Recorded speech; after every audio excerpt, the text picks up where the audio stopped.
Excellencies, distinguished delegates, good morning and welcome to the 79th session of the Economic and Social Commission for Asia and the Pacific.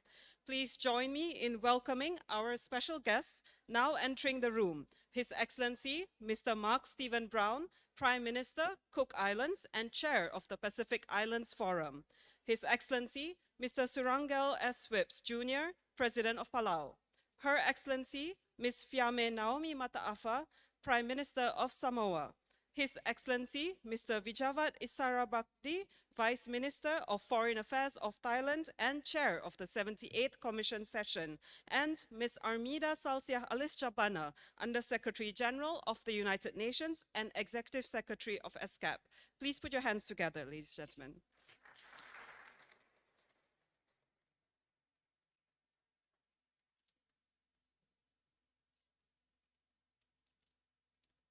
Excellencies, distinguished delegates, before we begin, I kindly ask for your attention for a few important announcements.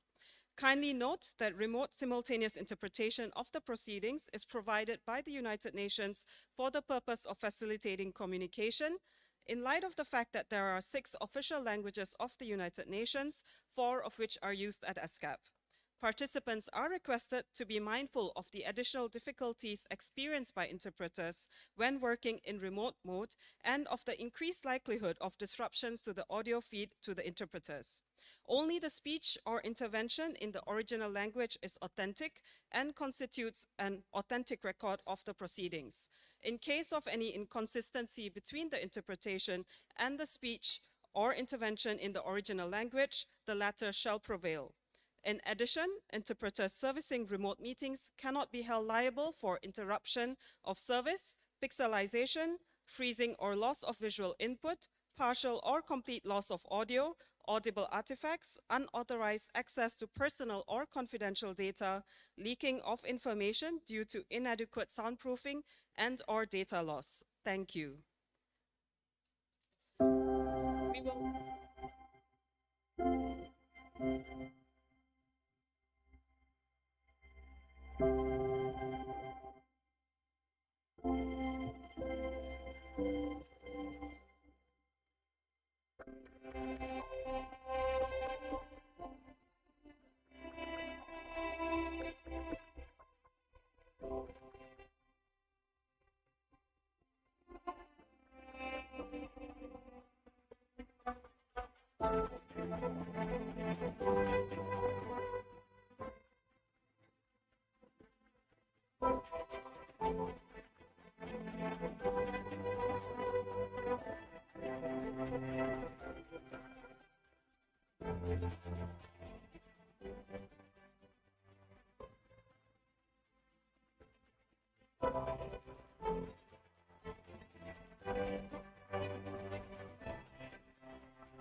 And with that digital flag parade of our members and associate members, the opening ceremony of the 79th session of the Commission now begins.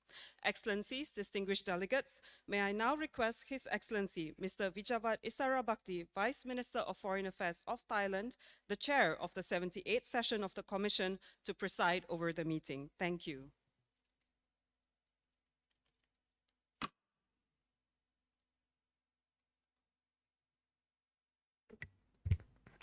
Excellencies, Madam Executive Secretary, distinguished delegates, the meeting is called to order. It is a great honor and privilege for me to join you today to preside over the closing of the 78th session of the Commission. Before we move into today's agenda, please allow me to say a few words about the past year in the work of the Commission. You will see that we have made quite a number of accomplishments. Excellencies, distinguished delegates, The 78th session of the Commission that comes to an end today was guided by the theme, A Common Agenda to Advance Sustainable Development in Asia and the Pacific. And to mark the 75th anniversary of ESCAP, the Commission adopted the Bangkok Declaration, reaffirming the region's commitment to promoting multilateralism and international cooperation, strengthening partnerships for sustainable development, and protecting people and the planet. In terms of leaving no one behind, the 7th session of the Committee on Social Development discussed regional strategies for building a healthy, protected, and productive workforce, and reviewed policies and good practices to further strengthen social protection. At the high-level intergovernmental meeting on the final review of the Asian and Pacific Decade of Persons with Disabilities 2013 to 2022, member states adopted the Jakarta Declaration on the Asian and Pacific Decade of Persons with Disabilities 2023-2032, reiterating their commitment to ensuring the meaningful participation of women and men with diverse disabilities in order to leave no one behind. At the regional review and appraisal of the Madrid International Plan of Action on Aging, member states committed to investing in social protection and access to universal health care, fostering lifelong learning opportunities and enhanced digital literacy for older persons, as well as addressing age-based discrimination and barriers. In terms of protecting the planet, the Committee on Environment and Development adopted a ministerial declaration to foster regional cooperation on climate action, the protection of ecosystems and oceans, as well as sustainable urban development. Member states also adopted a regional action program on air pollution to build momentum for stronger science-based and policy-oriented cooperation to improve air quality management.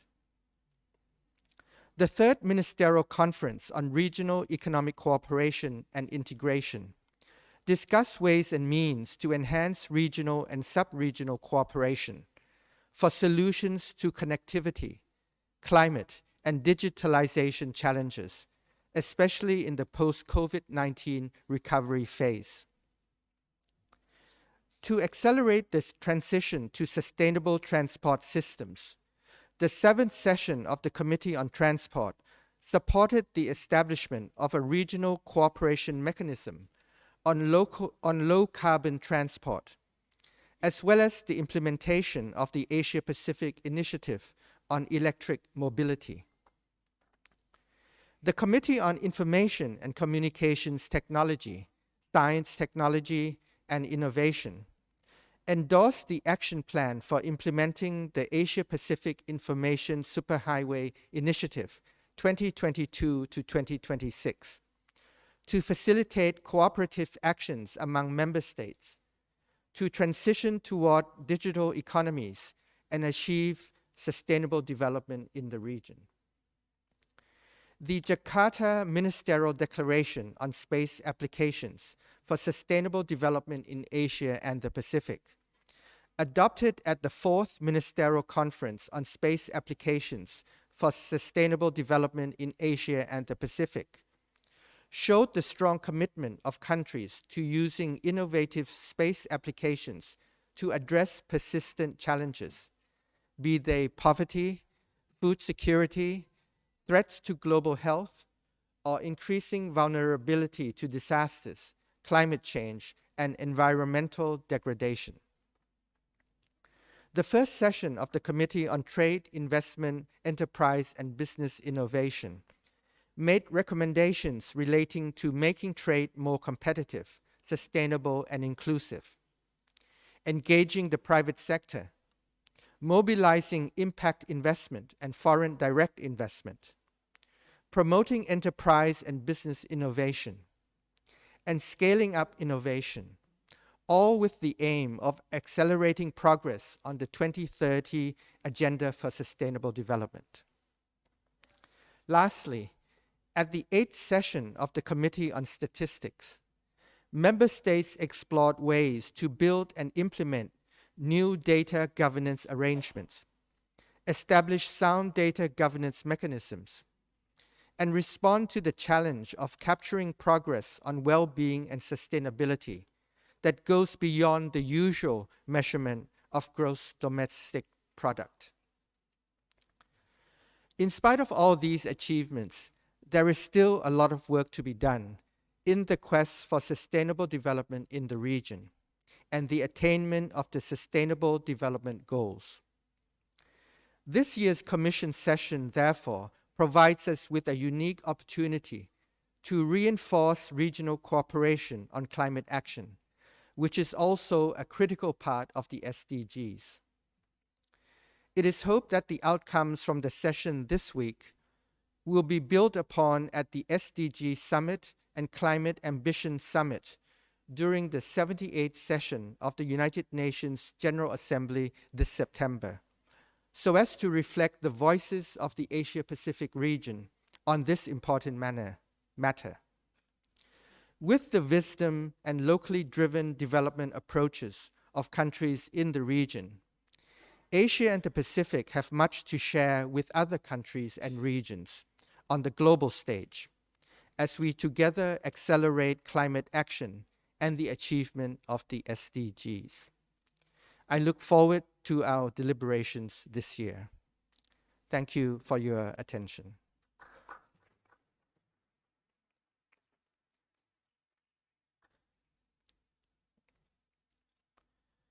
Excellencies, Madam Executive Secretary, distinguished delegates, it is now my pleasure to conduct the election of officers for the 79th session of the Economic and Social Commission for Asia and the Pacific. In line with its rules of procedure, the Commission will elect from among its members a chair and 2 vice chairs. However, if the plenary so decides, the rule may be applied differently today for the 79th session to elect a chair and 7 vice chairs of the session. Before we proceed with the election of the Bureau, I would like to express my deep appreciation to the chair of the Working Group on Draft Resolutions, His Excellency Mr. Aman Isetov, Ambassador Extraordinary and Plenipotentiary and Permanent Representative of Kazakhstan to ESCAP, and the Vice Chair of the Working Group, Mr. Sukmo Yuwono, Deputy Chief of Mission and Deputy Permanent Representative of Indonesia to ESCAP, for guiding the deliberations of the Working Group to a successful conclusion. As delegates may be aware, the Commission at its 75th session decided that its chair shall rotate among the 5 sub-regions of the Commission. And this year is the turn of the Pacific. Therefore, I have the great honor to propose Her Excellency Honorable Fekita Moeloa Katoa Utoi Kamanu, Minister of Foreign Affairs and Minister of Tourism of Tonga, as chair of the 79th session of the Commission.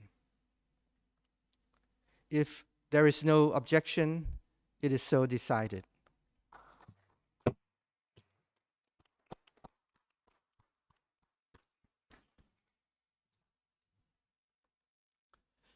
It is my great pleasure then to declare Her Excellency Honorable Fekita Moeloa Katoa Utoi Kamanu, Minister of Foreign Affairs and Minister of Tourism of Tonga, duly elected as the chair of the 79th session of the Commission.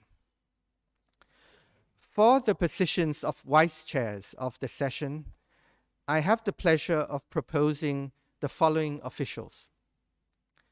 First, His Excellency Mr. Lee Tuch, Senior Minister, President of the National Committee for ESCAP, and first Vice President of the Cambodia Mine Action and Victim Assistance Cambodia.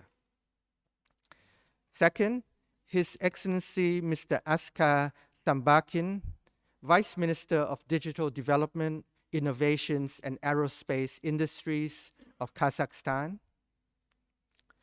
Third, Her Excellency Ms. Hyun Jenny Kim, Ambassador and Deputy Minister of Climate Change, Republic of Korea.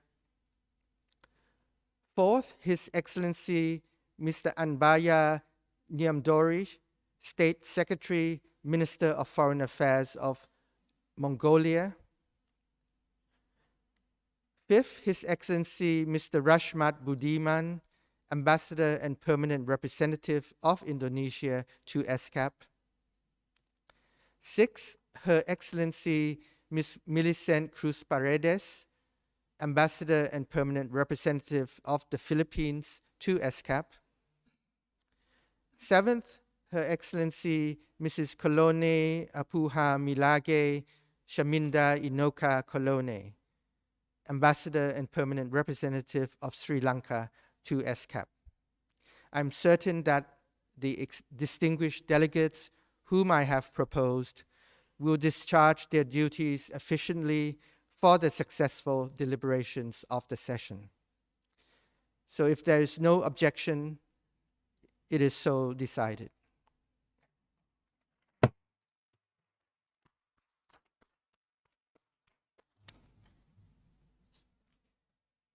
So please join me once again in congratulating the newly elected chair and vice chairs.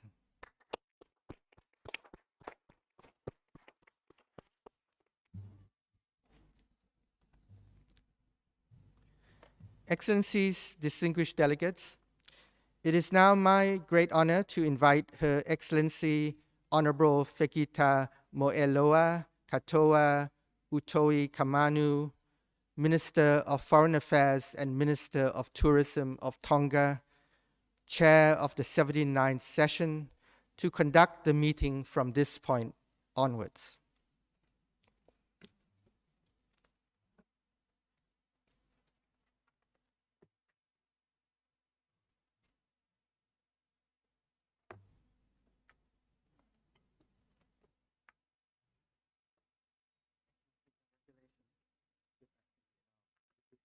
The powerful gavel.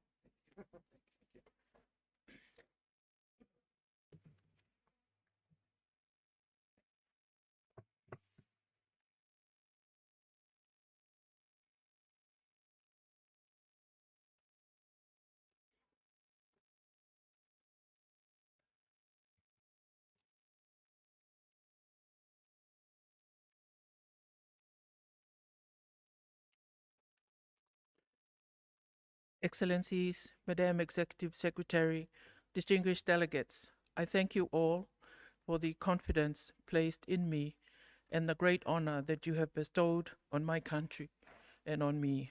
Together with the Honorable Vice Chairs and with the support of the ESCAP Secretariat, I shall endeavor to discharge the responsibilities of serving as your chair to the very best of my abilities.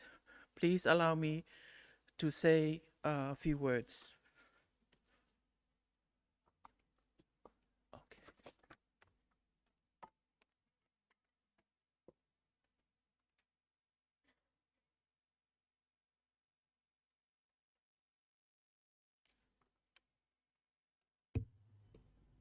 Madam Executive Secretary, Excellencies, Heads of State and Heads of Governments, distinguished delegates, we gather here as we stand halfway through implementing the 2030 Agenda for Sustainable Development.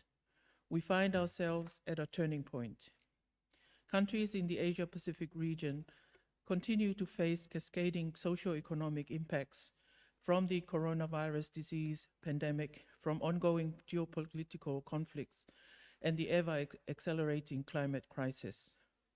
400 million people in the region are denied access to safe and nourishing food because of the cost of living crisis.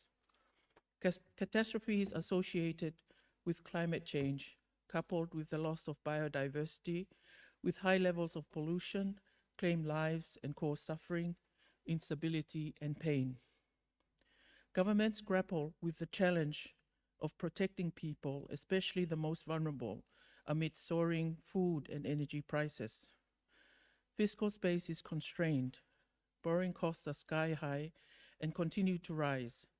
Debt burdens are increasingly unsustainable. The progress to achieve the Sustainable Development Goals is remarkable for only a few of the goals. As a region, we will not achieve most of the SDGs unless progress accelerates significantly, and notably so on climate action. What is needed is a reversal of a trend. This is why the deliberations of the 79th session, guided by the theme Accelerating Climate Change Action in Asia and the Pacific for Sustainable Development, are so critical for the region.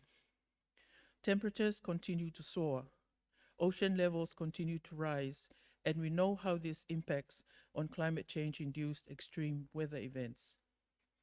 We also know too well the devastating impacts on people, livelihoods, and the future of our children this has. Dangers can only intensify. They will exacerbate the manifold development challenges we experience, and notably so in regard to poverty and inequalities. The Asia and Pacific region is known to be particularly vulnerable to the impacts of climate change.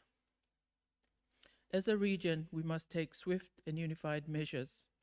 We must rally to both mitigate and adapt to the effects of climate change. Collaboration amongst nations will be essential to accelerate climate action.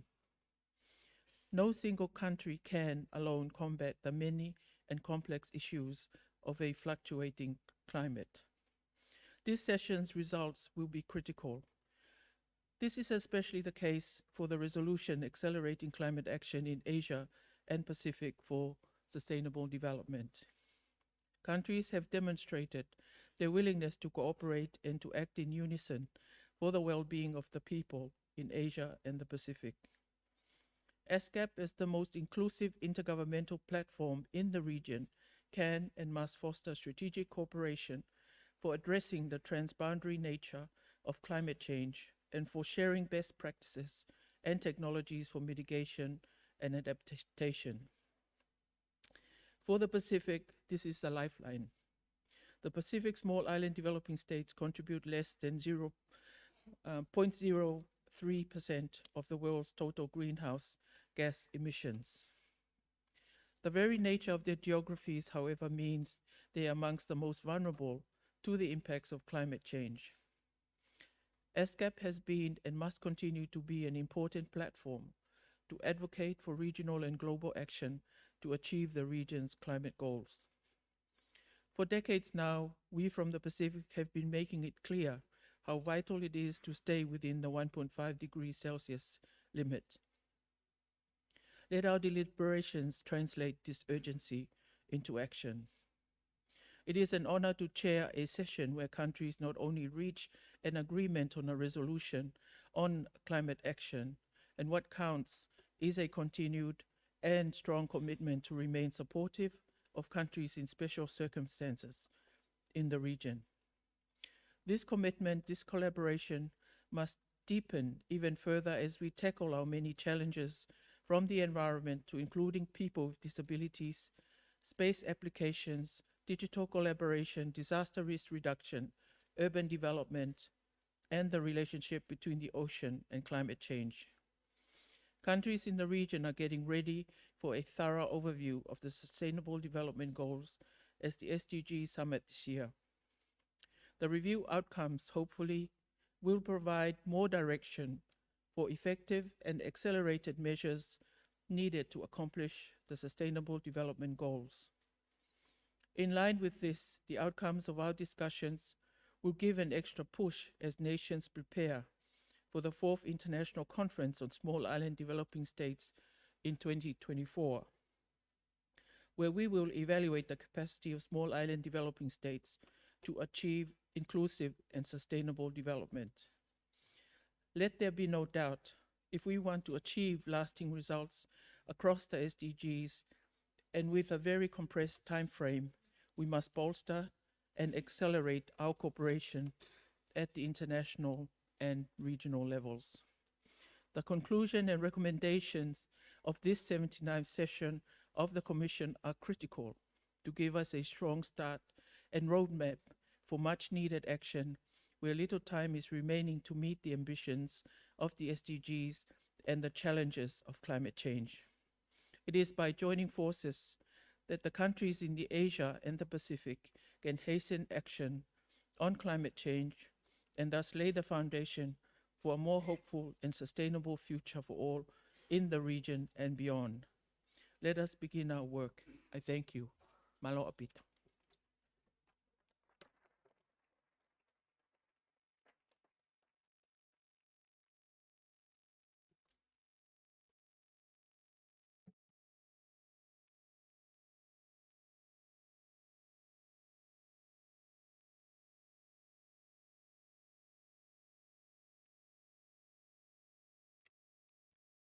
Excellencies, Madam Executive Secretary, distinguished delegates, we will now move to agenda item 1B, adoption of the agenda. The provisional agenda for the 79th session of the Commission is contained in document ESCAP/79/1/Rev2. Does any delegation have any comments on the agenda?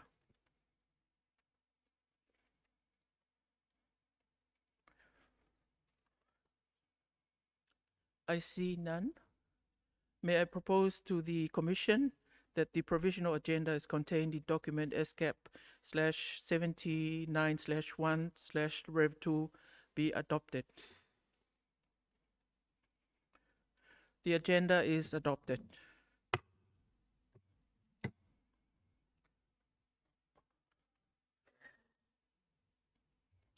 Distinguished delegates, as you're aware, this session of the Commission is convened in a hybrid setting with participants attending both in the room and online and with a compressed schedule.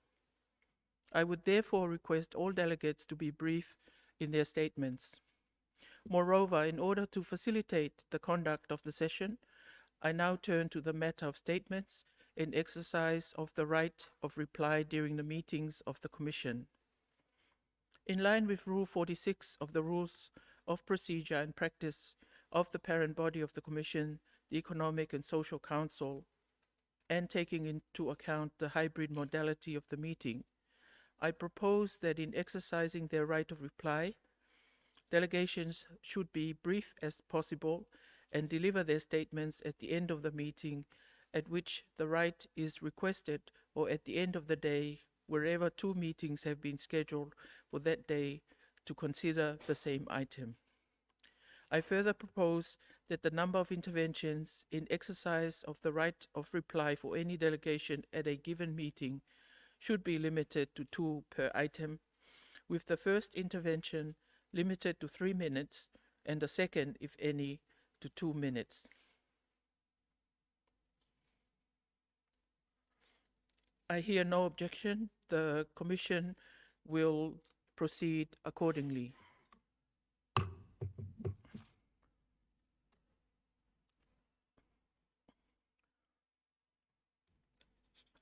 Delegations wishing to exercise the right of reply are kindly requested to inform the Secretariat staff located to the right next to the podium. Distinguished delegates, I would also like to draw your attention to the election of new members to serve in the Governing Council of the Asia and Pacific Center for Transfer of Technology, APCTT, for the period 2023 to 2026, which will be held tomorrow, Tuesday, 16th of May, 2023, between 11 and 1 p.m. in the Conference Room 1.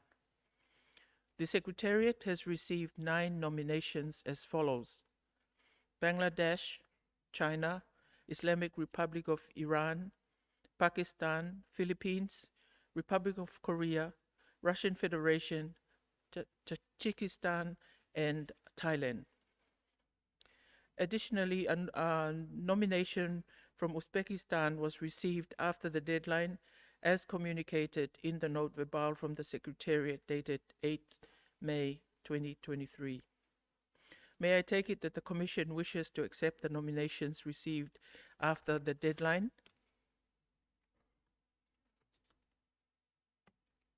I hear no objections. It is so decided.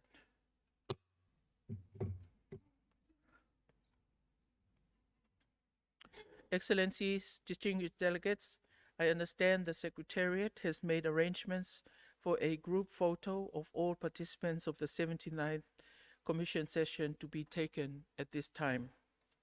May I request the Master of Ceremony to provide the necessary instructions. Thank you, Your Excellency. Excellencies, distinguished delegates, we would now like to invite all delegates to participate in the group photo. For this, kindly remain in your seats. I would now invite the liaison officers to assist our special guest to come to the stage. Kindly remain in your seats and the liaison officers will find you.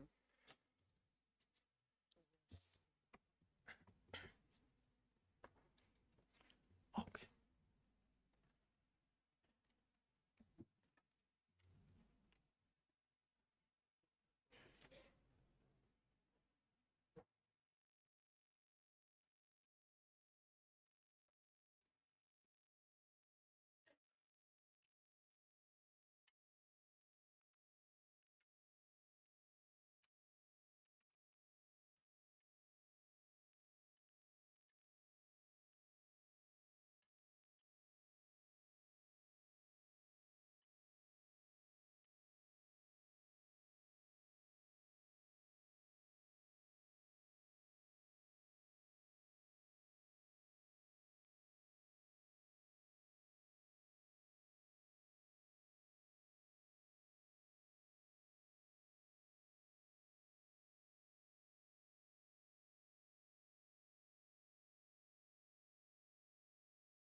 I would now like to ask the rest of the delegates, from your seats, please stand up and look towards the back of the meeting room. The photographers are in the gallery up top.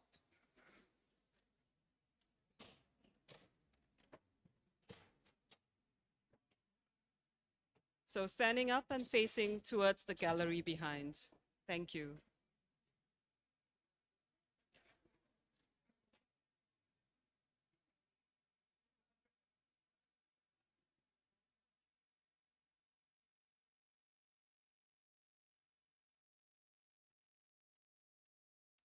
All right, the photo will be taken now.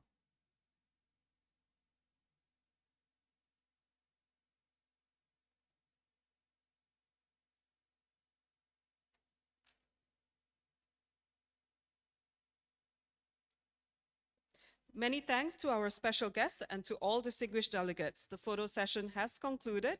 Thanks again, and I hope you enjoy the rest of the session.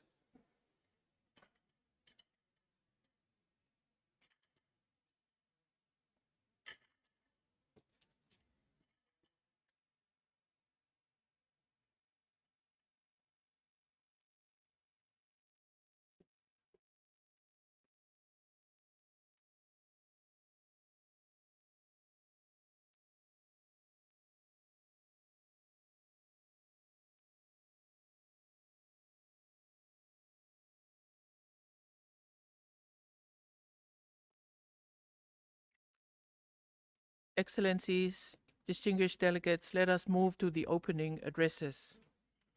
His Excellency Mr. Saba Korosi, President of the 77th session of the General Assembly, has recorded a message to the Commission. May I invite the conference room officer to play the video.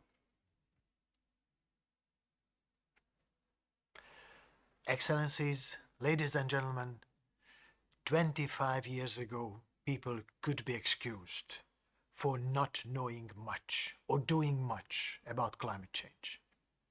Today, we have no excuse. 10 years after, Archbishop Desmond Tutu shared these words. What is our excuse? The latest IPCC report warns us that half of humanity lives in climate change hazards danger zones. The report sets out the changes needed in every sector and in every region to keep global warming in the range of what is still bearable. Scientists have been ringing the alarm bells for this transformation for decades.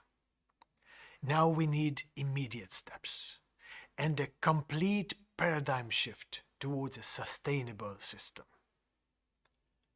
For that, we need a new approach to the economy and in the economy.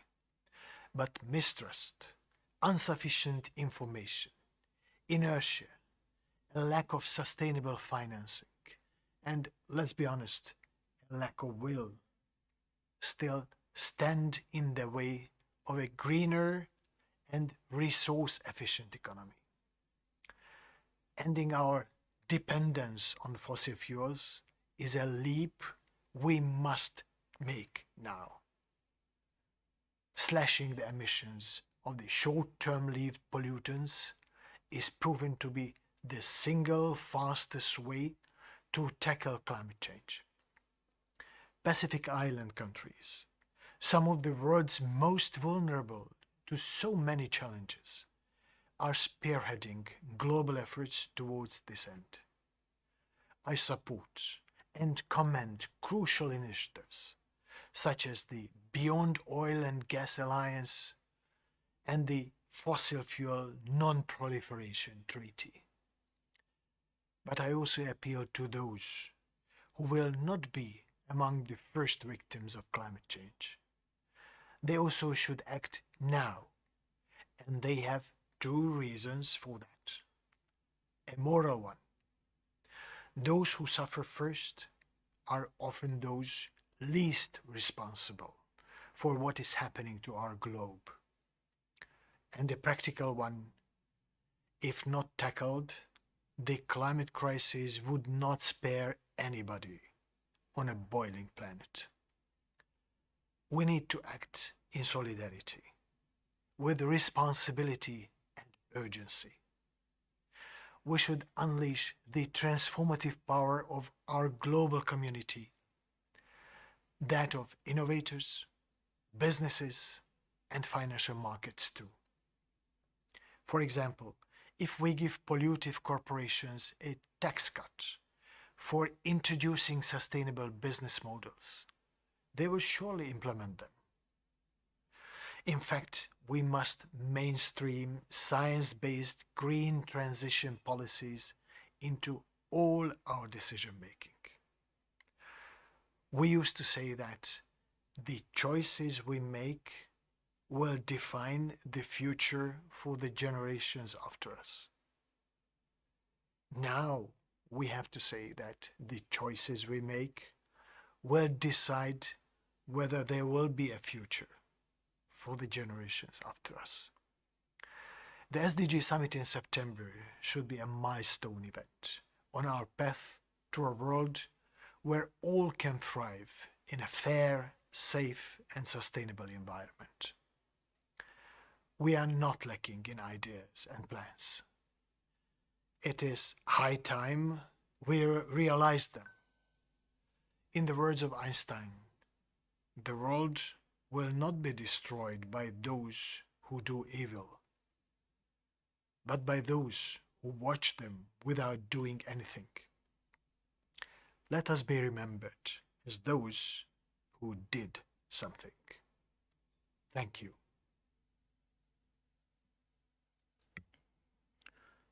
Thank you. Her Excellency Ms. Lazizara Stoeva, 78th President of the Economic and Social Council, has also recorded a message to the Commission. May I invite the conference room officer to play the video. Excellencies, ladies and gentlemen, I'm honored to deliver these remarks at the opening of the 79th session of the Economic and Social Commission for Asia and the Pacific. The regional commissions are part of the bedrock of the ECOSOC intergovernmental system. Your role is fully enshrined in the UN Charter, and I'm delighted to recognize ESCAP's contribution to advancing regional sustainable development. The Paris Agreement and the 2030 Agenda for Sustainable Development provide the best framework for tackling today's most pressing challenges, including climate change, poverty eradication, inequality, as well as recovery from crises and disasters. Climate change poses major challenges to all stands of sustainable development in the region of Asia and the Pacific. The region includes 13 of the 30 countries most vulnerable to its impacts. Without concerted action, the region could see an additional 7.5 million people fall into poverty by 2030 due to climate impacts. Yet, despite increasing efforts and commitments over the past few years, we are off track to achieve the SDGs and the Paris Agreement.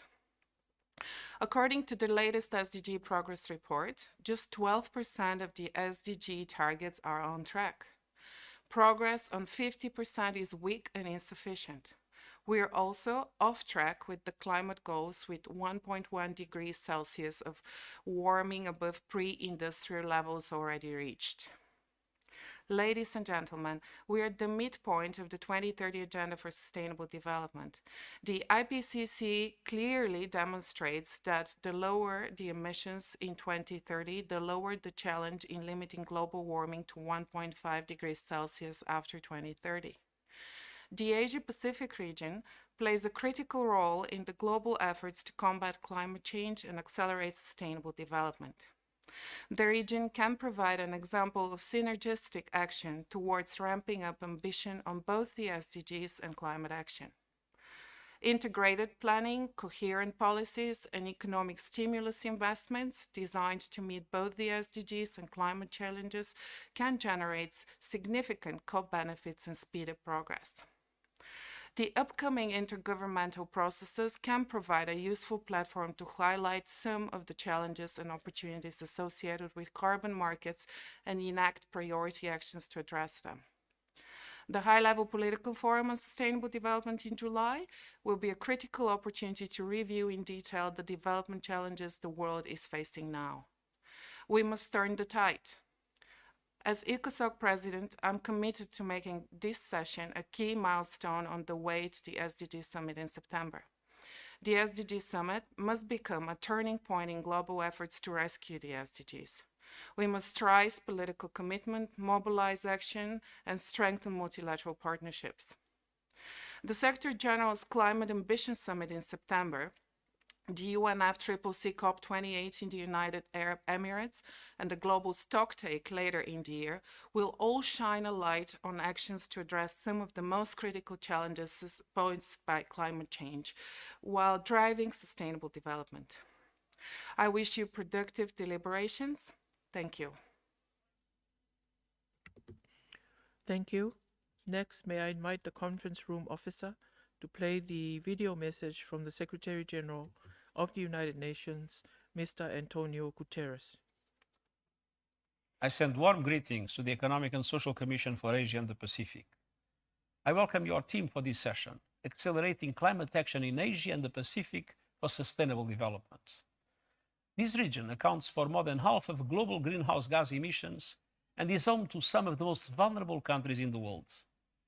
It is vital to global efforts to keep temperature rise within the 1.5 degree limit. Most countries in the region have already pledged carbon neutrality goals towards mid-century, but we need to accelerate action with steep reductions in emissions within the next few years. The acceleration agenda will require fast-tracking climate efforts in every sector and on every time frame. The ESCAP study that provides the basis for your discussion sets out the necessary transformations and pathways. ESCAP stands ready to support. Asia and the Pacific region can set the pace of climate action in the decades to come. I urge you to be bold, and I wish you a successful session. Thank you. Thank you. Excellencies, distinguished delegates, I'm now pleased to invite the Executive Secretary, Ms. Amida Saucia Alitjapana, to deliver her welcome and policy statement.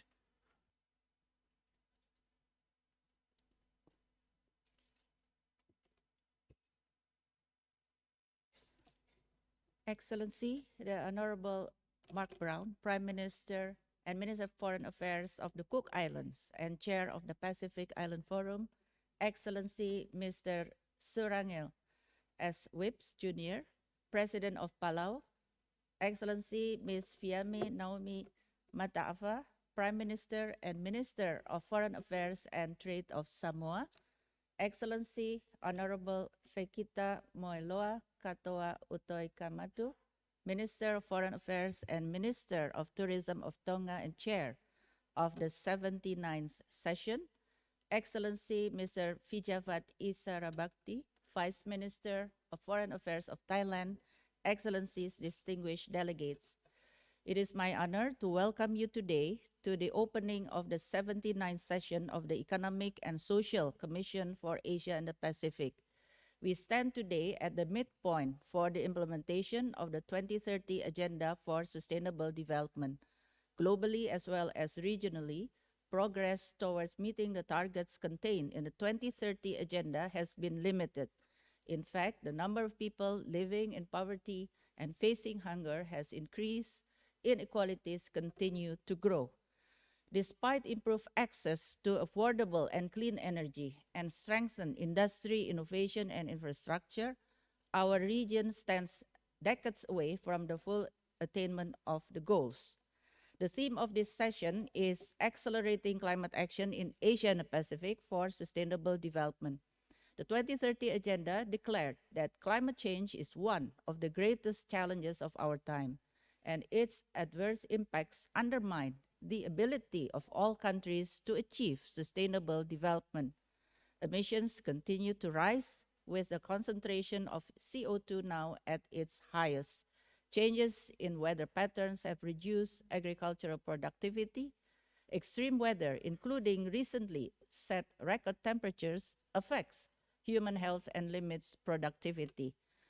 Each one of us and every aspect of our world is being affected.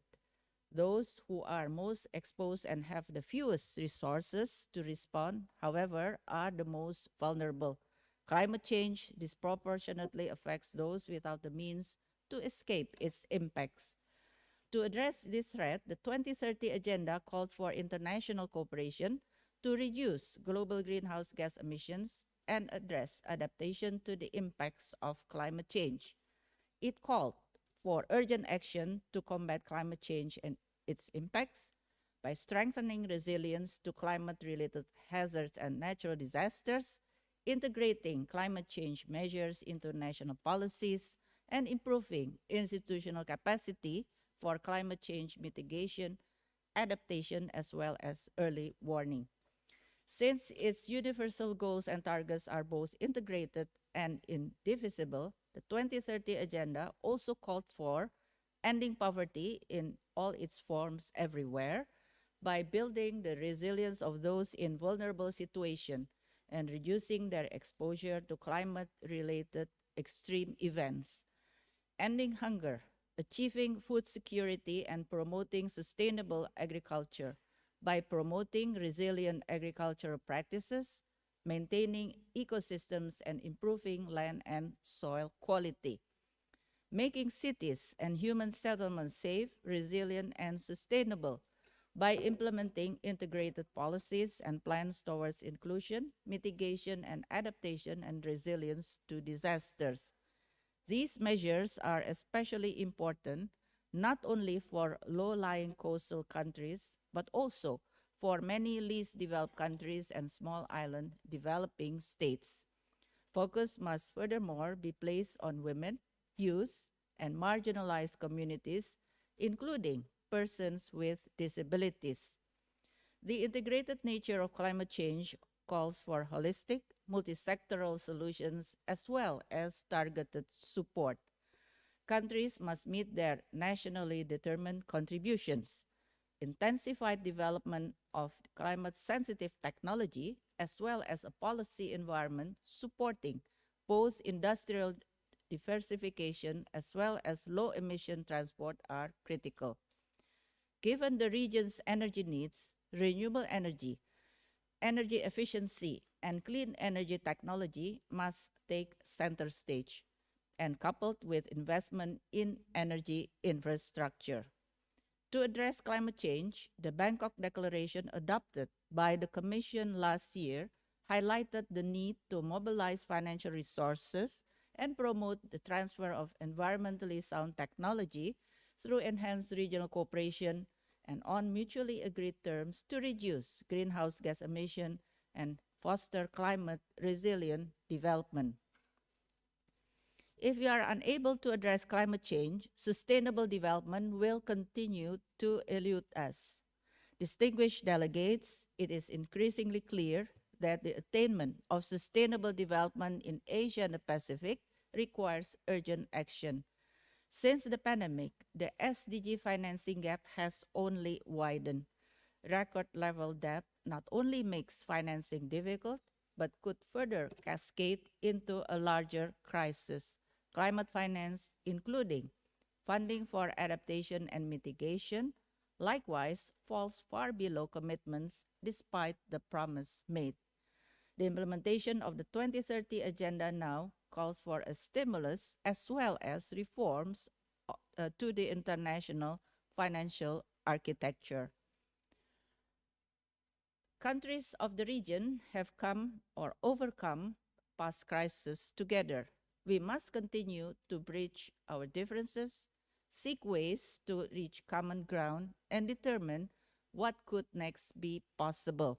With the 2030 Agenda calling for inclusive and sustainable development, member states, together with all stakeholders, must continue to build the confidence and trust necessary for actions to reach our shared goals. Only then will our progress match our ambitions for an inclusive, resilient, and sustainable region. Excellencies, as we approach the midpoint for the implementation of the 2030 Agenda, I count on your continued leadership and commitment to multilateralism to ensure that the region attains its goal of sustainable development. I look forward to hearing your views through your deliberations over the course of this session of the Commission. Thank you very much.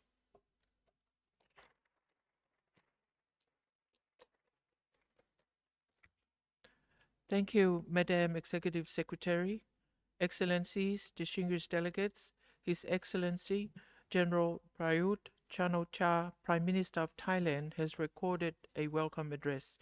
May I invite the conference room officer to play the video.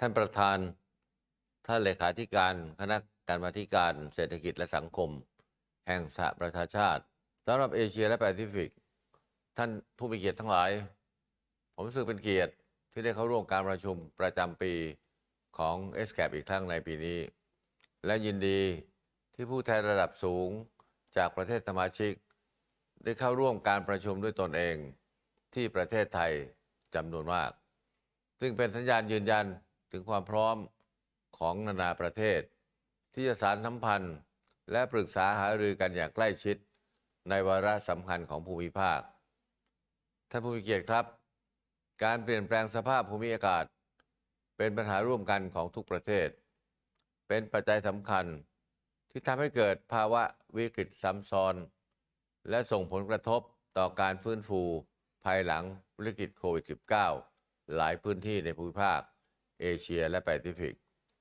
ประสบภัยพิบัติจากสภาพภูมิอากาศบ่อยครั้ง และได้รับความเสียหายอย่างมากและมากขึ้น ถือได้ว่าการเปลี่ยนแปลงสภาพภูมิอากาศเป็นอุปสรรคต่อการบรรลุ SDG ในภูมิภาค ดังนั้นเราจำเป็นต้องยกระดับการดำเนินการและความร่วมมือด้านสภาพภูมิอากาศในภูมิภาค เพื่อเพิ่มขีดความสามารถในการรับมือและปรับตัวเสริมสร้างความต้านทานของชุมชนและประเทศ ซึ่งจะช่วยสร้างระบบนิเวศ ที่เอื้อต่อการเติบโตอย่างสมดุลยั่งยืนและครอบคลุมผมขอขอบคุณ ESCAP ที่ได้เสนอหัวข้อหลักของการหารือในปีนี้ที่มุ่งเน้นเรื่องการเร่งรัดการดำเนินการด้านสภาพภูมิอากาศในภูมิภาคสำหรับไทยมีหลักปรัชญาของเศรษฐกิจพอเพียงเป็นแนวทางในการพัฒนาประเทศ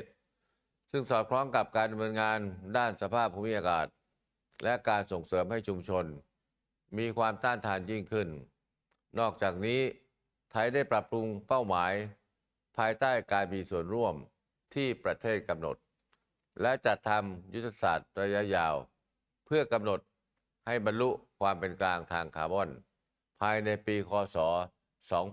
2050และการปล่อยก๊าซเรือนกระจกสุทธิเป็นศูนย์ภายในปีค.ศ.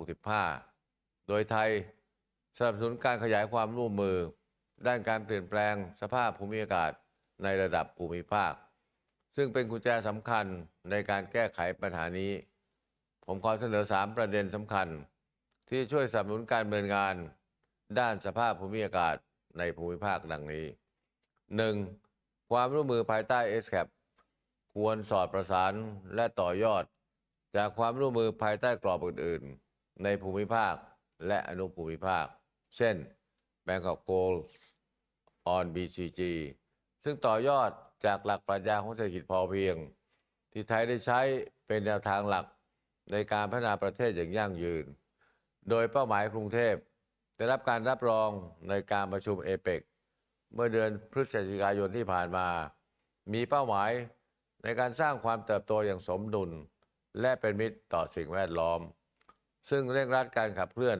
SDG ควบคู่ไปกับการดำเนินการด้านสภาพภูมิอากาศ 2. การใช้ประโยชน์จากวิทยาศาสตร์เทคโนโลยีและนวัตกรรมได้ดำเนินงานด้านสภาพภูมิอากาศไทยมีดาวเทียมสำรวจเพื่อการพัฒนาเพื่อการติดตามข้อมูลเรื่องการปล่อยก๊าซเรือนกระจกในภาคป่าไม้การเฝ้าระวังสภาวะอากาศแห้งแล้งและจุดความร้อนที่เป็นปัจจัยเสี่ยงต่อปัญหามลพิษและหมอกควันข้ามแดนทั้งนี้ไทยพร้อมเพิ่มพูนความร่วมมือผ่านกลไกทุกระดับเช่นการประชุมกับประเทศเพื่อนบ้านในอนุภูมิภาคลุ่มแม่น้ำโขงเพื่อบรรเทาปัญหาฝุ่น PM 2.5 ซึ่งการมีข้อมูลที่ถูกต้องจะช่วยสนับสนุนการตัดสินใจระดับนโยบายและการเสริมสร้างความร่วมมือกับทุกภาคส่วนจะนำไปสู่การแก้ไขปัญหาอย่างตรงจุดและมีประสิทธิภาพมากขึ้น 3. การจัดการความเสี่ยงด้านสุขภาพ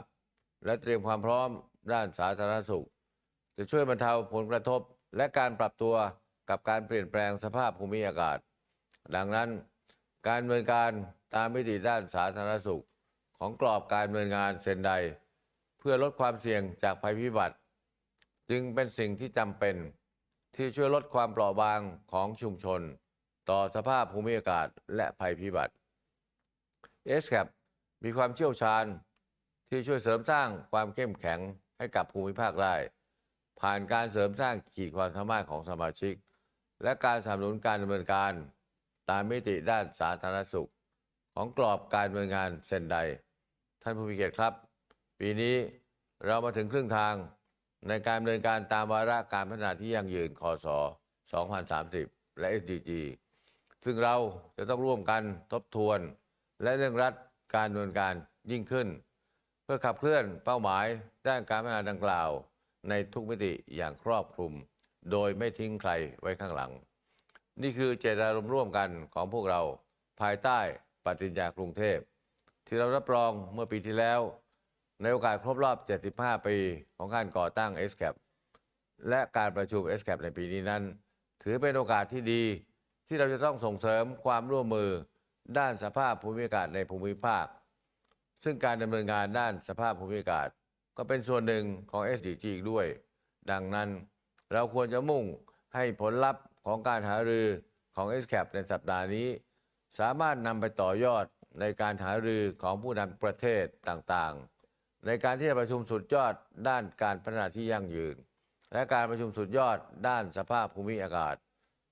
ในห้วงของการประชุม UNGA สมัยที่ 78 เดือนกันยายนนี้ เพื่อสะท้อนแนวทางการพัฒนาของประเทศต่างๆ และเร่งรัดการดำเนินงานด้านสภาพภูมิอากาศอย่างเป็นรูปธรรม แม้ว่าไทยอยู่ระหว่างการเปลี่ยนผ่านทางการเมืองในช่วงเวลานี้ แต่ความสำคัญที่ไทยให้กับประเด็นความยั่งยืน จะได้รับการสานต่อและยกระดับต่อไป และเป็นเหตุผลที่ไทยเสนอให้จังหวัดภูเก็ตเป็นเจ้าภาพจัดงานเอ็กซ์โปวาระพิเศษในปีคศ 2028 ภายใต้แนวคิดชีวิตแห่งอนาคต แบ่งปันความรุ่งเรือง อยู่ร่วมกันเป็นหนึ่งเดียว เพื่อนำเสนอตัวอย่างการพัฒนาพื้นที่อย่างยั่งยืนของจังหวัดภูเก็ต ที่มุ่งขจัดความเหลื่อมล้ำทางสังคม สาธารณสุข และสิ่งแวดล้อม ผมขอชื่นชมและสนับสนุนการดำเนินงาน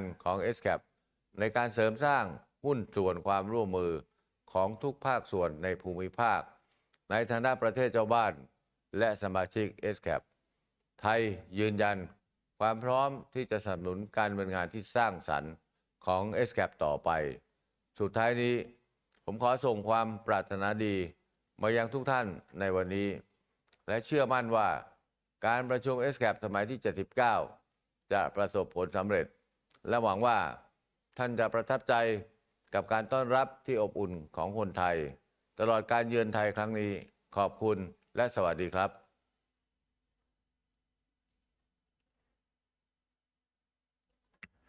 Thank you. I understand the Secretariat has prepared a short video on the theme of the session, Accelerating Climate Action in Asia and the Pacific for Sustainable Development. May I invite the conference room officer to play the video.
Excellencies, distinguished delegates, as we've heard, climate change is the defining development issue of our time, and the urgency of accelerating efforts is clearer than ever. We need to redouble our collective efforts. Strengthened regional cooperation will be instrumental in this regard.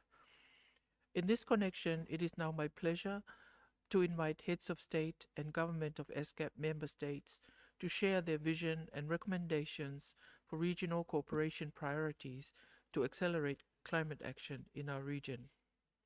First, may I invite the Honorable Mr. Mark Stephen Brown, Prime Minister of the Cook Islands and Chair of the Pacific Island Forum, to deliver his special remarks.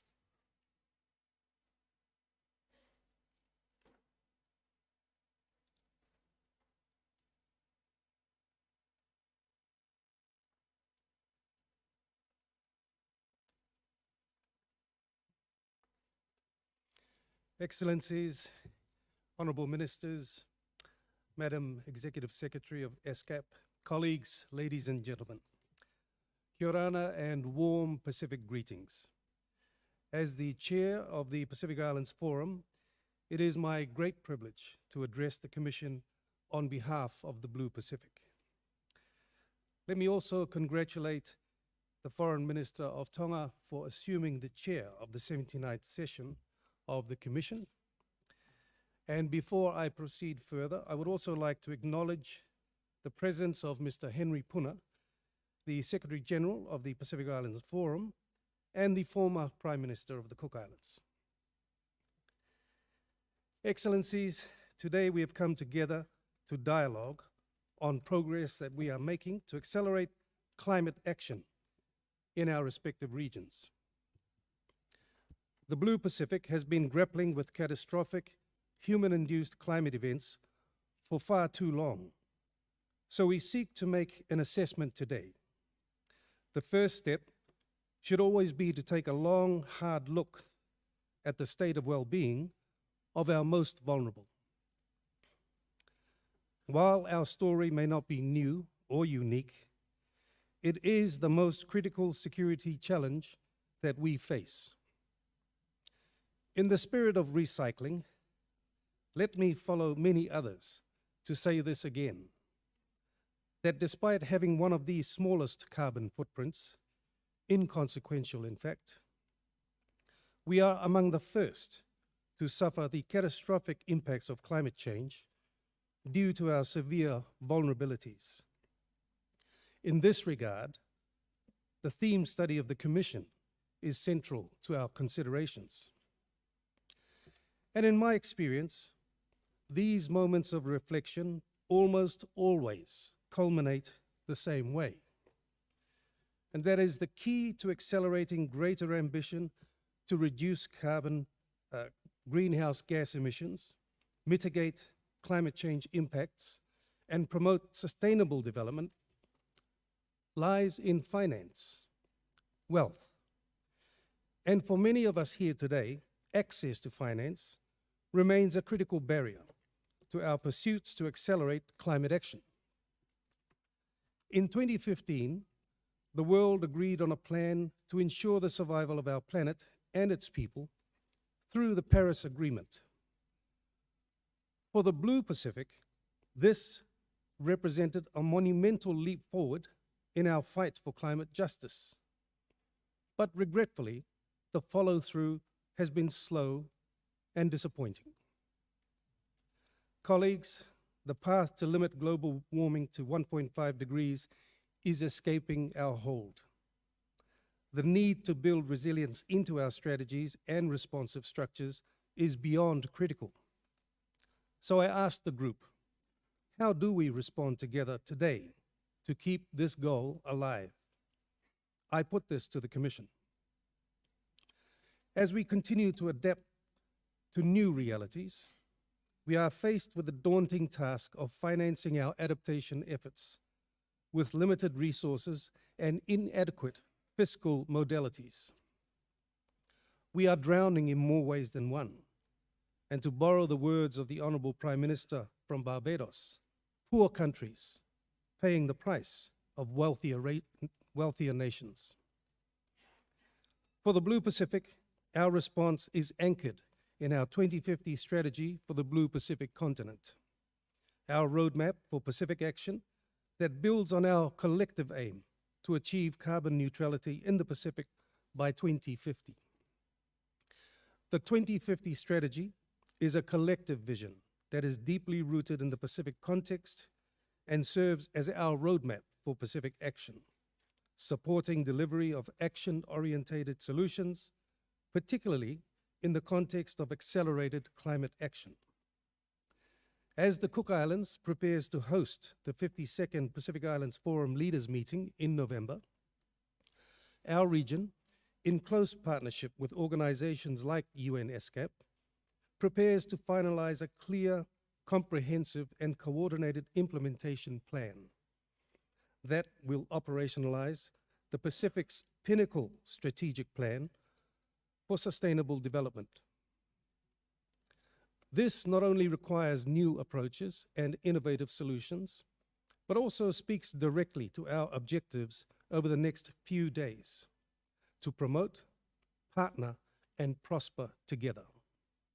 As chair, I note the strong alignment between our two organizations, ESCAP and the Pacific Islands Forum.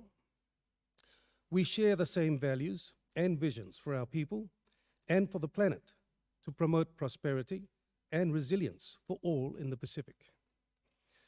This relationship should continue to grow and to effectively deliver the results for our joint commitment. Under the Cook Islands chairmanship, we are committed to move together from promise to action, As Pacific Island Forum leaders, we firmly believe in the power of the 2050 strategy to not only accelerate climate action within our region, but also to see it as a model for inspiring climate action worldwide. Our Pacific solutions should aim to have a global impact. The recent, the recent commitment to mobilize arrangements to establish a loss and damage fund is one such priority action. And I want to acknowledge the wisdom and foresight of our friends from Vanuatu, who proposed the original loss and damage funding mechanism in 1991. I further recognize Vanuatu's leadership in the recent groundbreaking success to secure an advisory opinion from the International Court of Justice on the obligations of states to protect the rights of present and future generations against the adverse impacts of climate change. Pacific solutions, global impact. But these actions must continue to receive the support they require to succeed. For the Blue Pacific, partnerships based on mutual understanding, a deep respect for sovereignty, and a deep appreciation of our roles and responsibilities to this global challenge is what we seek to secure over the coming months as we continue our preparations to implement our 2050 strategy for the Blue Pacific continent. And with these remarks, colleagues, I urge the wider region to join the Pacific in being stronger and more ambitious when addressing the climate crisis that we face. Our region must urgently shift into high gear. We must achieve a major breakthrough in climate finance. We must see transformation in our multilateral development funds and institutions. We must address the overwhelming financing gap that continues to erode the legitimacy of the Paris Agreement. The people of the Pacific cannot afford to wait for change any longer, and we look forward to our fellow Asian leaders to join us in this journey to ensure that we prosper together and leave no one behind. I thank you all. Kia ora, ki manuia.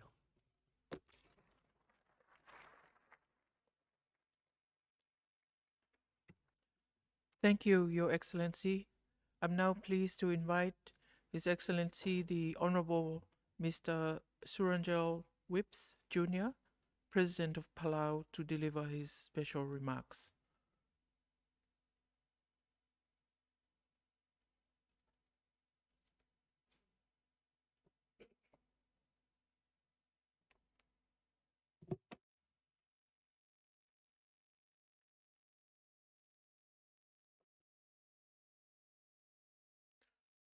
Excellencies, Madam Chair, Madam Executive Secretary, distinguished delegates, development partners, ladies and gentlemen. Ali, and I bring warm greetings from Palau. We are a small island nation that lives with the impacts of climate change. Our coastal communities are being inundated by sea level rise, and we are losing our lands and our cultural treasures. Droughts and storms destroy our homes and our livelihoods. And our iconic jellyfish are disappearing. Corals are bleaching, and the recent studies predict that 40% of our fish stocks may disappear by 2050 due to warming seas. We commend the historic decisions that were taken by the global community at COP27 to address loss and damage, and look forward to building on that momentum at COP28. We continue to suffer from inaccessibility of financing, either because of red tape, or in some cases, we are considered high income. And I think it's time that we implement a multi-vulnerability index. We urge the international community to catalyze climate financing and investment toward addressing our special circumstances and call for concrete investments and practical requirements to ensure efficient access to this loss and damage facility. As ESCAP and part of the global community, we must take action. We are far from achieving our goals of net zero emissions and limiting warming to plus 1.5 degrees Celsius. The fact, and I repeat, is the blue continent is only responsible for 0.03% of global greenhouse gas emissions. Yes, we face the most severe impacts of climate change. You know, as combined members of ESCAP, we are responsible for over 50% of global emissions and growing. We cannot emphasize enough the need for parallel efforts at the regional and global levels. I want to share a little about what we're doing at the local level. We have partnered with our partners from the United States, Taiwan, Japan, and Australia, Saudi Arabia, and many others to support infrastructure development in renewable energy, relocation of homes, schools, hospitals, building seawalls and shelters, all aimed at enhancing our climate resilience. Palau, like many SIDS, have been held hostage by fossil fuels for too long. This past year, the rising cost of fuel pushed more of our citizens into poverty. The good news is that on June 2nd of this year, in a few weeks, our renewable energy production will increase from 3% to 23%. However, we still have a long ways to go to get to the 100% that we hope to achieve by 2032. We continue to seek partnership to help us achieve this goal. Accelerating the energy transition will lower energy costs and reduce carbon emissions, resulting in a win for our people and a win for our planet. To adapt and protect the most vulnerable, we are working with women to relocate their taro crops from low-lying affected areas by sea level to dry land that will hopefully contribute to enhancing our food resilience. Palau is further committed to 100% ocean management that supports a blue economy and supports the Blue Pacific countries. We encourage all coastal and ocean states to follow this commitment so that by 2030, all ocean areas under national jurisdiction are 100% sustainably managed, with a minimum of 30% protected. Our aim should be to balance production and protection, ensuring long-term durable benefits for our people and our ocean. We are actively doing our part in reducing our carbon emissions at home and protecting our oceans, our largest carbon sink. We have made important policy decisions to establish protections of our oceans by banning deep-sea mining, banning bottom trawling, and protecting whales, sharks, and dugongs, turtles, and rays. However, we cannot do this alone or in silos. We must work together. And I think most importantly, let's not let greed lead. Some of us are tempted to deep-sea mine without proper studies when we know that scraping the bottom of the ocean releases carbon, and we are unaware of the long-term effects on ocean health. We must put a moratorium to deep-sea mining. Excellencies, allow me to share a Palauan story about the Abud brothers. One was obedient, the other one a little bit hard-headed. And as fishermen, their father would always instruct them that when they go out, that they should take baskets with them in their canoe.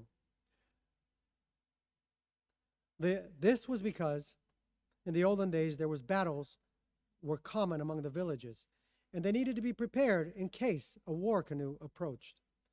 The father warned them that if the war canoe did approach, they should scatter the baskets across the sea, dive into the water, and hide under one of the baskets to avoid being killed. One day while fishing, they saw a war canoe on the horizon. The obedient brother began throwing the baskets overboard and dove into the water to hide under them. However, the hard-headed and disobedient brother thought he could outrun the canoe, and unfortunately, that led to his demise. Today, we are faced with the greatest battle of our lifetimes, climate change. While some of us recognize the reality of this threat, others still believe we can outrun it. But if we ignore the warnings and fail to take action, we will all be doomed in the end. Our survival is no longer up for debate. Let us work together in an equitable, ambitious, decisive, and inclusive manner. We cannot be divided. We need to all be like the obedient son. We must heed the warnings. We must be prepared. We must take collective action. We are here today thanks to our collective global efforts against COVID-19. We must use the same collective efforts to tackle climate change. We must work together and take bold steps toward a low-carbon, climate-resilient future that leaves no man, no woman, and no nation behind. Kopman masulang, kop kun ka. Thank you.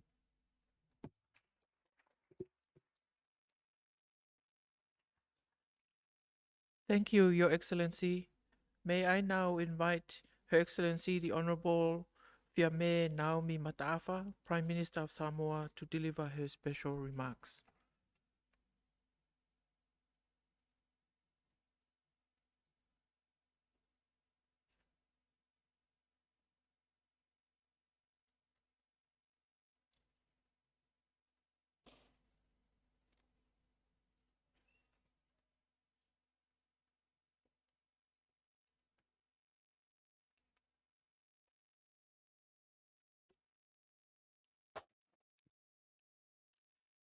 Madam President, Your Excellencies, Madam Executive Secretary, distinguished delegates.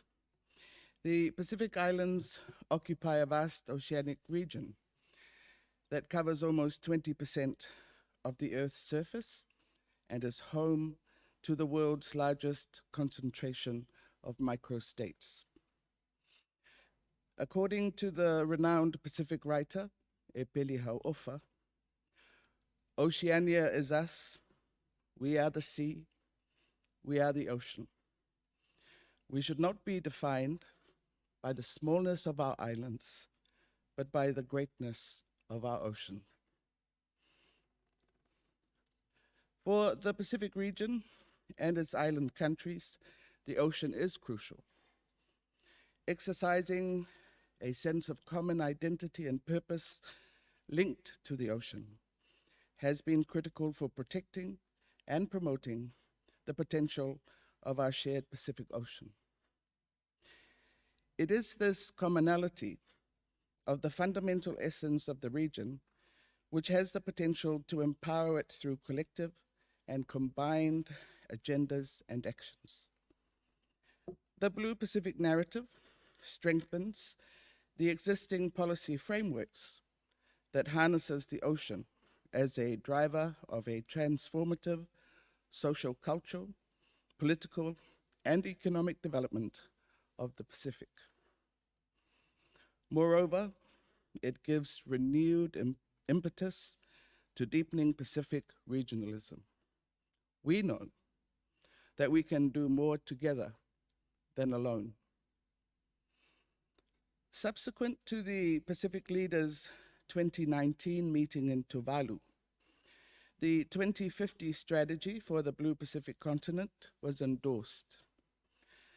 A strategy that reinforces commitment and working together as a collective for advancing Pacific regionalism based on the Blue Pacific narrative. It is premised on the firm recognition of the strategic, cultural, and economic value that our Blue Pacific region holds and our shared commitment to protect and leverage this value. And it seeks to achieve sustainable development, inclusive economic growth, strengthened governance, and security. The 2050 strategy also expresses the political ambition of our leaders to navigate the Pacific through the global and regional geopolitical forces that impact on our region's ability to achieve development impacts for its people. In this context, development actors need to work with us and understand the politics of development in our region and seek to engage with us in a way that supports our agency and leadership on sustainable development. As well, it emphasizes Pacific leadership and ownership on regional opportunities and challenges. Pacific Island leaders have nonetheless recognized the need for a new, inclusive, and game-changing approach to Pacific regionalism that can not only realize the unmet development needs of the Pacific Island peoples, but also to meet the demands of the new global development paradigm.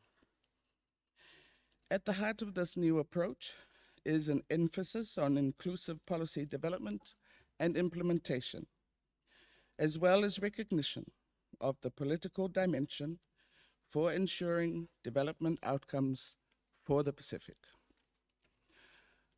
While Pacific Island countries vary widely in population, economic circumstances, development, political status, and stability, they face several common challenges, each amplified by the devastating impact of the COVID-19 pandemic and the pervasive impacts of climate change. Climate change remains the single greatest threat to the well-being, livelihoods, and security of Pacific peoples. Taking into account the insufficient global response to limit temperatures below 1.5 Celsius, as a small island developing state, as well as the chair of the Alliance of Small Island States, AOSIS, Samoa will continue to advocate for ratcheting up ambitious targets and urgent follow-through in the implementation of the nationally determined contributions. For Samoa, we aim to reach a target of 100% electrification through renewables by 2030, and to promote urgent and inclusive transformation of the land and maritime transport sectors towards decarbonization. The Pacific persists in urging major emitters to phase out all fossil fuel subsidies and to accelerate actions towards transitioning to low greenhouse gas emission, climate resilient economies. Climate financing is crucial to ensure transformational investments in order to achieve the net zero by the 2050 goal. However, we cannot achieve that if funding for the root causes of climate change is exponentially greater than investment in appropriate response to climate change. As ocean states, we firmly support placing ocean sustainability at the core of SDG 14. We are united to prevent and eliminate marine pollution, including plastics, oil spills, discharge of waste, and nuclear contaminants. The magnitude of the plastic pollution crisis is so enormous that we need to reduce, redesign, create demand for recycled content, and to put basic infrastructure for collection in place.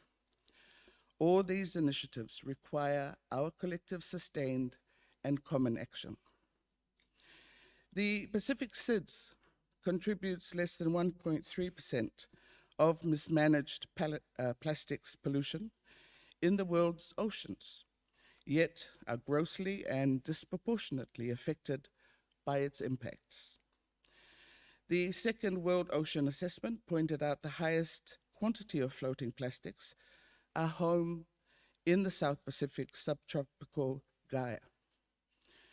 Therefore, we welcome the decision to convene an intergovernmental negotiating committee to develop an internationally legally binding instrument on plastic pollution, including in the marine environment, and building on the lessons learned from the BB&J process on both time and resourcing.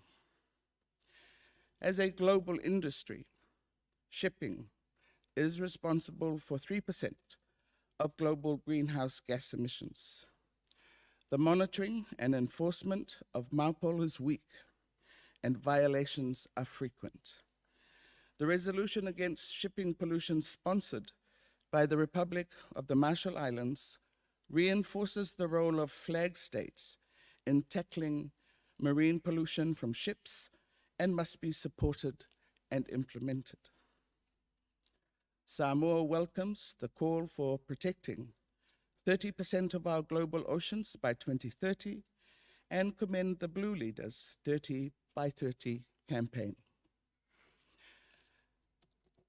Sea level rise will impact adversely on food security and nutrition, including what we are entitled to exploit from our maritime zones. We welcome the work within UNCLOS and the recent conclusion of the BB&J negotiations.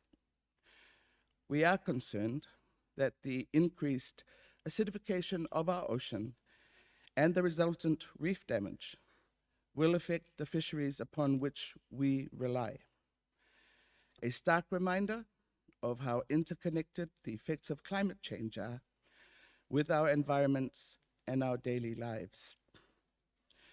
Madam President, what must we do with great urgency? The Pacific region, including our regional organizations, remain focused on building resilience to climate change and reversing environmental degradation, committing more to ambitious mitigation and adaptation actions, to protect BB&J and tackle biodiversity loss, to name a few priorities. Our daily realities push us to prepare for and respond to disasters, invest in green growth, circular economies, and renewable energy. Since the advent of the COVID pandemic in early 2020, all our Pacific SIDS had prioritized the safety and health of our people over economic considerations. Though a hard decision to take, considering the resultant economic challenges that followed, many of us were able to keep COVID-19 at bay. We call on our development partners to work with us in determining the best recovery strategies that fit our vulnerability and economic potential. Small island developing states simply cannot support their SDGs at the same time fund core needs on their own. Development cooperation systems must be more responsive to the constantly changing realities and the development emergencies we face daily. The COVID-19 pandemic has exacerbated these structural vulnerabilities and compounded risks. Consequently, the call for and endorsement of a multidimensional vulnerability index, the MVI, and implementation will allow for the inclusion of more than just income-based criteria to assess eligibility for concessional finance. This will be welcome support to address debt burdens, overcome economic shocks, and simultaneously safeguard the progress made on the 2030 Agenda, Paris Agreement, and the Samoa Pathway. Samoa appeals to all our partners to walk with us in realizing the timely and effective implementation of the MVI. Thank you, Madam President.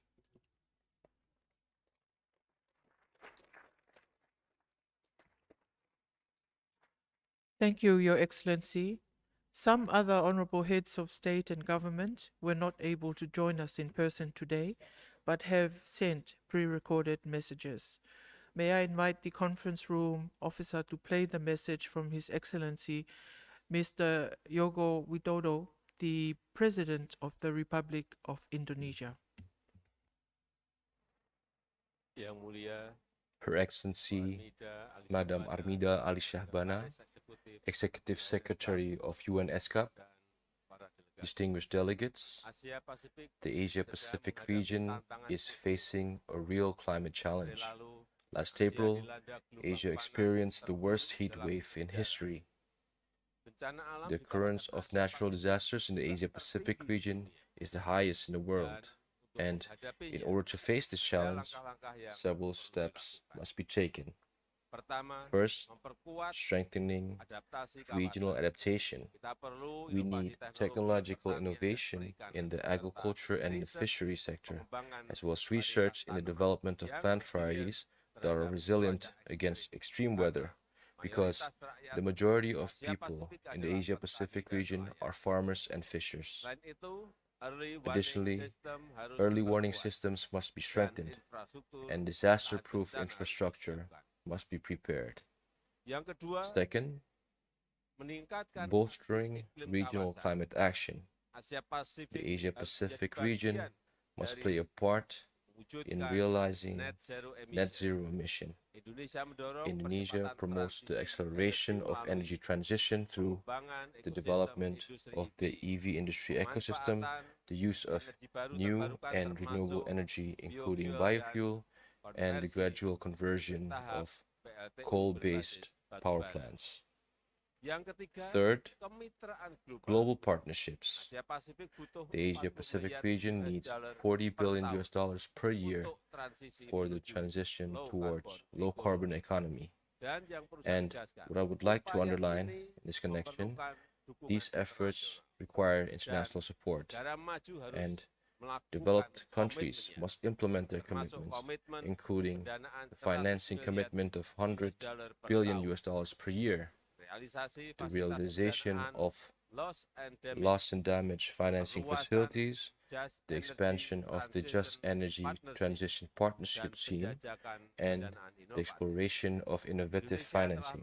Indonesia has initiated the Global Blended Finance Alliance because the synergy between government and the private sector will become a game changer in climate action. Excellencies, UN ESCAP has a big role to play in this regard and must become a forum for the strengthening of cooperation in tackling existing climate challenges. Thank you. Thank you. Next, may I invite the conference room officer to play the message from His Excellency Mr. Ferdinand Romualdez Marcos, Jr., President of the Philippines.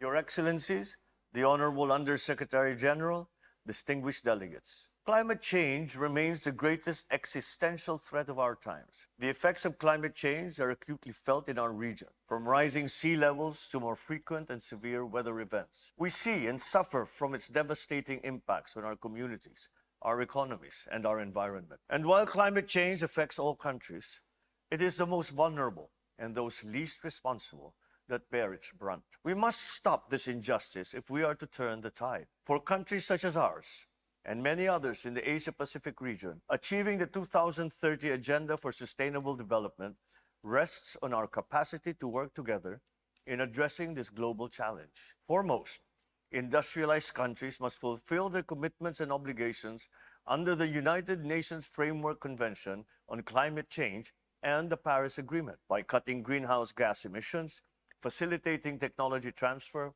and helping developing countries close the climate financing gap. It is imperative the Loss and Damage Fund begins to work.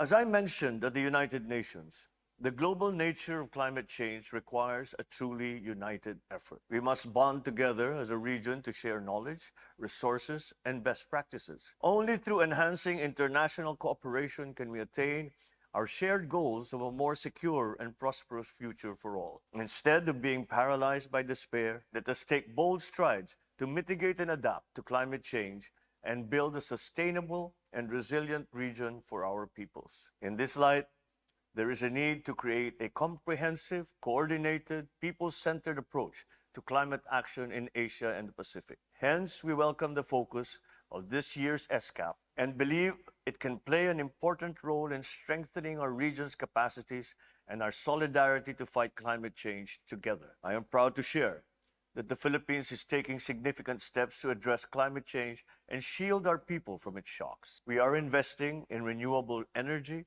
implementing sustainable agricultural practices, and promoting nature-based solutions in adaptation and mitigation. We championed the cause of developing countries during the Conference of Parties in Egypt, just as we continue to fulfill our nationally determined contributions. But we all can and must do more. South-South and triangular cooperation can complement national strategies to increase access to investments, innovation, infrastructure required to build more agile, resilient, and adaptive communities. Climate action should also take a prominent place in UN cooperation frameworks with program countries. We must ensure that the scarce resources of the UN are directed to efforts that make the most impact on the ground. At the same time, we must harness the consequential benefits of multi-stakeholder cooperation. The time for climate action is now. We must preserve the planet and build resilient, progressive, and people-centered communities today for the survival of humankind. Thank you.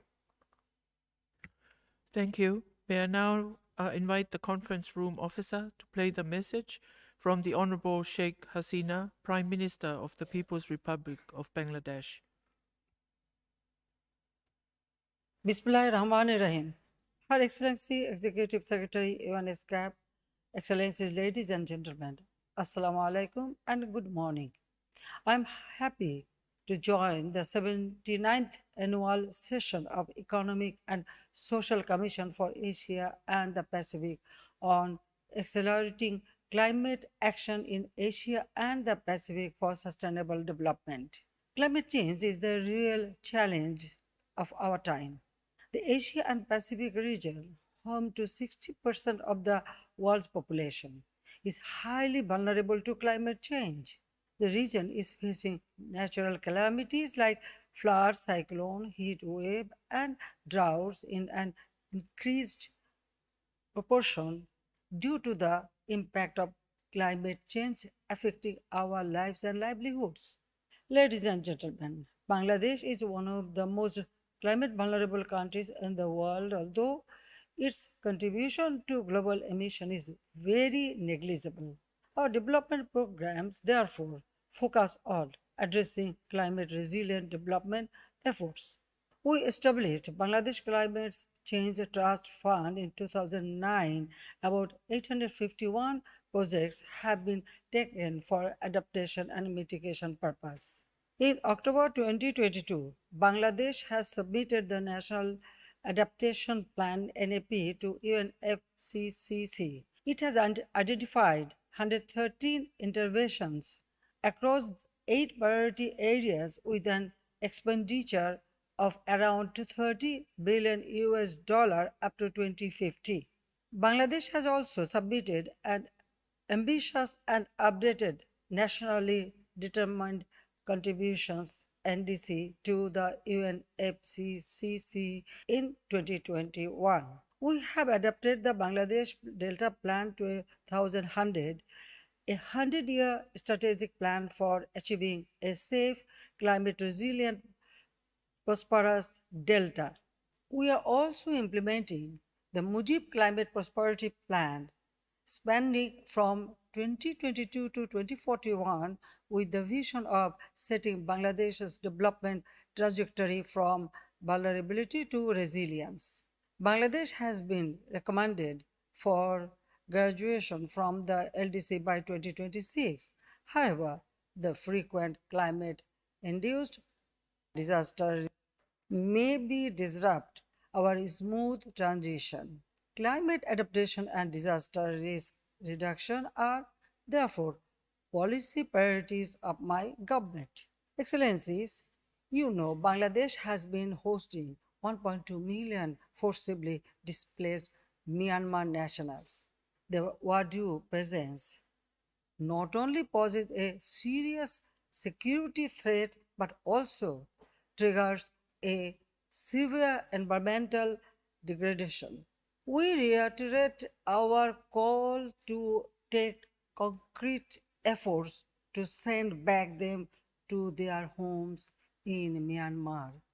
In conclusion, I would like to propose the following steps that SCAP may take into account. Climate vulnerable developing countries, especially in Asia and Pacific, require adequate finance to implement their NAP as well as to achieve NDC targets. International support measures of knowledge sharing, technology transfer, and innovation driven trade and investment are to be placed for transition towards climate resilience growth for the graduating countries. Trade facilitation measures, digital trade and IT enabled services should be available in the developing countries to deal with the fourth industrial revolution and mitigate the challenges of climate change. Sub-regional cooperation is to be strengthened, especially accelerating the current partnership and developing new partnership for promoting the climate action for sustainable development in Asia and the Pacific. Let us join our hand together to consolidate our partnership to fight against perilous threat of climate change and make the world a safer and better place for our future generation. Thank you all. Thank you. May I now invite the conference room officer to play the message from His Excellency, Mr. Luv San Manrain Oyun Eden, Prime Minister of Mongolia. Эрхэм зоч төлөөлөгчдөө Монгол улс нэгдсэн үндэсний байгууллагын ерөнхий ассамблеийн чуулганаар батлагдсан тогтвортой хөгжилд хүрэх 17 зорилгын нэг болох уур амьсгалын өөрчлөлтийн нөлөөллийг бууруулах үүсэд идэвхтэй оролцохыг эрмэлзээр ирсэн. Хүн төрөлхтнийг нөмөрсөн цар тахалч гисэн бид байгаль дэлхийгээ хэрхэн хайрлаж зохицон амьдрахыг сануулсан дэлхийн ээжийн сануулга болсон. Монгол улс нь уур амьсгалын өөрчлөлтөд нэн их өртөж байгаа улс орнуудын нэг юм. Ирэх 80 жил дэлхийн дулаалал 2 градусаар нэмэгдэх бол Монгол улсын хувьд 4 градусаар нэмэгдэнэ гэсэн орчилсон тооцоолол байна. Энэ нь нүүдэлчин соёл иргэншилтэй мал аж ахуй түшиглсэн манай орны хувьд өмнө нь учирч байгаагүй хүнд сорилт болох юм. Энэ нь зөвхөн Монгол улс төдийгүй хөрш орнууд бүс нутагт ч сөргөөр нөлөөлөх эрсдэлтэй.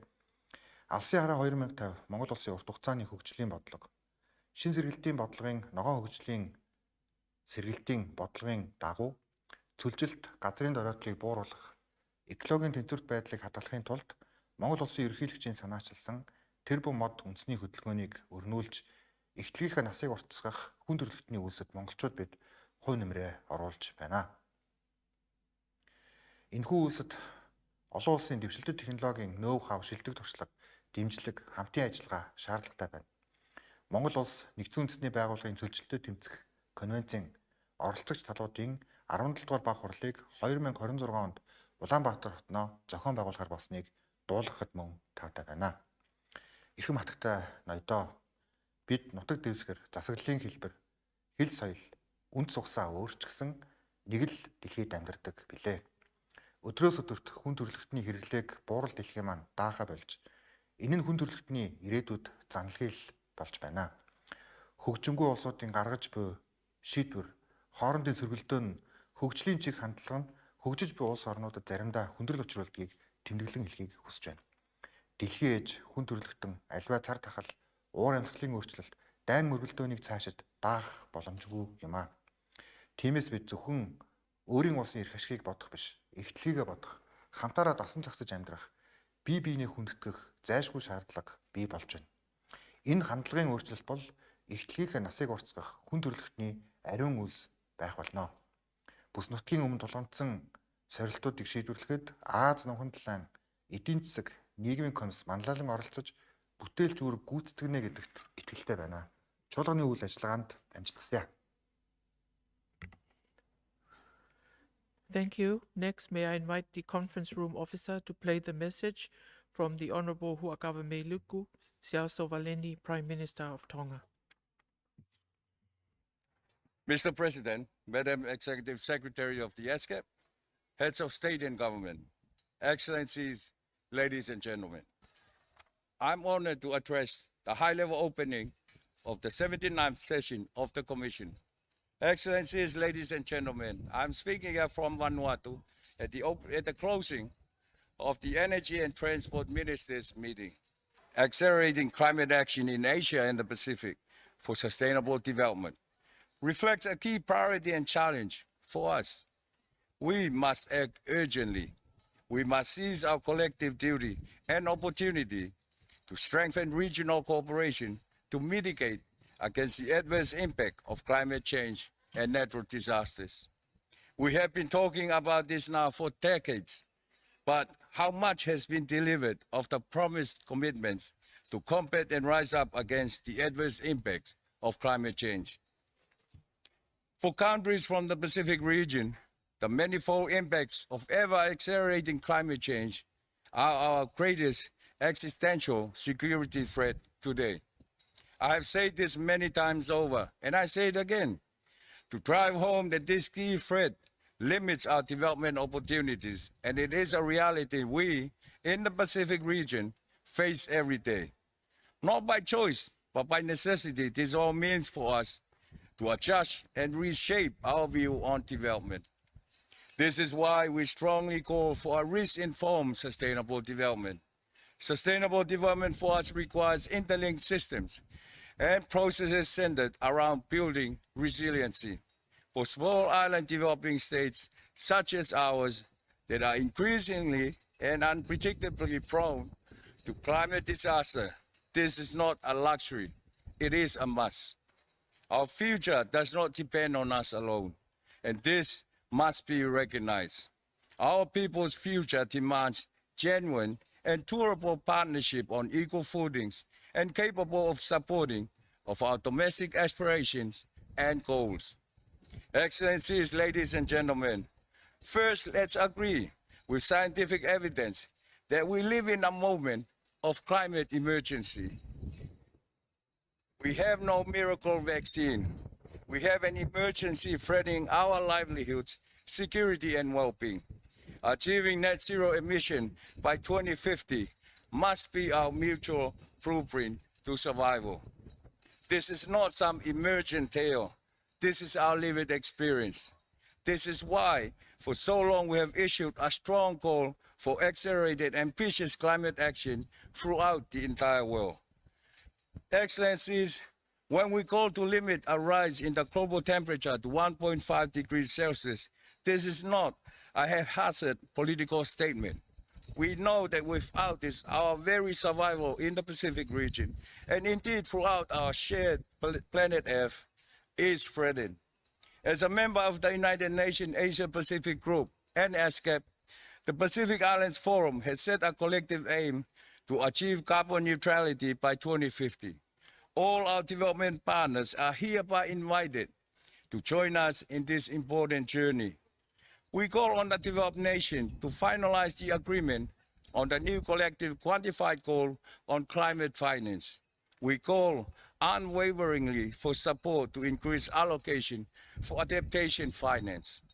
We urge the development of simplified access modalities to climate finance. We must facilitate better access for most vulnerable countries like the Pacific Small Island Developing States. We encourage support for the work currently undertaken on the Multidimensional Vulnerability Index. Moreover, Building on the outcome of COP27 last year, we urge developed countries, international financial institutions, and the private sector to mobilize support for the new loss and damage financing facility. Excellencies, ladies and gentlemen, the clock is ticking even faster. It is beyond high time we abandon rhetoric.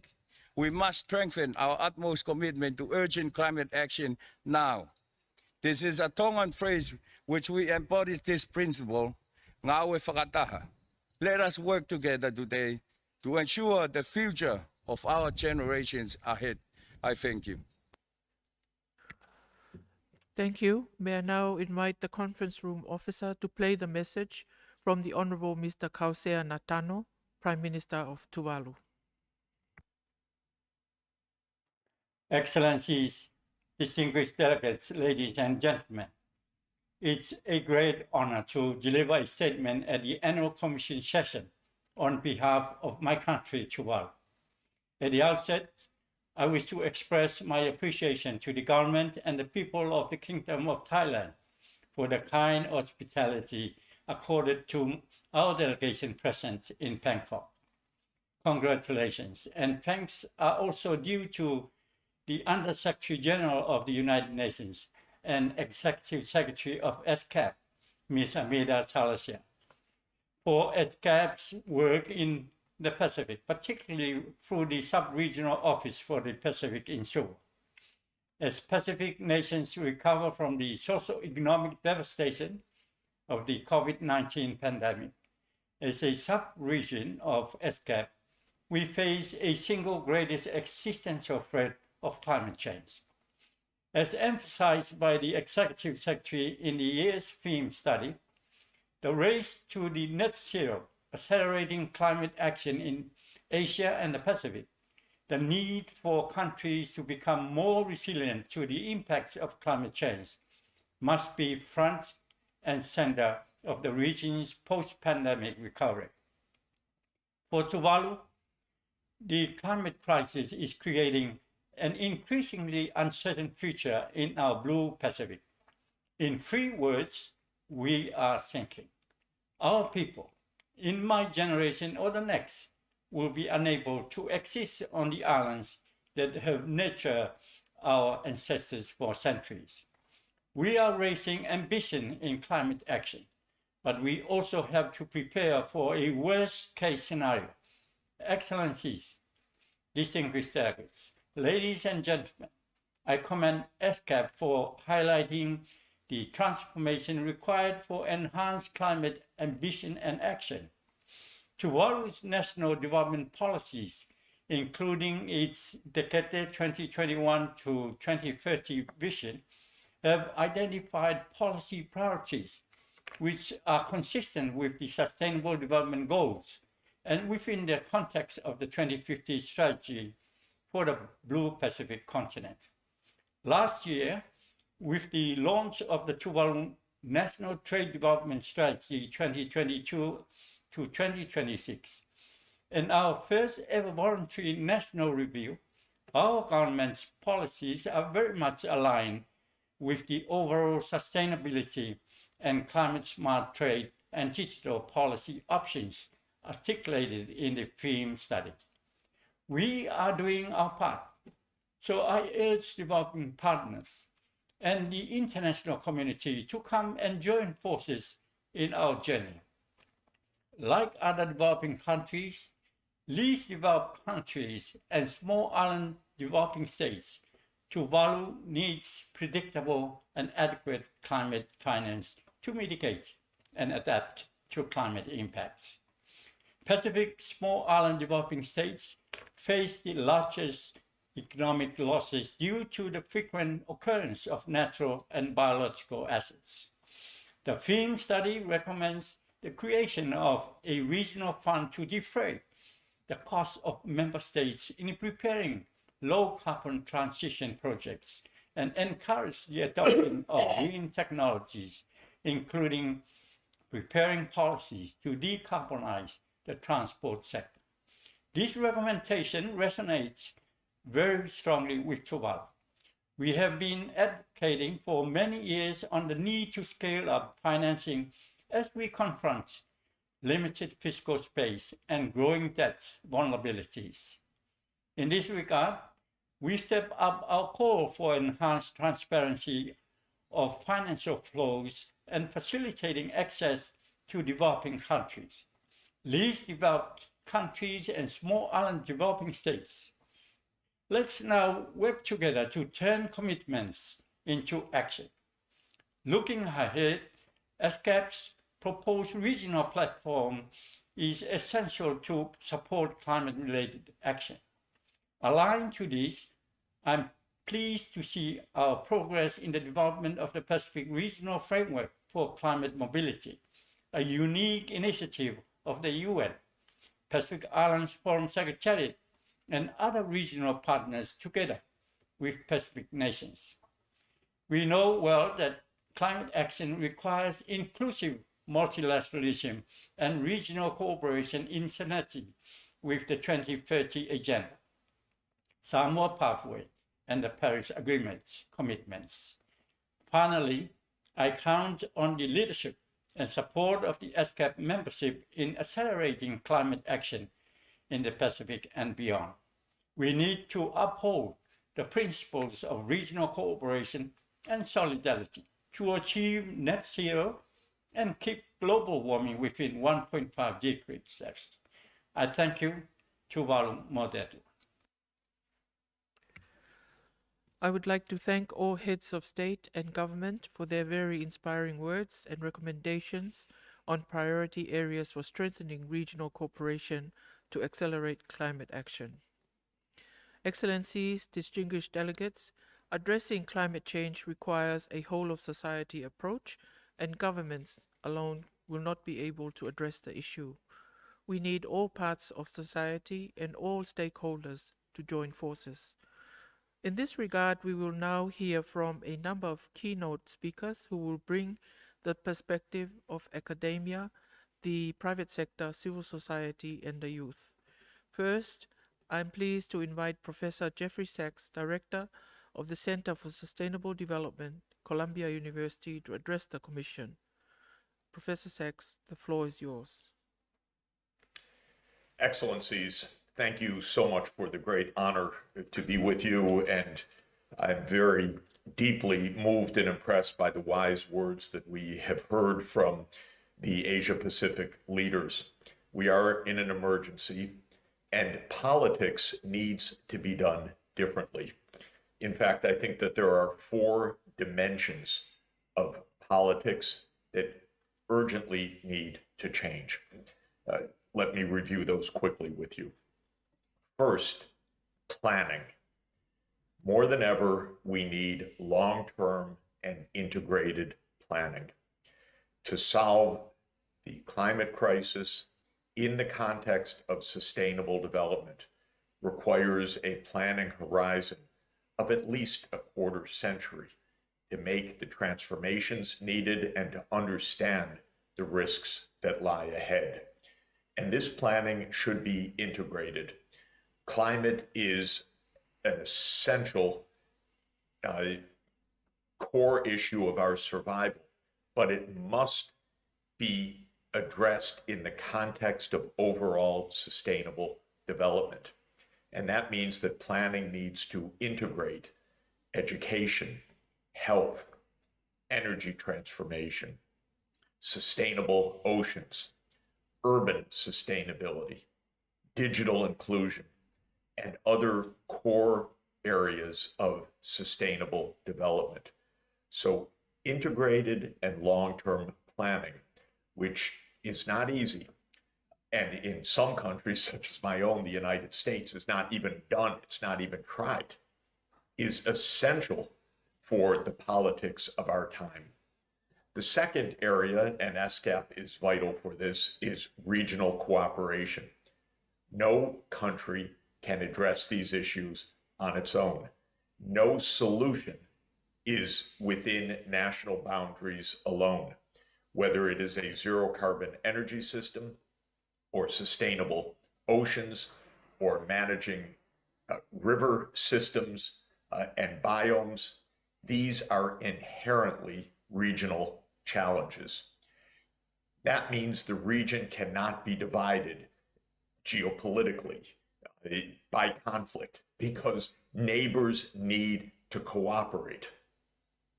You can't have one country on one side of the divide and the other country on the other because those two need to interconnect to manage common ecosystems, to share and transmit low carbon energy across national boundaries, to make it feasible financially and in terms of resource base to achieve net zero. The third crucial area is finance. Finance does not work right now for the developing countries. The global financial architecture is rigged for the United States and a few other countries. They get finance at low interest rates and long term, and everybody else pays high interest rates on short-term loans, is highly vulnerable to interruptions of financing and to debt crises and to end up in the IMF emergency room. And this is unacceptable. The system cannot be rigged for the US dollar and the euro, perhaps, and a few other currencies, and make it impossible for the rest of the world to get low-cost finance. And finance needs to be based on need, not on some arbitrary formula. You're in this category, you don't get good finance. Finance needs to be based on multidimensional vulnerabilities. I've been proud to work on the multidimensional vulnerability index. It is the right approach. It's essential, of course, for the Pacific Island states, but it's a general principle that finance needs to address needs at scale, not faking it. And when a country goes to the IMF and the IMF says, sorry, finance minister, you don't have the money, that's not an answer. It is the job of the IMF to enable the member state to get the financing needed to achieve the SDGs. It's the IMF's role not to say you need austerity, but here is how you can finance the Sustainable Development Goals and the climate agenda. So we need to change the global financial architecture. We're going to have 4 bites at that in the coming months, and this year cannot go by without results. There will be the Paris Climate Summit in June. There will be the midterm review of the SDGs at UN headquarters in September. There will be the G20 in Delhi in September. There will be COP28 in the UAE at the end of November and early December. 4 times to get financing right. That is the theme this year. That's also why UN Secretary General Guterres has called for an SDG stimulus now, so that countries don't wallow in post-COVID poverty and inability to address these urgencies. The fourth point that I would like to underscore, perhaps above all else, is that geopolitics is completely wrong. We need the United States and China to be cooperating. We need to say to the big countries, stop the conflicts, stop the bickering, cooperate. This is not us versus them. This is not alliance politics. This is not our side versus the other side. This is not new military alliances. This is not new arms races. For heaven's sake, this is our common planet at stake right now. Last week, new data came out that the world has spent $2.2 trillion on the military last year, dwarfing what we're spending on the global emergency. My country, the United States, was 40% of the military budget. The United States has wasted $7 trillion on wars. Let me say it again, $7 trillion on wars since the beginning of this century, and complete waste without any results. And then the US is in a debt crisis. Is it any surprise? If we are directed towards war, we will not save the planet. And so this is where we need a new geopolitics of cooperation. And all countries must say, don't make us choose sides. There is no side except one, the side of humanity. So let us please have the politics that works for our reality on this planet. One planet in common vulnerability. Thank you to ESCAP so much for your leadership. It is exactly the basis of regional cooperation that can enable all of the countries of the region and all of the countries of the world to succeed. And thank you for the honor of letting me be with you today. Thank you.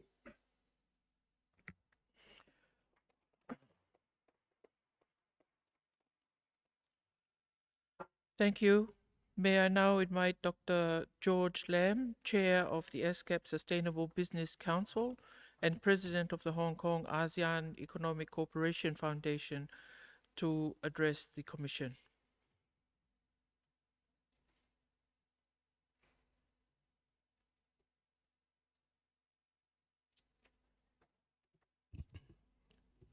Madam Chair, Madam Executive Secretary, Excellencies, distinguished delegates.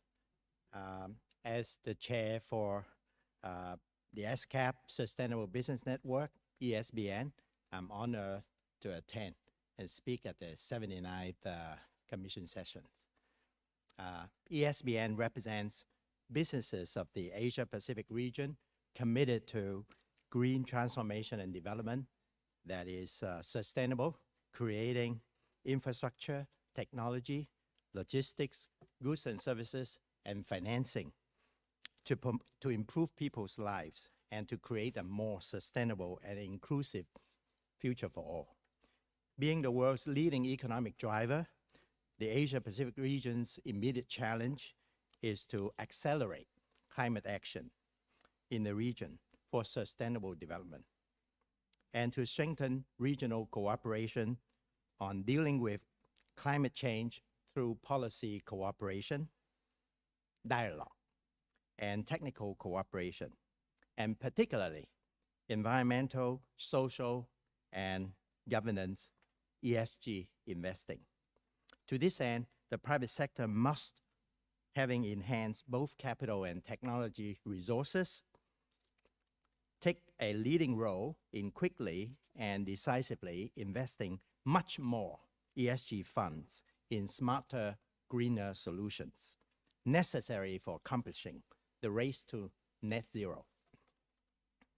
We at ESBN share the global consensus view that the world must move into emergency mode to seriously and fully address the urgent challenge of climate change, and we urge governments to quickly and decisively create clear and predictable, low carbon and climate resilient and ESG-friendly policy frameworks that foster green transformation and innovation to net zero carbon emissions. We are dedicated to working in multi-stakeholder partnership among businesses, governments, and communities to enable green transformation to a more sustainable and inclusive economy. We will continue to promote and facilitate the alignment of businesses' strategies with ESG principles.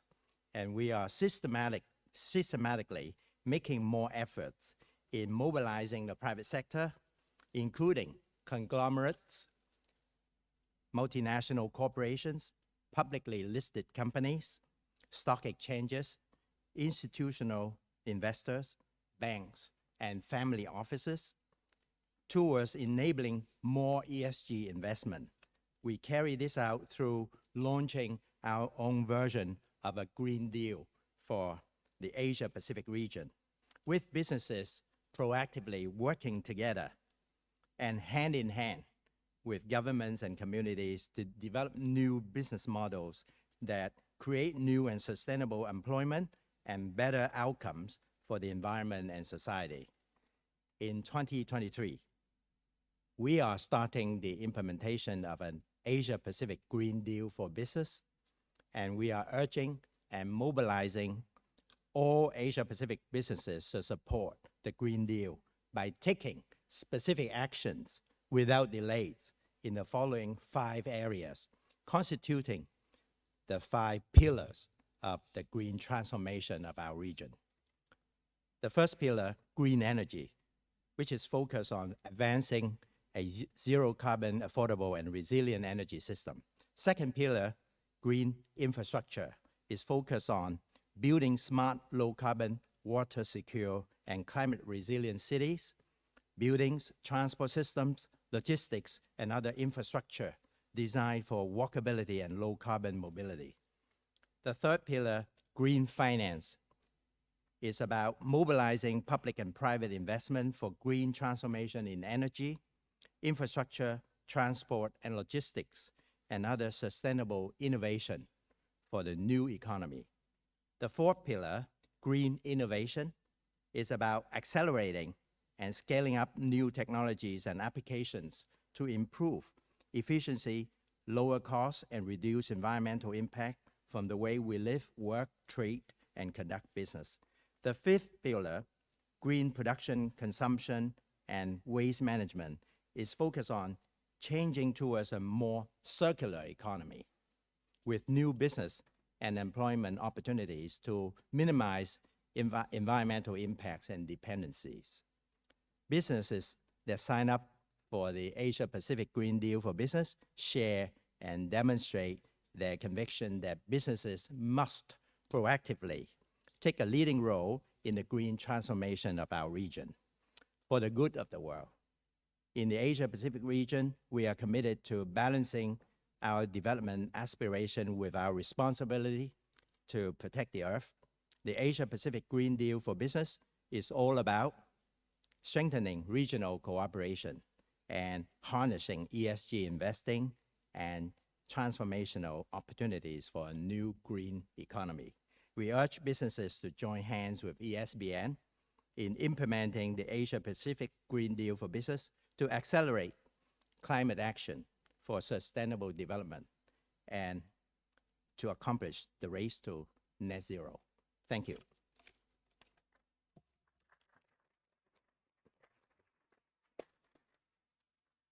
Thank you. I'm now pleased to invite Ms. Sunita Narayan, Director General of the Center for Science and Environment, India, and editor of Down to Earth, to address the Commission.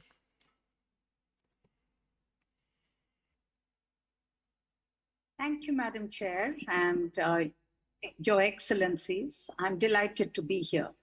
I have also heard the very wise words of all the leaders of this region, and I'm very proud to be part of this region because what I heard from our leaders is three things absolutely clearly. On one hand, accepting the urgency of climate change. We can see climate change happening in our world. We do not need to be told about climate change anymore. We see it in the uncertain and variable rainfall, in the extremes of our weather, which are impacting the poorest of our people.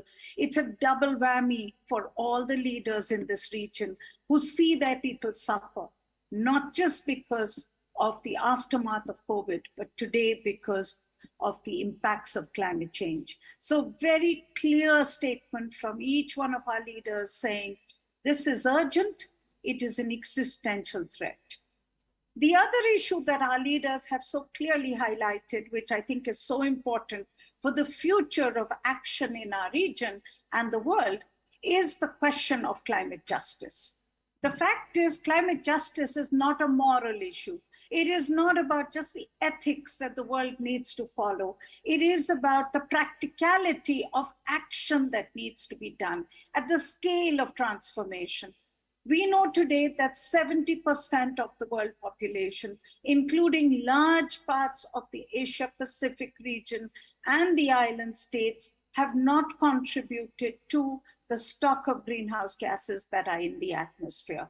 We also know that by 2030, at the current rate of emissions, the world would have run out of the carbon budget, which means that to stay below 1.5 degrees centigrade, we actually have no space anymore to emit further. Now, what happens to our region where large numbers of people still do not have access to development, do not have access to basic energy, do not have access to the kind of well-being that is needed to make sure that we can meet the aspirations of our people, and yet live within the planetary boundaries.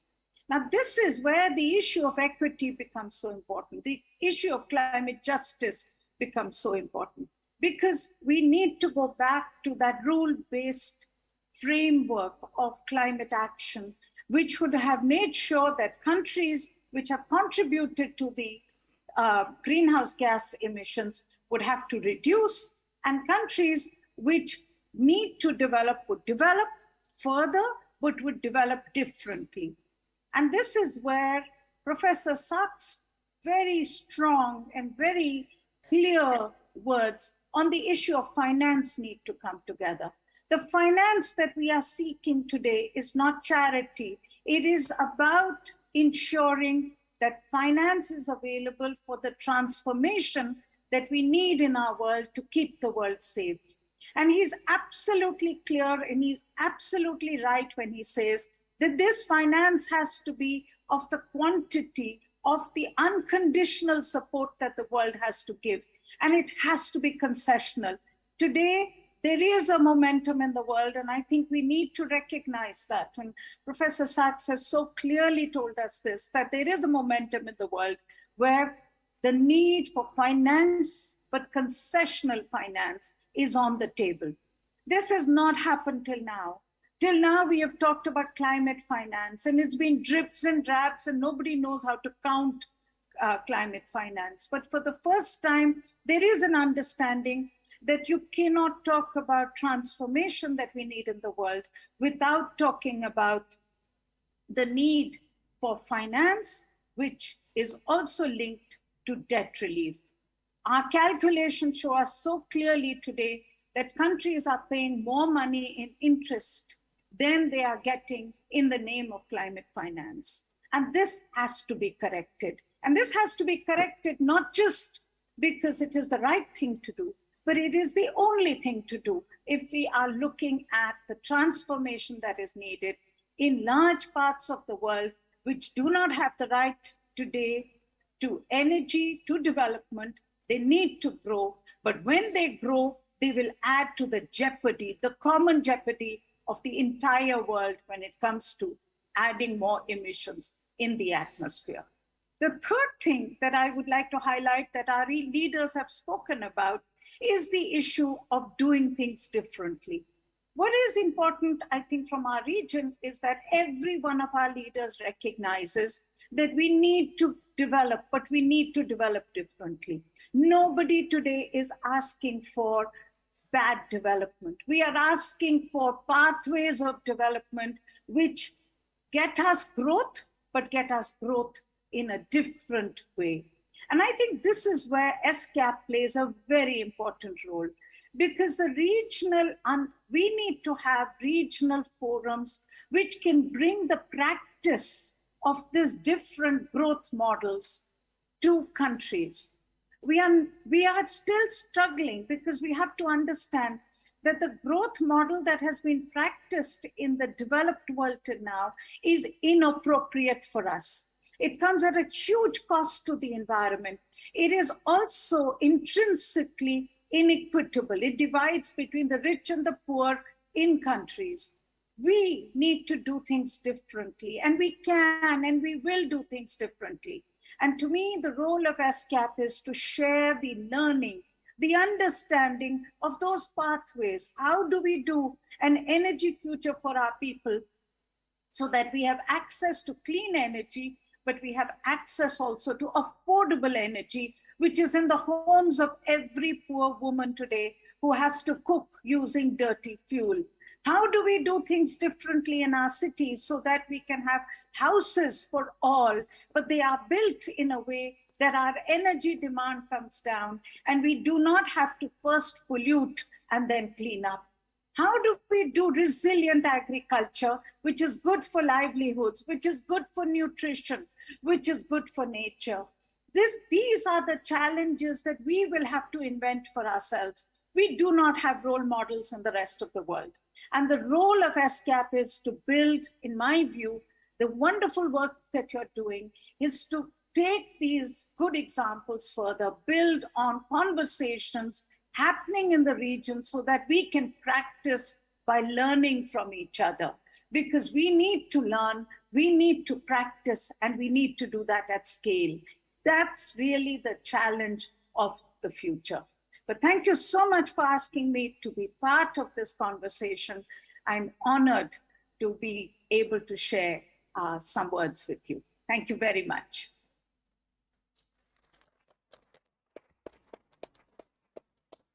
Thank you, Excellencies, distinguished delegates. In recent years, there has been a growing movement of young people across the globe and in the Asia-Pacific region calling for action on the climate agenda. Young people's meaningful involvement is vital for advancing climate action.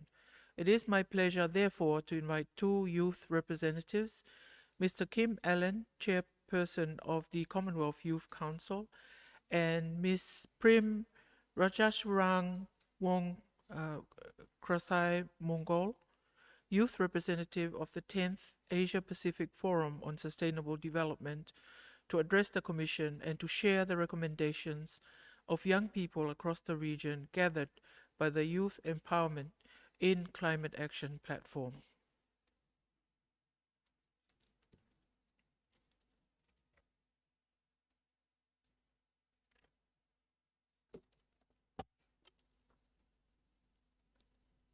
Madam Chair, Madam Executive Secretary, Excellencies, distinguished delegates, we are honored and delighted to take part in the Economic and Social Commission for Asia and the Pacific 79th session of the Commission to represent youth voices from the region.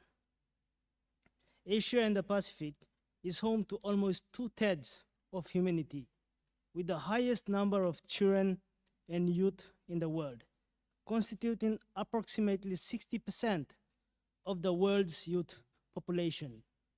The ESCAP theme shows the need for greater ambition for climate action in Asia and the Pacific. Countries in the region are confronted by the worst consequences of climate change, with the region being declared as the most vulnerable to the climate crisis. Of the 10 countries most affected by climate-induced disasters, 6 are in the region. Together with other vulnerable groups, young people across the region are disproportionately affected by climate change impacts. Rising sea levels threaten to submerge our land, including this very city where we stand today. Changing weather patterns affect food sovereignty, and frequent floods and disasters affect the most vulnerable communities, undermining hard-won gains in sustainable development and our collective future.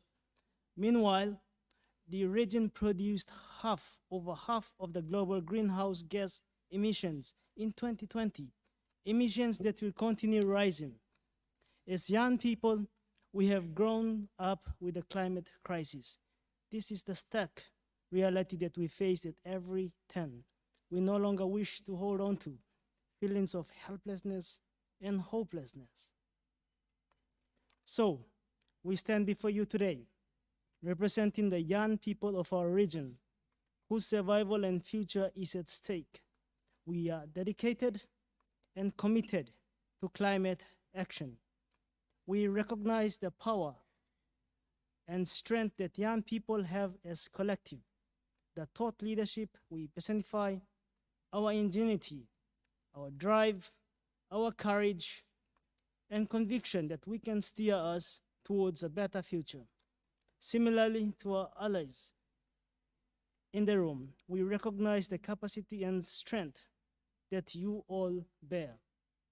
Together, we all share this responsibility to mitigate and adapt to the climate change crisis to protect our beautiful planet.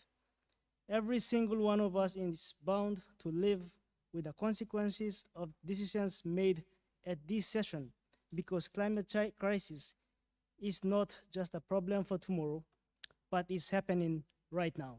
Thank you, Excellencies.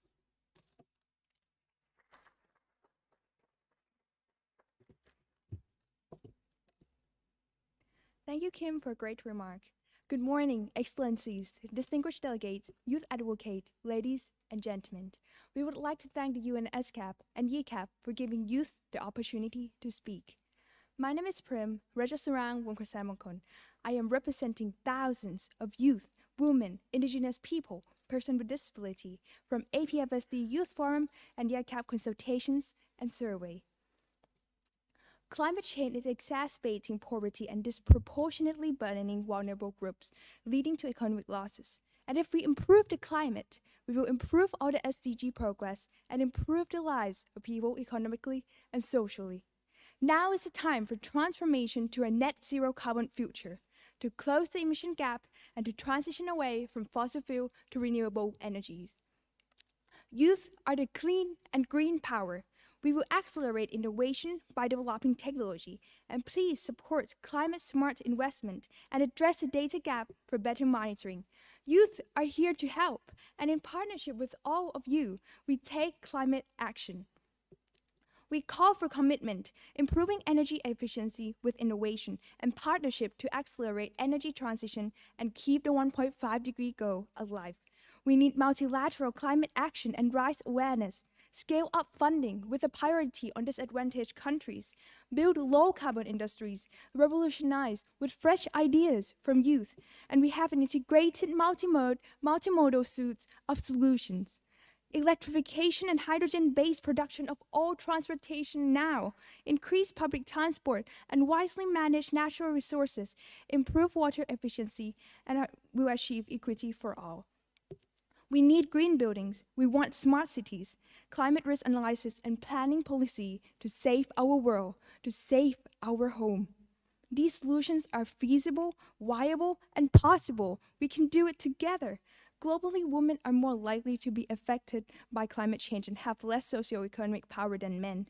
We want transformative regulatory framework, policy, and investment to ensure sustainable climate change mitigation and adaptation. Let's create opportunity, empower youth, peer learning, and build capacity for the future we want. Modernize and integrate system to change behavior. We, the youth, are the agent of change. We are creating impact, influencing, taking action everywhere in the world, in every way we can. We can think globally and act locally. We urge you to prioritize climate action and include youth in decision-making and NDC processes. Climate change is not a word. You can see it, you can hear it, you can feel it. We say the sky is blue, but during the PM 2.5 crisis, you can see the sky is white and gray. Do you feel the heat? The rate of heat-related death increases. You can see the deadly earthquake is more frequent. We share the same breath. Climate change is making seasonal allergy worse. Can your nose handle it? Climate change is bloody. How about the animals? There's nowhere left to go. Asia Pacific is home to billions of life, home to nature, animals, and biodiversity.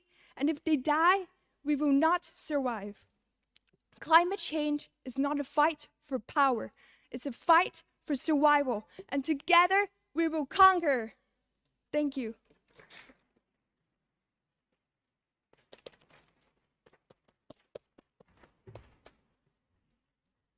Thank you all for those very inspiring remarks. On behalf of the Commission, I would like to thank the leaders for their special messages and the keynote speakers for their interventions.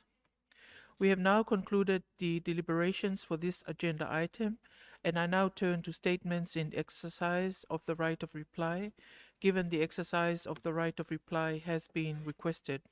In this connection, I would like to remind all delegations that statements in the exercise of the right of the reply are limited to 3 minutes for the first intervention and to 2 minutes for the second intervention. I now give the floor to the representative of the People's Republic of China.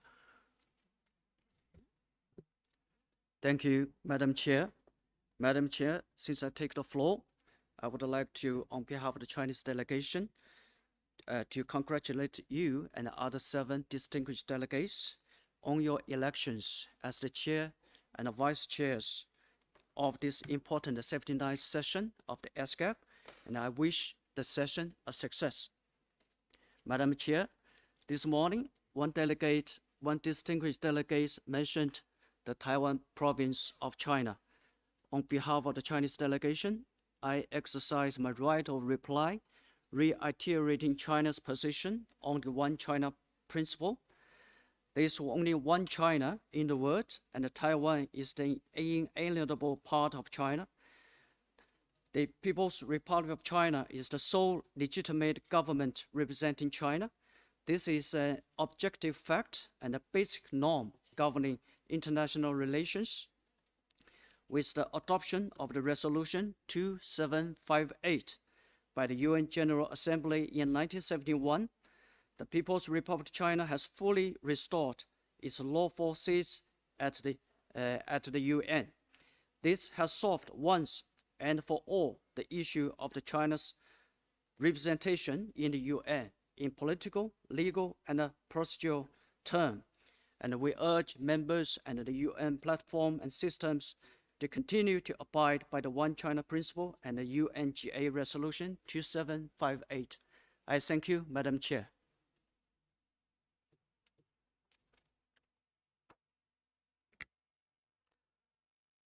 At this time, we shall break and reconvene this afternoon at 14:30 hours Bangkok time sharp to pursue the discussions under agenda item 2A.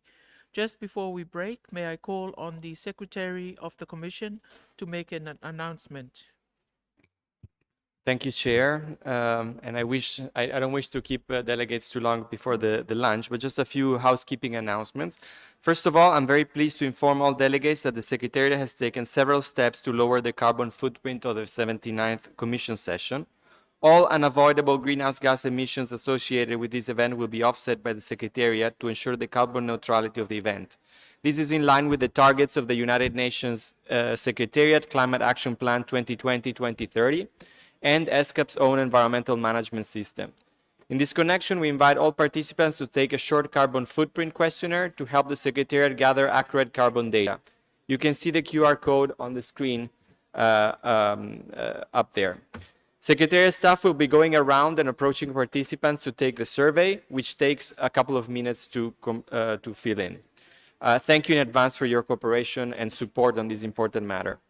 Delegations are also reminded that this session the Commission will be electing the Governing Council of the Asian and Pacific Center for the Transfer of Technology, APCTT. And as stipulated in the center, in addition to the host country, India, the Commission will elect no less than 8 additional members of the Governing Council. The nominations that have been received are the following: Bangladesh, China, Islamic Republic of Iran, Pakistan, Philippines, Republic of Korea, Russian Federation, Tajikistan, Thailand, and Uzbekistan. Candidates were invited to issue statements indicating their aims, vision, and commitments as members of the Governing Council should they be elected. The statements have been circulated to all member states and are also available on the website. The elections will take place tomorrow morning from 11 to 13 hours in Conference Room 1. In accordance with the rules of procedure of the Commission, elections will be conducted by secret ballot. Ballot papers will be provided in the election room. All members in attendance are kindly requested to cast their vote, and a reminder to all nominees to remember to vote for yourself. I'm pleased to announce that this year a record number of side events are being hosted by our member states and partner organizations. The side events for today are shown on the screen and are listed on the Commission website. These side events are open to all participants of the Commission, and most of them are in hybrid format, so participants can also join online. Details of the events are available on the Commission website. I would also like to inform all participants that in addition to regular catering services available at the International Cafeteria and Coffee Corner on level 1, the Deutung Festival is especially brought in for the Commission session, where delicious and authentic Northern Thai food and products made by Northern tribes and communities are on offer. So please do visit those local vendors and enjoy the Thai culture in the garden area on the floor. I'm also pleased to remind everyone that the Executive Secretary and the Minister of Foreign Affairs of the Kingdom of Thailand are hosting a reception for all participants at the Commission after the conclusion of the afternoon session at the Ministry of Foreign Affairs. Transportation has been arranged for participants between the Nguyen Conference Center and the Ministry, and the buses are scheduled to leave at 17:15 hours from the exit near the flagpole area. And right after the conclusion, we will have the inauguration of the Sustainability and Innovation Corner and the opening of the Climate Solutions Fair on level 1. The fair comprises many booths from countries and stakeholders, all showcasing various solutions to address climate change. And participants are invited for the opening of the fair and encouraged to visit it throughout the week. I thank you for your attention. Thank you, Secretariat. The meeting is adjourned.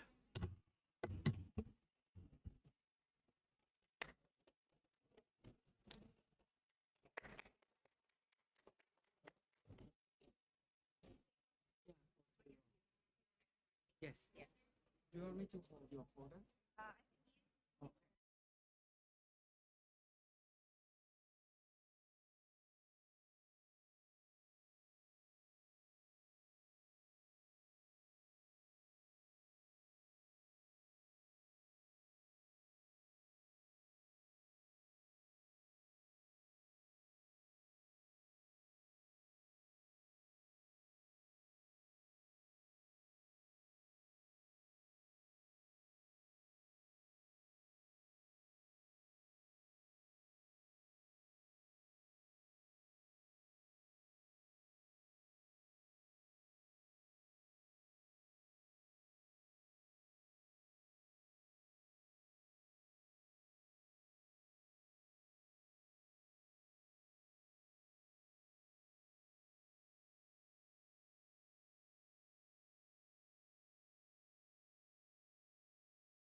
Excellencies, distinguished delegates, the meeting is called to order.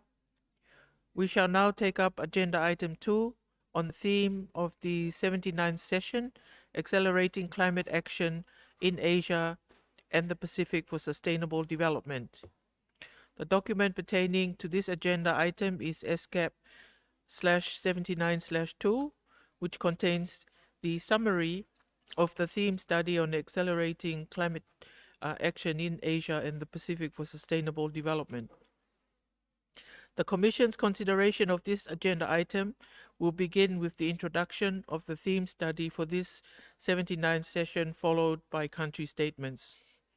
May I invite the Executive Secretary, Ms. Amida Sausia Alisabana, to introduce the theme study, Accelerating Climate Action in Asia and the Pacific for Sustainable Development.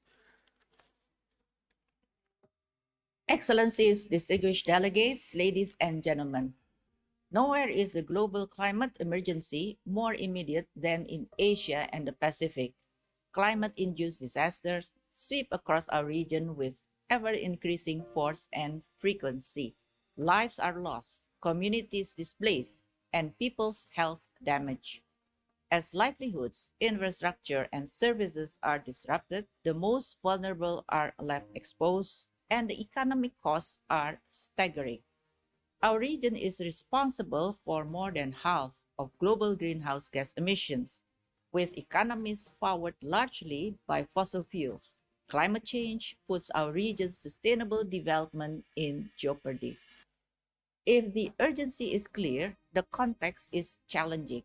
The COVID-19 pandemic was heartfelt, and as governments work to consolidate a recovery, the fuel, food, and financial crisis added complexity to the task.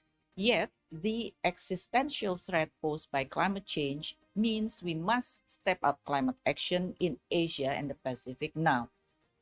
There are three key sectors based on ESCAP analysis where action can play a critical role in reducing regional greenhouse gas emissions: energy, transport, and the industrial sector.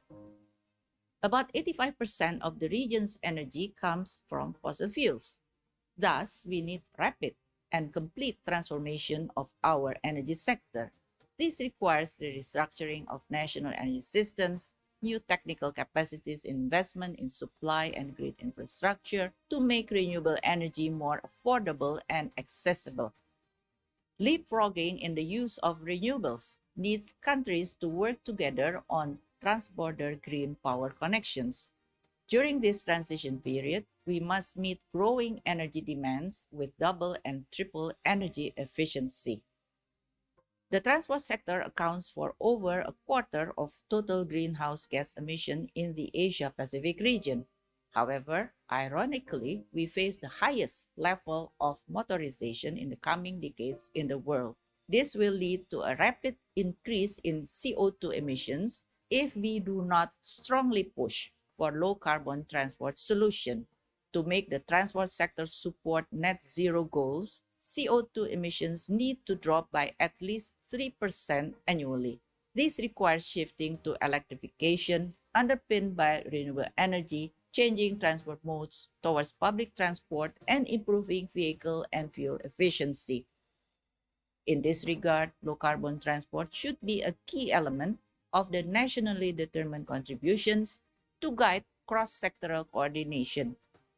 Regional cooperation could support such efforts by facilitating exchanges of best practices and technical collaborations. Our region accounts for nearly 3/4 of global greenhouse gas emission in manufacturing and construction, reflecting its central role in global value chains. Eliminating fossil fuel subsidies and establishing carbon pricing mechanism are key to internalizing the cost of greenhouse gas emissions. Therefore, climate considerations should be integrated into regional trade agreements. This can incorporate precise, replicable, and enforceable environment and climate-related provisions to ensure trade is climate smart. Foreign direct investment in climate mitigation and adaptation can be a key means of narrowing gaps in climate financing, but have been unevenly distributed in the region. Regional cooperation should be strengthened to enhance the capacity of developing countries in attracting investment in developing low-carbon industries. Making bold progress in these sectors requires ambitious financing plans. Climate finance falls significantly short of what developing countries need. The flow of international public sources has increased in recent years, but does not meet the committed scale. The issuance of green, social, and sustainability bonds is rapidly growing, reaching $210 billion in 2021, but was dominated by developed and only a few developing countries. Scaling up climate finance requires transforming climate finance policies and making national policies coherent across sectors to support environmental standards, incentivize the energy transition, and encourage the adoption of green technology. National public and private finance also need reasons to support the research and development of new green technologies and de-risk their uptake. Excellencies, distinguished delegates, the case for urgent climate action is overwhelming. Together, we can win the race to net zero. If we can achieve this monumental task, then we will have secured a brighter future for Asia and the Pacific. Thank you very much.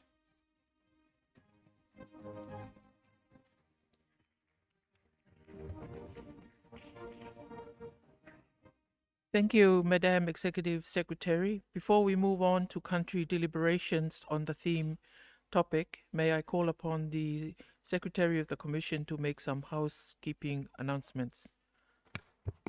Thank you very much, Chair. Excellencies, distinguished delegates, please allow me to provide some information regarding the conduct of the session for delegations attending online and about Zoom, the e-conferencing platform that we're using today.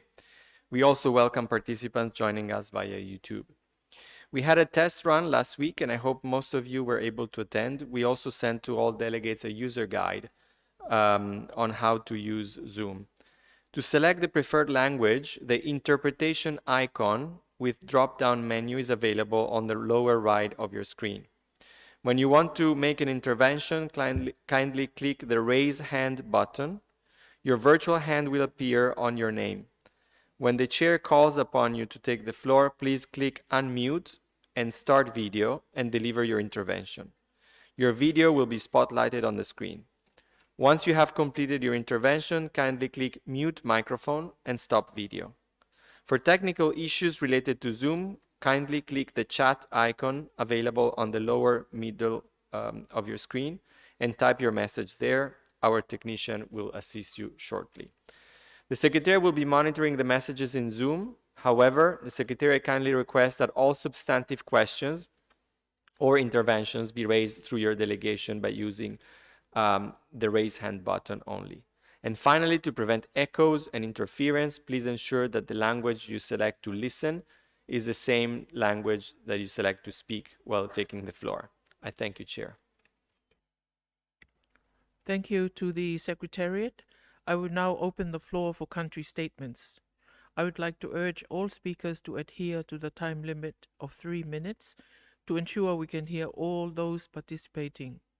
I also would like to remind delegations that in case of a longer statement, you may only deliver the summary version and provide the Secretariat with the full statement for sharing through the Commission website. Based on the requests received, the Secretariat has prepared a tentative list of speakers. In order to maintain order and for delegations to be ready to take the floor, when I call on the speaker, I would also announce the 2 delegations next in line. Delegations in the room called upon to speak would speak from the podium, while delegations online would need to click the raise hand button on Zoom. Is this clear to all delegations? If so, I now open the floor for country statements. The first speaker is the Honorable Seve Painiu, Minister of Finance of Tuvalu, to be followed by the representative from Fiji and then followed by the representative from Bhutan. Okay. Okay. The representative from Fiji is not in the room right now, so we will start with the country statement from His Excellency, Mr. Tendi Doji, the Minister of Foreign Affairs of Bhutan. Her Excellency, the UN Under Secretary General and Executive Secretary of ESCAP, Excellencies, ladies and gentlemen, Kuzombo and warm greetings of His Majesty the King, Her Majesty the Queen, and the people of Bhutan. I'm honored to be participating in the 79th session of ESCAP. This is an opportune moment for the region to reflect on the progress, share experiences and lessons, and pave the way forward, especially as this year marks the midpoint of the 2030 Agenda for Sustainable Development Goals and 7 years since the world came together to sign the Paris Agreement. Bhutan, with its fragile mountainous ecosystems and reliance on climate-dependent sectors such as hydropower and agriculture, is highly susceptible to the consequences of climate change. Despite our vulnerabilities, under the guidance of our visionary leaders, Bhutan has set a strong example in conservation and its low-emission development policy for climate change and sustainable development goals.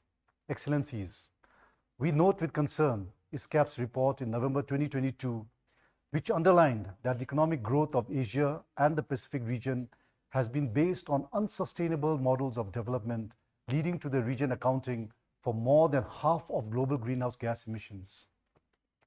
In order to achieve the goals of the Paris Agreement, it is imperative for all economies to ensure net zero emissions and become carbon neutral by mid-century. Assessments show that the nationally determined contributions submitted to date are not adequate in achieving the goals of the Paris Agreement. Therefore, there is an urgent need to raise our ambitions in phasing out fossil fuels and accelerate uptake of cleaner sources of energy. This is a race against time, and the global community must scale up our climate ambitions to save the planet from catastrophic impacts of climate change.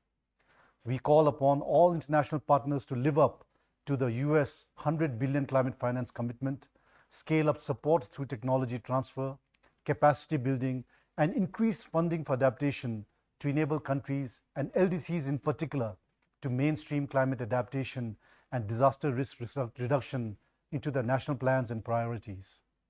The funding mechanism for loss and damage implementation should be expedited. On our part, Bhutan will continue to promote a green and sustainable economy, keep our commitment to be carbon neutral, guided by the holistic development philosophy of gross national happiness. We thank our many partners for the support till now, and our graduation is a reflection of this successful cooperation. I wish the 79th session of ESCAP all the success. Thank you, and Tashidile.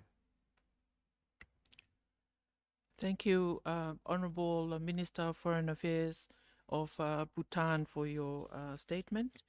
And I would now like to invite the Honorable Sakiusa Tubuna, Assistant Minister of Office of the Prime Minister from the Republic of Fiji, to be followed by the representative from Tuvalu and the representative from the Marshall Islands.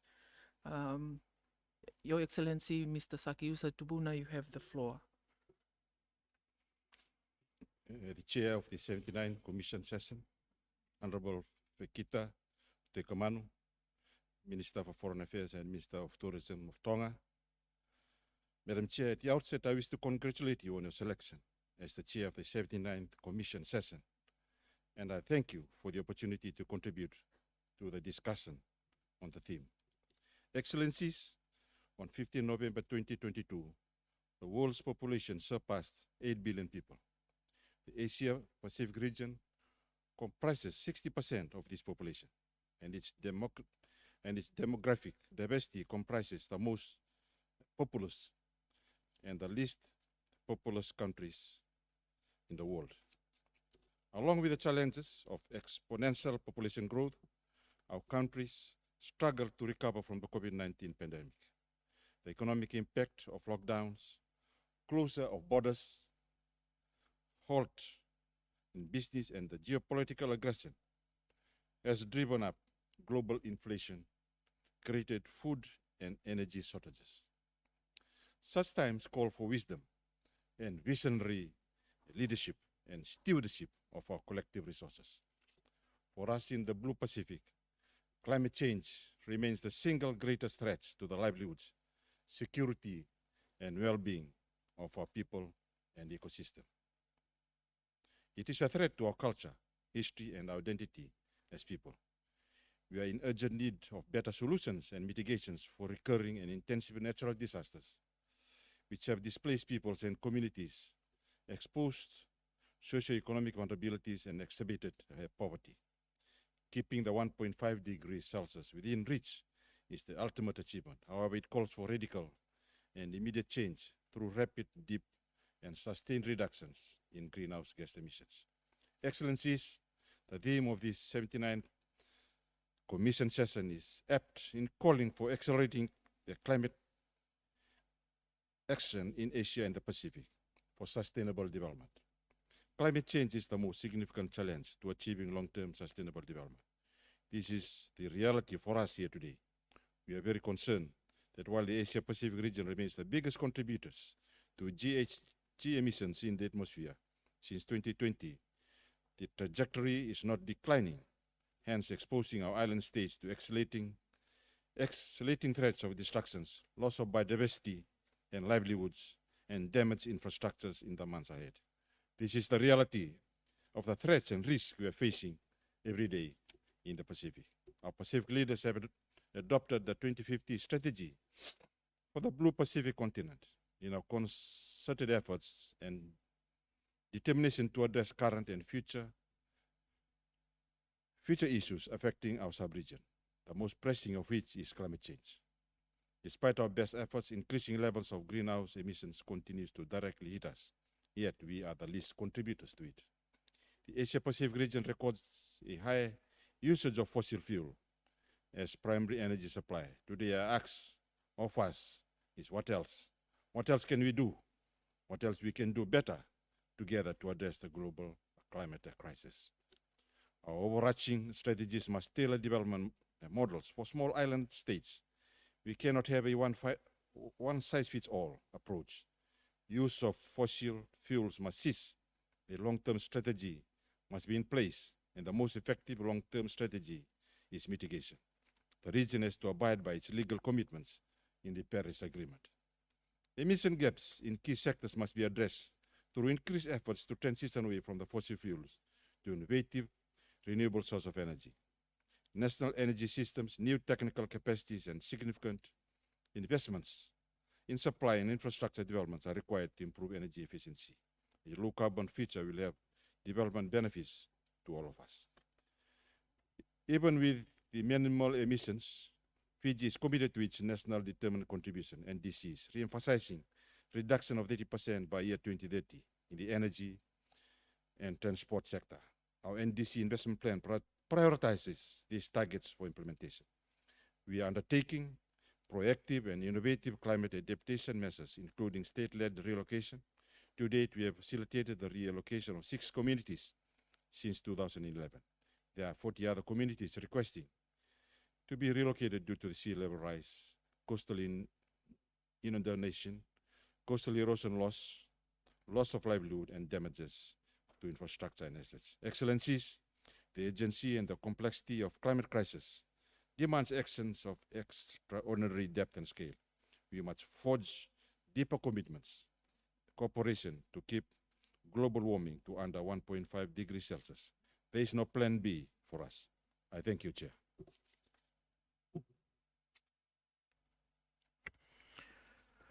Thank you, Honorable Sakiusa Tubuna, Assistant Minister, Office of the Prime Minister of Fiji, for your statement. We shall now move to the statement to be made by His Excellency Mr. Christopher Leek, Minister in Assistance, and to the President and Environment of the Marshall Islands. Excellencies, Executive Secretary of UN ESCAP, distinguished representatives, ladies and gentlemen. Yoga and greetings from the people and government of the Republic of the Marshall Islands. It is an honor to virtually come before you to express the views and hopes of my people. Friends, our world is at a crossroads, facing the greatest crisis of our time, climate change.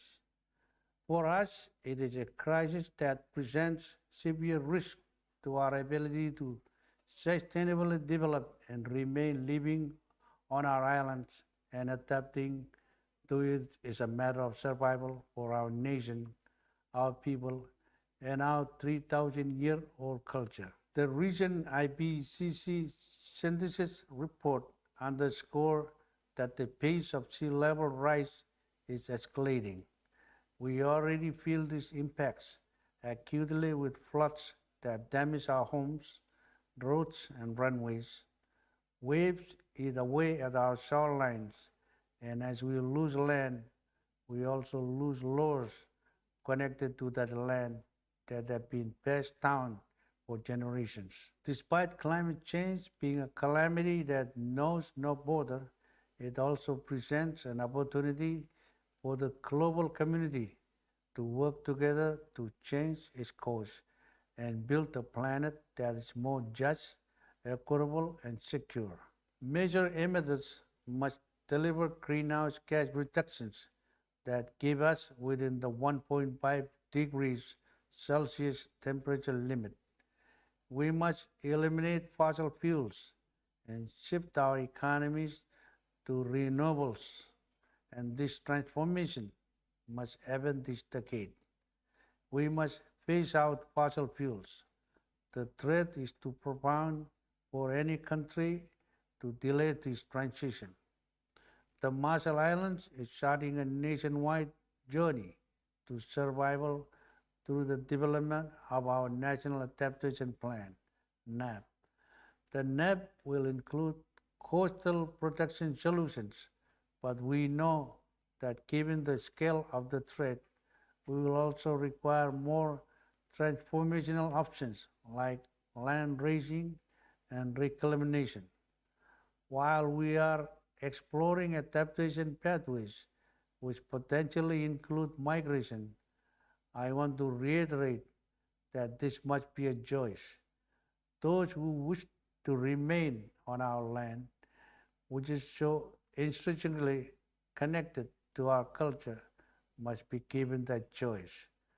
We will defend our right to self-determination.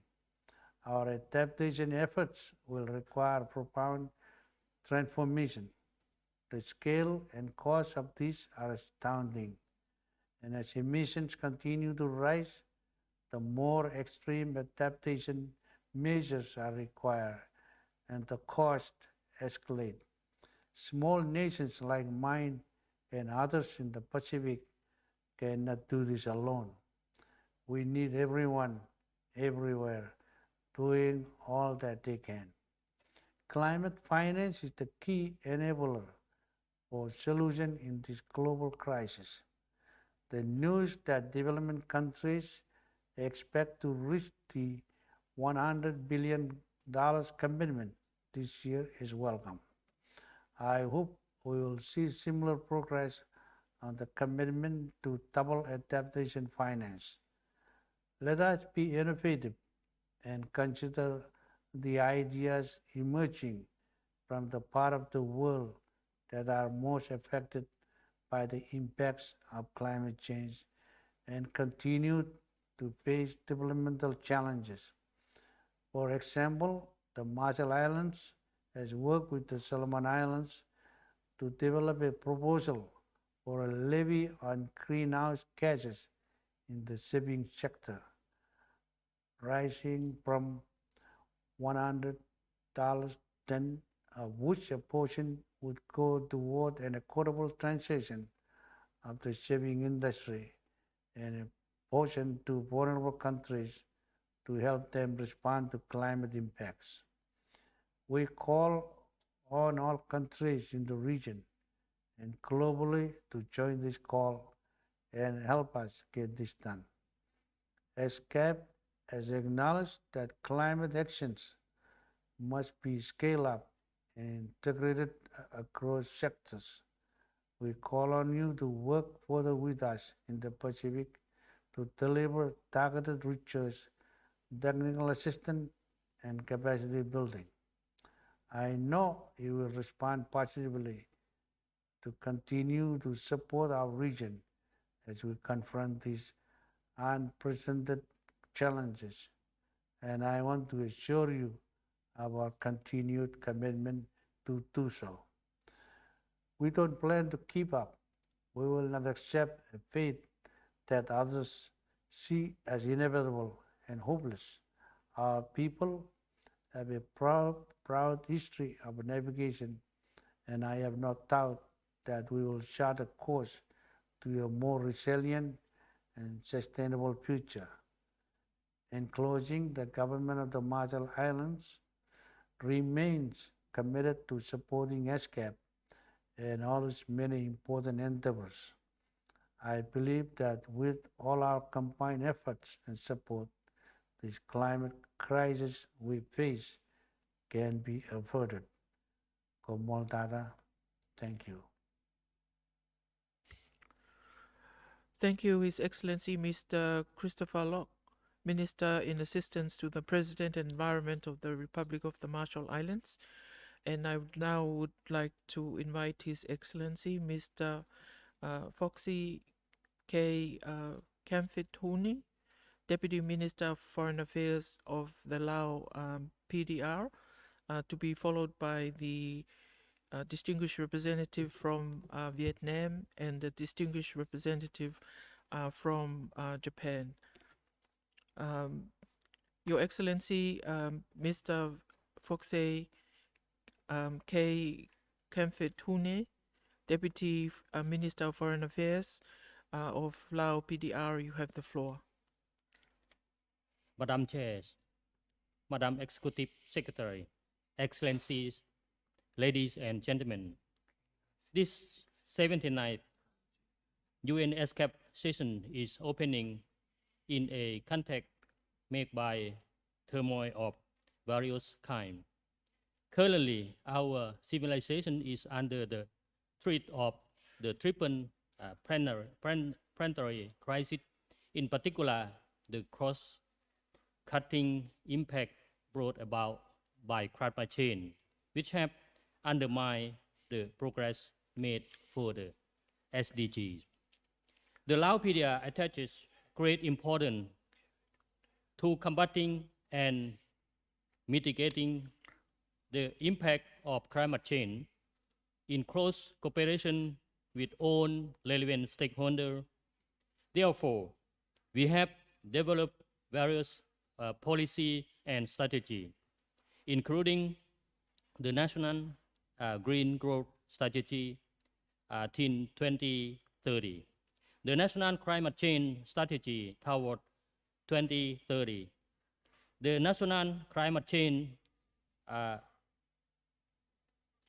Strategy toward 2030, the updated National Determined Contribution 21-25, the Resilient Framework 2022-2025, and financing strategy in support of the 9th National Socio-Economic Development Plan 2021-2025.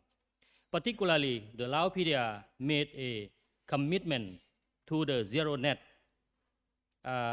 greenhouse gas emission by 2050 during the Climate Ambition Summit in 2020, and later announced during the COP26 the national target of 2030 to reduce the greenhouse gas emission by 60% and to increase forest cover to 70% of total land area, and to promote the use of renewable and clean energy through a 30% share of electric vehicle and 10% biofuel.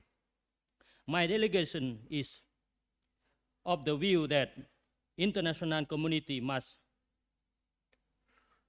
redouble its collective effort and urgently tackle this crisis through the development and implementation of our climate action, which are in accordance with the Paris Agreement and climate-related SDGs, and importantly, our national determined contribution. At the national level, the Laopedia is working closely with other ASEAN members to implement the ASEAN Agreement on Disaster Management and Energy Response, and the One ASEAN, One Response Declaration on the relevant ASEAN mechanism in line with the United Nations Framework Convention on Climate Change. At the sub-region level, on 7 April 2023, the three Prime Ministers of Laopedia, the Republic of the Union of Myanmar, and the Kingdom of Thailand convened a trilateral virtual consultation to discuss and exchange views and addressing on problem of transboundary haze pollution that pose serious impact to health and livelihood of the people of many parts of the three countries. As LDC and LLDC, the Laopedia still need further support and cooperation from the international community and in terms of the financial and technical support to achieve our national development project, the SDGs and commitment under the Paris Agreement. Madam Chair, let me conclude by reaffirming Laopedia's commitment to continue work with the UN ESCAP and all member states to uphold multilateral cooperation and partnership, and to accelerate climate change, climate action for the sustainable future of our ASEAN Pacific region. I thank you.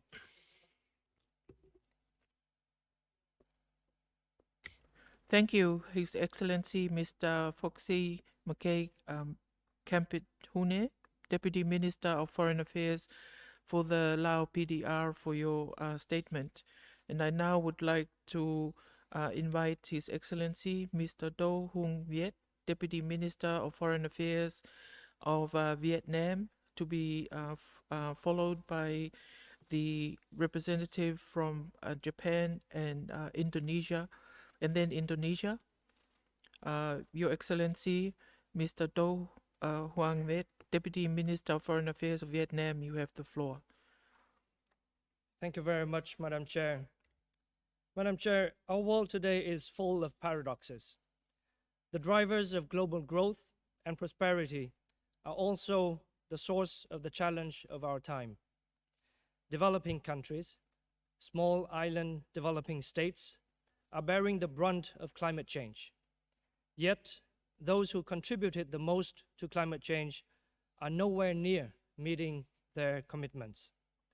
At a time when international cooperation is needed the most, the world is becoming increasingly divisive, driven by major power rivalries.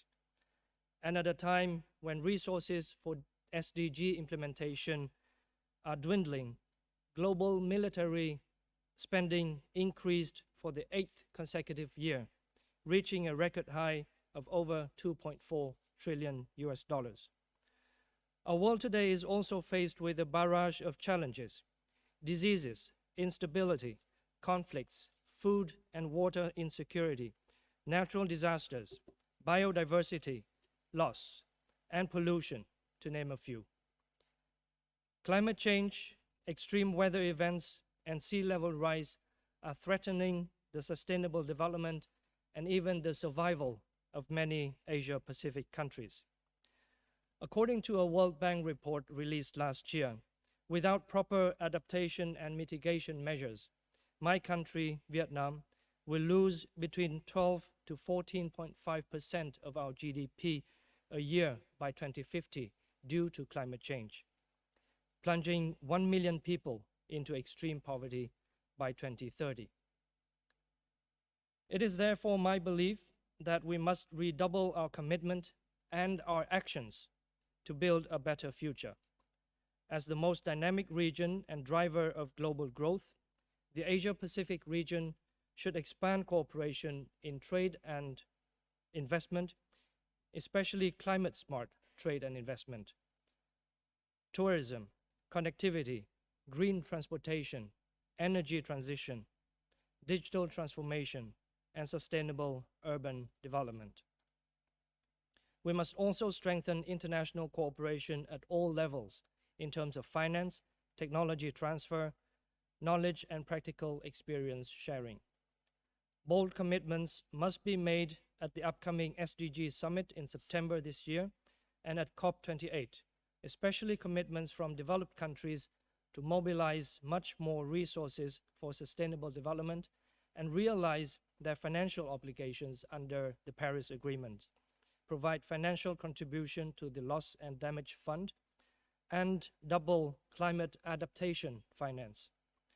I believe that the United Nations, and in particular the UN ESCAP, has a special role to play in advancing these commitments and coordinating regional and international actions. The UN ESCAP's work in SDG monitoring and statistical capacity improvement, amongst others, are of particular significance. Madam Chair, Vietnam is committed to a net zero emission target by 2050, but we cannot do it alone. Accordingly, last December, Vietnam and international partners established the Just Energy Transition Partnership to support Vietnam in realizing its net zero ambition. Much remains to be done, but we are moving in the right direction. Vietnam has made significant yet uneven progress in SDG implementation, and without greater efforts and further international assistance, many SDGs will not be achieved by 2030. In this connection, we look forward to continued invaluable support and cooperation from the international community, including UN ESCAP, so that we can realize our aspiration for sustainable development and our commitments at COP26. Vietnam will spare no effort in contributing to peace, stability, and prosperity for the region and the world while leaving no one behind. I thank you, Madam Chair.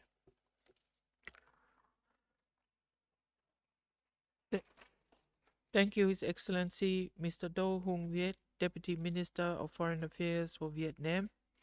The next speaker is His Excellency Mr. Akimoto Masatoshi, Parliamentary Vice Minister of Foreign Affairs of Japan, to be followed by the representative from Indonesia and followed by the representative of Republic of Korea. Your Excellency Mr. Akimoto Masatoshi, you have the floor. Mr. Chair, distinguished guests, allow me to express my congratulations on this 79th session of the UN ESCAP and our appreciation to those who contributed to the organization of this conference, in particular, Executive Secretary Al-Shabana. This year marks the halfway point in the effort to achieve the 2030 agenda for the SDGs. However, we are seeing significant delay in its progress as the international community is facing complex crises. In this context, it is extremely important and timely to convene this session on a theme of accelerating climate action in Asia and the Pacific for sustainable development. Climate change is a critical issue that the international community together should address. We have reached the stage to steadily implement the Paris Agreement in order to limit the temperature increase to 1.5 degrees. It is essential for the international community to cooperate in order to accelerate the global net zero agenda. Japan aims to reduce its greenhouse gas emissions by 46% in fiscal year 2030 from 2013 levels, and continue strong effort to cut in emissions by 50% as an ambitious target in line with the net zero emission by 2050. The world is facing a great change of ensuring stable energy supply and addressing climate change. However, our goals of 2050 net zero target remains unchanged. It is crucial to overcome the current energy crisis and to achieve net zero emissions by 2050 so that we realize sustainable development and solve climate change on a global scale. Sea level rise, floods, and droughts caused by climate change, a serious and urgent threat for small island developing states. These issues are related to national security as well as human security. Bearing this in mind, Japan will steadily implement its financial commitment of providing up to 17 billion US dollars, both from the public and private sector, over the 5 years from 2021 to 2025. In addition, Japan actively supports developing countries, including small island developing states, through financing programs such as the Green Climate Fund. Japan also emphasized support related to adaptation and loss and damage. Recently, Japan also has contributed to the Adaptation Fund and the Global Shield Financing Facility. With regard to Pacific Island countries, Japan has been providing countries continuous assistance, making use of its advantage and respecting their own agendas. Our support included the construction of the Pacific Climate Change Center and provision of technical assistance and capacity building based on this center. Climate change and disaster risk reduction are indivisible. Natural disasters occur frequently. Their scale is intensifying year by year, and the importance of disaster risk reduction is also increasing. On the occasion of the G7 Climate, Energy, and Environment Ministers meeting, Japan, as the chair, compiled the existing G7 support options in the G7 inventory on climate disaster risk reduction, response, and recovery. Japan will continue actively contributing to disaster risk reduction by using its knowledge and technology developed through its own experience of natural disaster. Finally, Prime Minister Kishida recently announced Japan's new plan for a free and open Indo-Pacific that focuses on equal partnership among nations with respect for diversity and state set forth a principle of addressing challenge in an Indo-Pacific way. As one of the pillars, Japan considers ESCAP as an important field to practically realize this concept. Global issues know no borders. The Asia-Pacific nations should take the lead to promote the model for cooperation to accelerate global initiative. With this perspective, we determined to continue making our contribution. I thank you. Kokun Kap.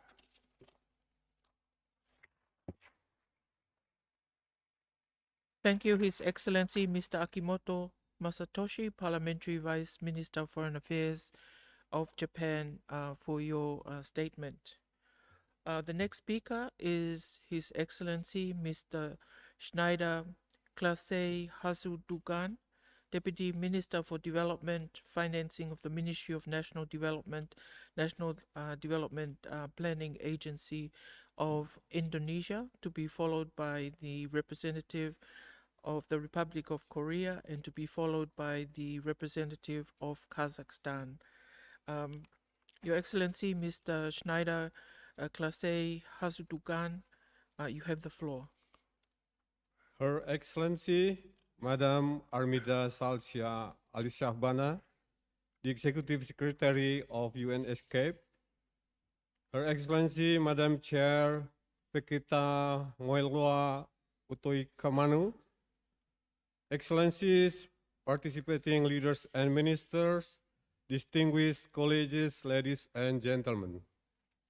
Let me begin by expressing Indonesia's utmost appreciation to UNSCAP for its 79th session, with less than 7 years before the deadline of the 2030 Agenda for Sustainable Development. The trajectory of SDGs delivery is behind what's expected, including targets related to climate adaptation and mitigation. The triple planetary crisis, namely the climate change, biodiversity loss, and pollution, have significantly hindered SDGs achievements. The alarming situation is further exacerbated by the COVID-19 pandemic and other development challenges, particularly in developing countries, where the impacts of SDGs reversals are the most prevalent. This session will be instrumental in gathering insight and formulating climate actions to fulfill climate targets and deliver the SDGs. Indonesia would like to convey several points for this session. First, Indonesia believes in the crucial role of protecting all ecosystems, including the ocean and cryosphere, and preserving biodiversity to address climate change. One of the distinct geographical traits of Asia and the Pacific countries is our huge reliance on our water bodies. In particular, the ocean plays a central role for its function as a carbon sink in reducing greenhouse gas emissions and building resilience to climate change.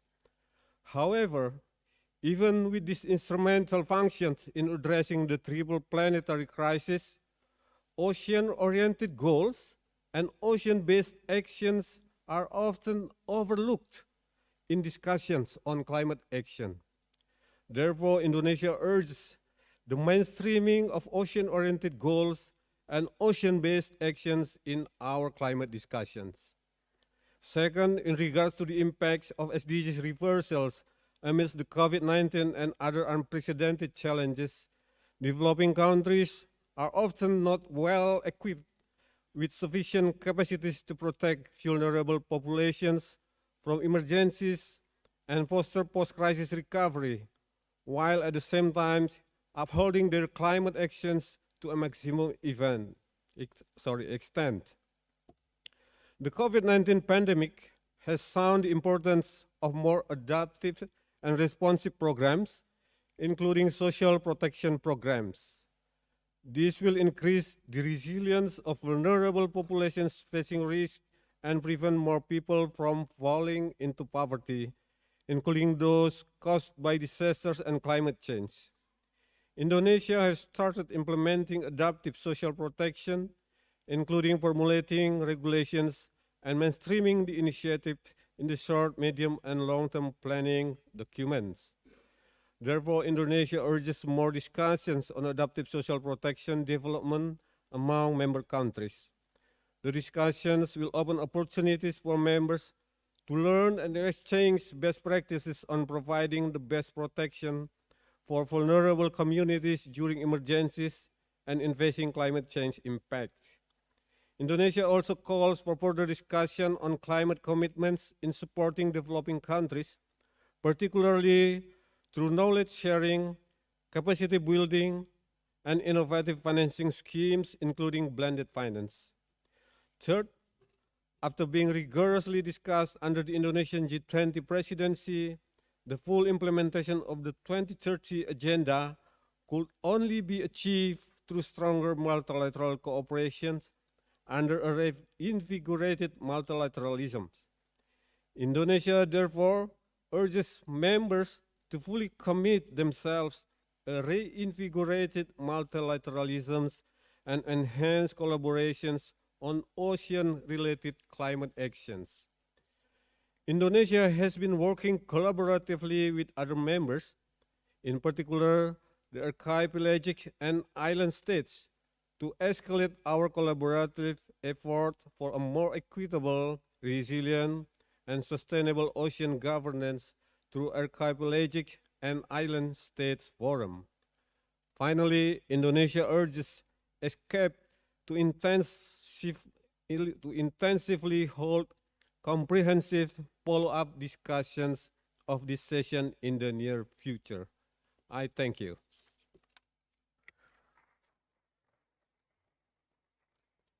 Thank you, His Excellency Mr. Schneider Klausei Hasdugan, Deputy Minister for Development and Financing of Indonesia, for your statement. The next speaker is Her Excellency Ms. Hoen Jenny Kim, Ambassador and Deputy Minister for Climate Change of the Republic of Korea, to be followed by the representative from Kazakhstan and to be followed by the representative from France. Her Excellency Ms. Hoen Jenny Kim, you have the floor. Madam Chairperson, first of all, I would like to congratulate you for taking this position, and distinguished delegates, ladies and gentlemen. Let me also extend my gratitude to all UN ESCAP staff members for organizing this important event. At this year's theme study report clearly depicts nowhere is in urgent need for enhanced climate ambition and action more evidently than in the Asia-Pacific region. Last year, countries in this region encountered climate-induced disasters, including heat waves, droughts, typhoons, floods, and wildfires on an unparalleled scale. Such extreme, unpredictable weather events and natural hazards in this region have brought about tragic loss of life. They have displaced communities, damaged people's health, and pushed millions into poverty. Over the past 60 years, temperature in the Asia and the Pacific have increased faster than the global average. The region accounted for more than half of global greenhouse gas emissions in 2020. The existential threat presented by climate change is no longer some kind of intangible future possibility. It is tangibly felt in all our daily lives. The scientific evidence clearly demonstrates that there is a call for immediate scaling up of climate action, and that this needs to be done to an unprecedented extent. IPCC's latest report has emphasized the need for urgent climate action, highlighting that actions taken in this decade will have consequences not only for the present, but also for thousands of years to come. With this sense of urgency and need for prompt action, I take this chance to reaffirm that Korea, as a global pivotal state, is firmly committed to further enhancing its national action and collaboration with the UN ESCAP and its member countries. At the national level, the Republic of Korea has set out its 2050 carbon neutrality goal and the 2030 NDC committing to cut 40% of emission by 2030, and has continued to make efforts with unwavering determination to achieve these climate goals. Last April, my government finalized the first basic plan for carbon neutrality and green growth, outlining annual reduction objectives and sector-specific targets. The Korean government will engage in full efforts to implement this plan, and we are determined to achieve our goals and to boost the transition towards a green economy. At the sub-regional level, the Republic of Korea is actively promoting sub-regional cooperation with a particular emphasis on Northeast Asia. Korea has firmly supporting the Northeast Asian sub-regional programs for environmental cooperation, which is called NASPEC, since its establishment in 1993. NASPEC has played a significant role in facilitating knowledge sharing and capacity building for developing low-carbon cities in the sub-region, with its platform launched in 2015 called Northeast Asia Low-Carbon Cities Platform as a basis. The Korean government will continue to play a valuable part in enhancing the low-carbon cities network in the sub-region. Knowledge sharing and capacity building have a big part to play in this. Against this backdrop, we have organized 2 side events with our Northeast Asian partners and the Trilateral Cooperation Secretariat, connecting local, national, and regional strategies to achieve carbon neutrality in Asia and the Pacific, and the launch of the Green Power Corridor Framework Project, which are to be held here at ESCAP on Tuesday, tomorrow, and Thursday, respectively. I very much hope to welcome all of you at these events. At the regional level, we have been closely working with ESCAP member states as we call for stronger inclusivity on our path towards carbon neutrality. With a view to helping the low-carbon green transition of developing countries in this region, we will increase our volume of green official development assistance beyond the OECD DAC average level by 2025. Furthermore, the Republic of Korea will host the 2023 Korea Pacific Islands Summit in Seoul on May 29 and 30th. This truly momentous event will be the first summit ever between Korea and the Pacific Island countries. I'm confident that the summit will provide a valuable opportunity for Korea to strengthen and foster the ties of cooperation on climate change with the Pacific Islands, which are facing a threat to their very survival on the front line of the climate crisis.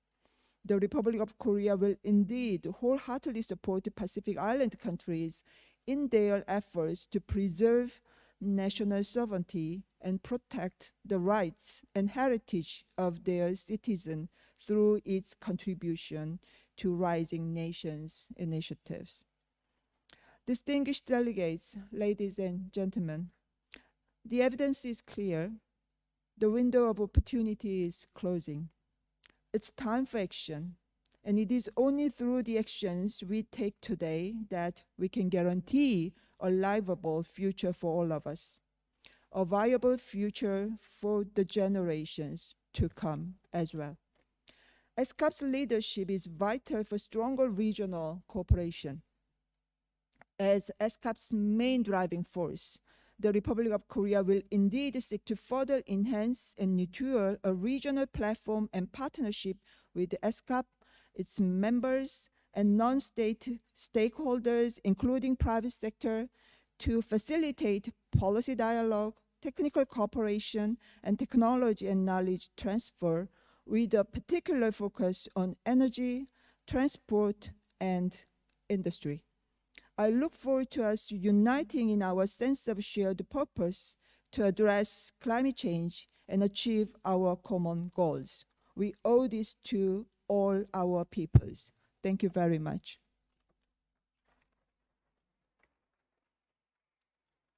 Thank you, Her Excellency Ms. Hyo and Jenny Kim, Ambassador and Deputy Minister for Climate Change of the Republic of Korea. The next speaker is Mr. Askar Zampakin, Vice Minister of Digital Development, Innovation and Aerospace Industry from Kazakhstan, to be followed by the representative from France and to be followed by the representative from Thailand. Mr. Askar Zampakin, Vice Minister of Digital Development, Innovation and Aerospace Industry of Kazakhstan, you have the floor. Thank you. Madam Chair, distinguished delegates, ladies and gentlemen, I'd like to express my gratitude to the member countries for electing me as a Vice Chairman of the UN ESCAP 79th session. This is a testament to the high confidence that member countries have in our country, and we are committed to serving this session with utmost dedication and professionalism. The Asia-Pacific region is home of the world's fastest growing economies, and its dynamism has been a significant contributor to global economic growth. However, the region also faces significant challenges such as poverty, inequality, climate change, and natural disasters. These challenges require collective efforts and sub-regional cooperation to address them effectively. We believe that digital transformation is a key driver of sustainable development and economic growth, and that sub-regional cooperation is essential to ensuring that no one is left behind in the digital age. In this regard, we are proud to co-chairing working group on digital data and connectivity for all. At the moment, for climate change, we are using space technologies for space monitoring, and we are introducing online reporting for carbon emissions from our factories and other organizations.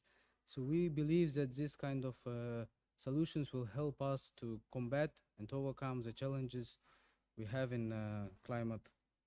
So far, Kazakhstan has been ranked 28th in e-government development index, and within that index, we are number 8 in online services. We are pleased.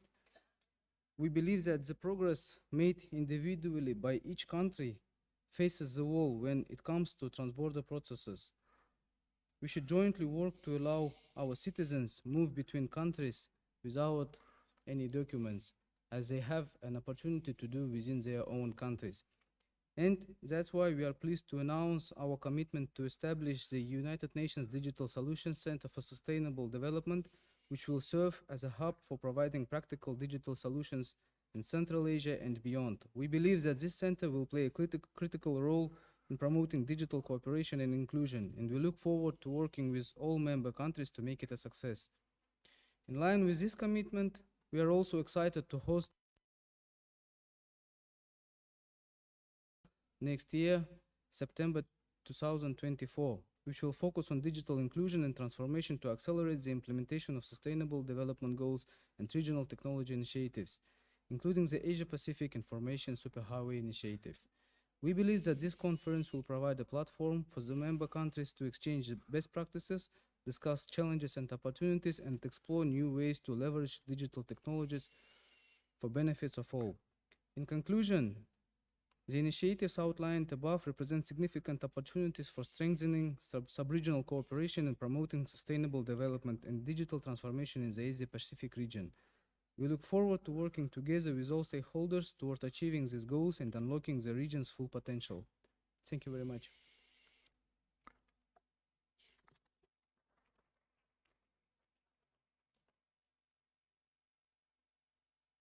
Thank you, Mr. Askar Zampakin, Vice Minister of Digital Development, Innovations and Aerospace Industry of Kazakhstan, for your statement.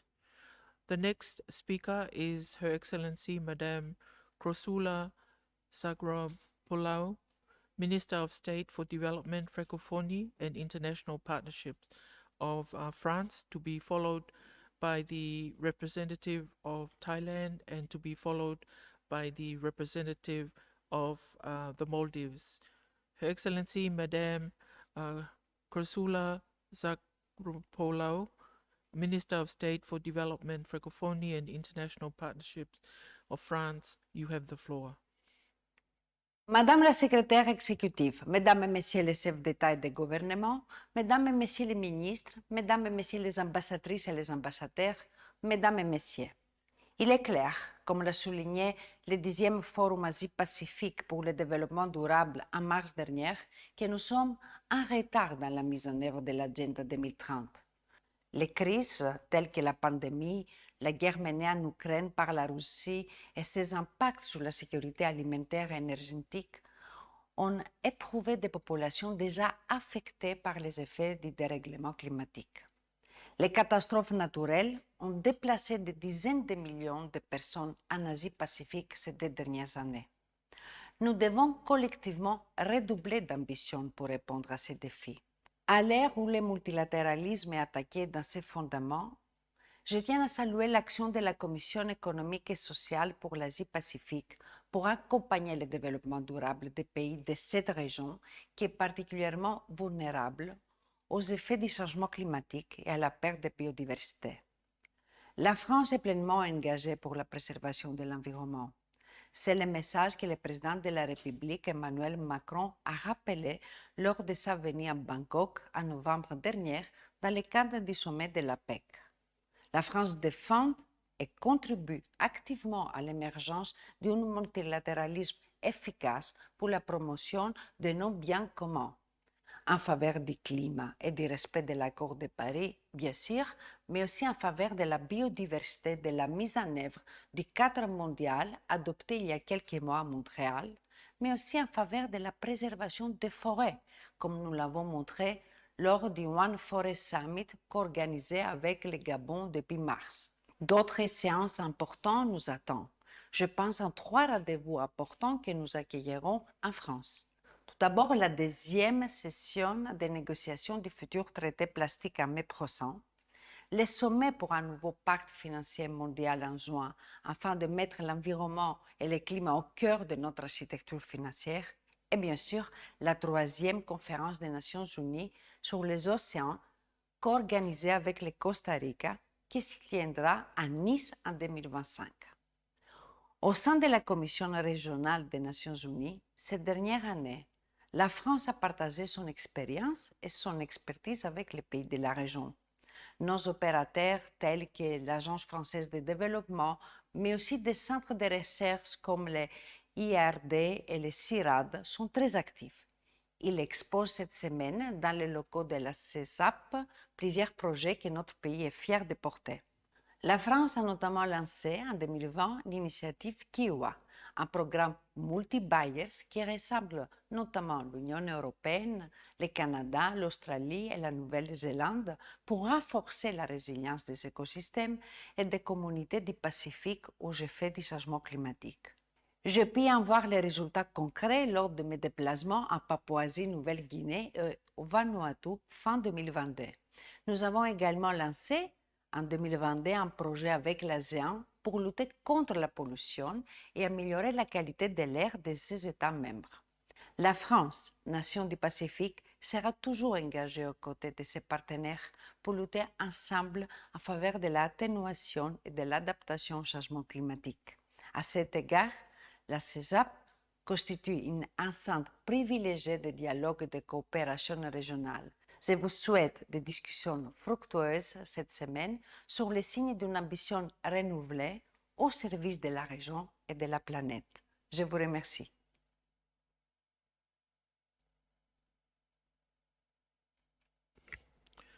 Thank you, Excellency, Madame Chrysoula Zakharopoulou, Minister of State for Development, Francophonie and International Partnerships in France, for your statement. The next speaker is His Excellency Mr. Sarua Chenroen Suwan, Permanent Secretary for Foreign Affairs of Thailand, to be followed by the representative from the Maldives and to be followed by the representative from Mongolia. His Excellency Mr. Sarua Chenroen Suwan of Thailand, you have the floor. Thank you. Madam Chair, Madam Executive Secretary, Excellencies, distinguished participants, first allow me to congratulate you, Madam Chair, on your assumption as Chair of the 79th Commission session. It is also an honor for me to welcome distinguished delegates to Bangkok. Today, we are at a critical juncture in our efforts to achieve sustainable development. Climate change affects community and countries and has caused insecurities for people worldwide.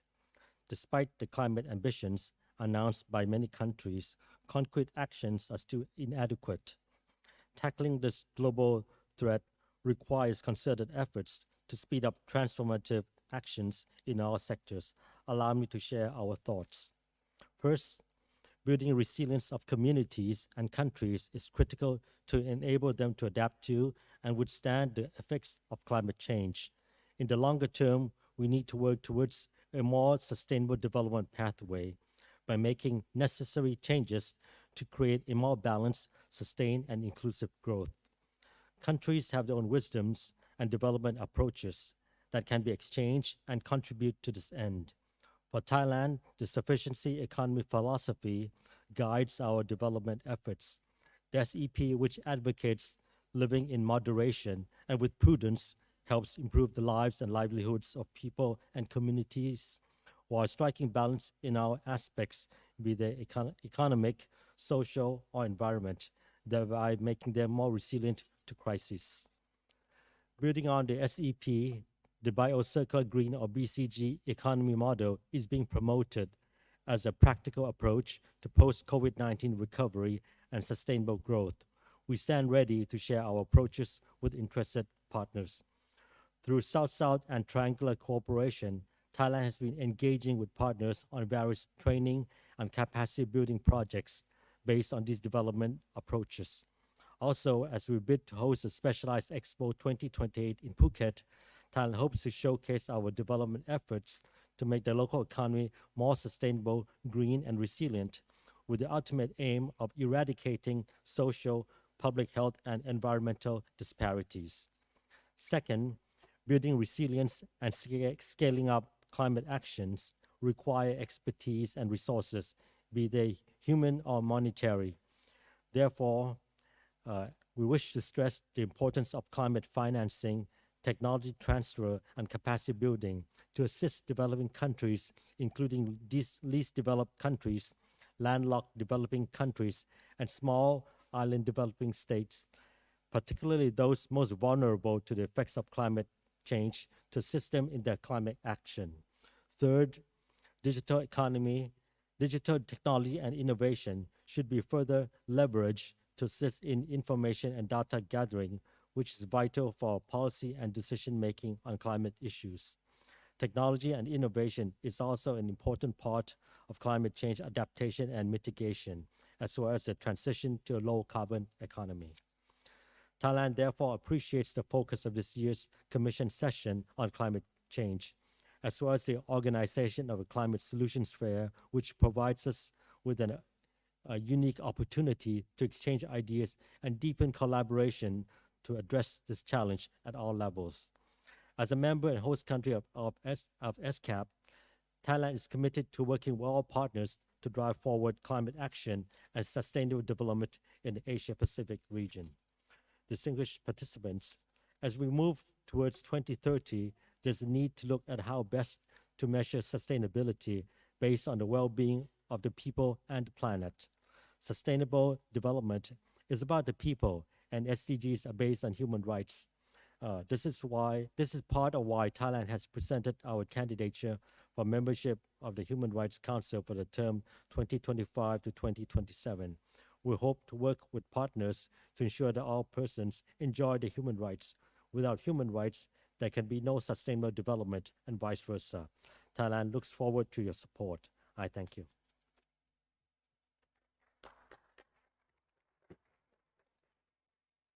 Thank you, His Excellency Mr. Sarun Charansuwan, Permanent Secretary for Foreign Affairs of Thailand, for your statement. The next speaker is His Excellency Ahmad Latif, Foreign Secretary of the Maldives, to be followed by the representative of Mongolia, and to be followed by the representative of Brunei Darussalam. His Excellency Ahmed Latif, Foreign Secretary of the Maldives, you have the floor. Bismillahir Rahmanir Rahim. Excellencies, distinguished participants, ladies and gentlemen, Assalamu alaikum and a very good afternoon to all.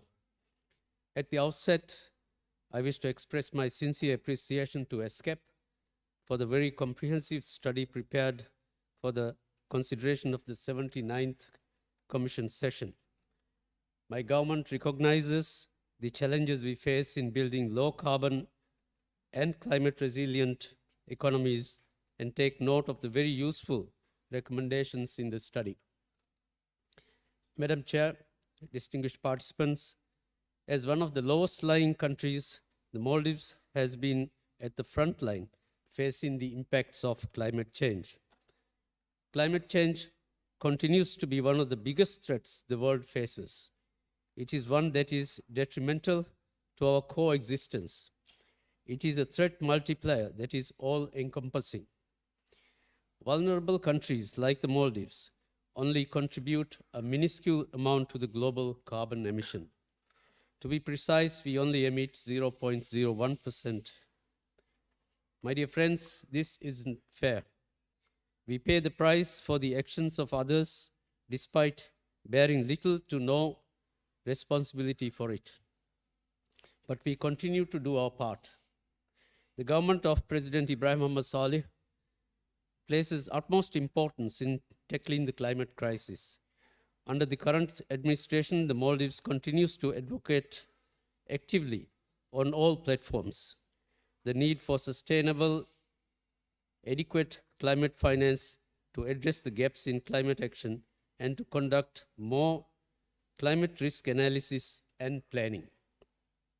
It is time for friends and partners in the developed world to fulfill their obligations and deliver on the US $100 billion annually.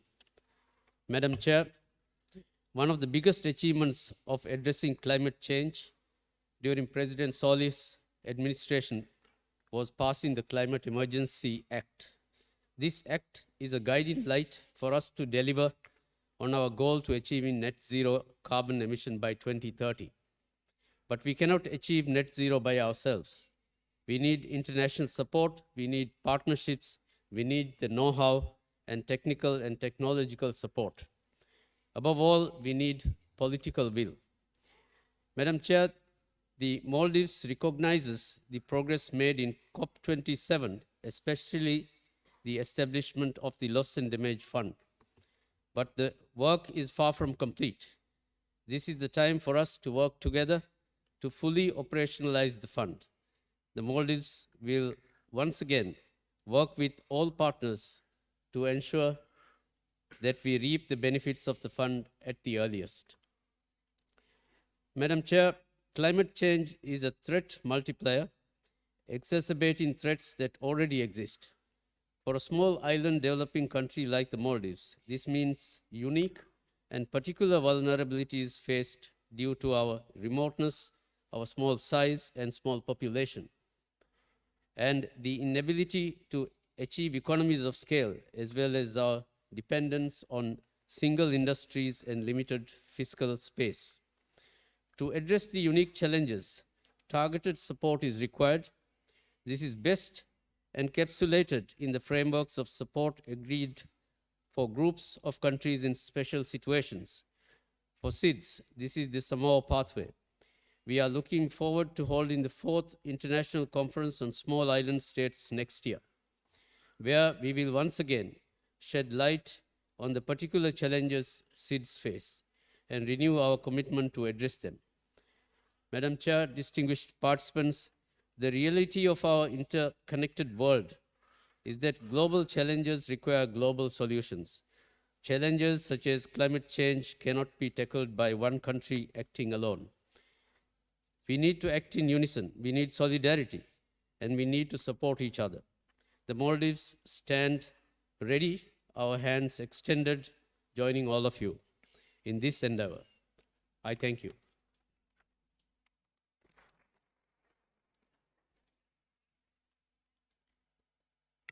Thank you, His Excellency Ahmed Latif, Foreign Secretary of the Maldives, for your statement.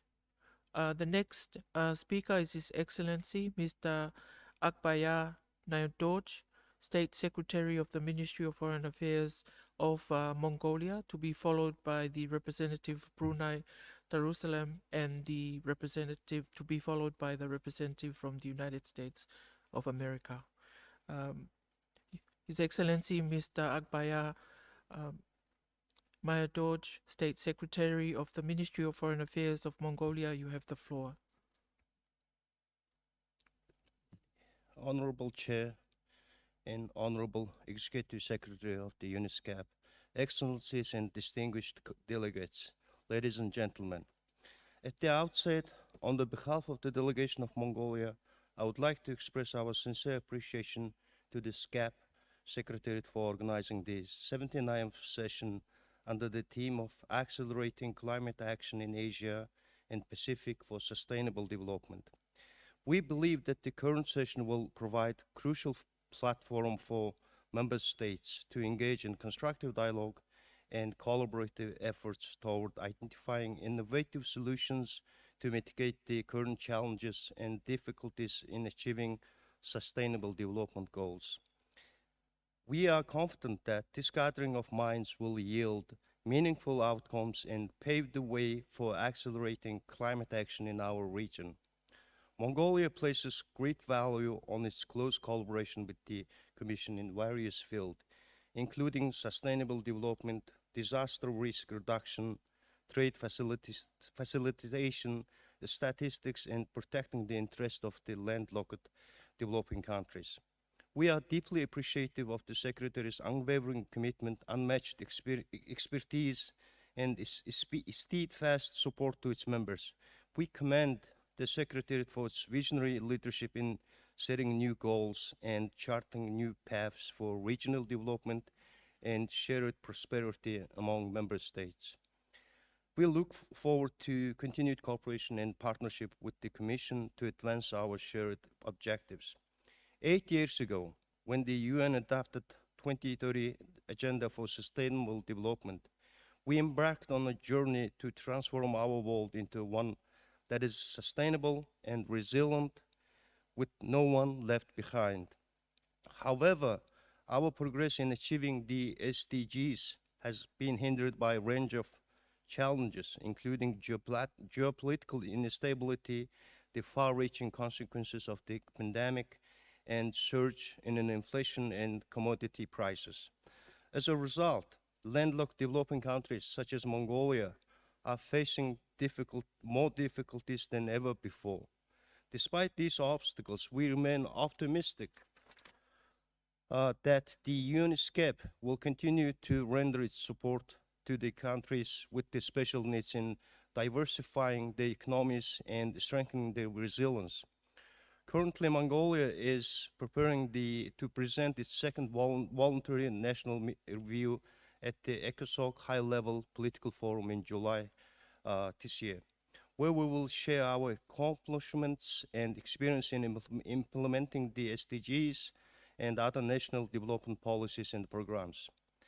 The review will not only showcase our progress, but also an opportunity for us to learn from others and collaborate more closely to overcome the challenges ahead.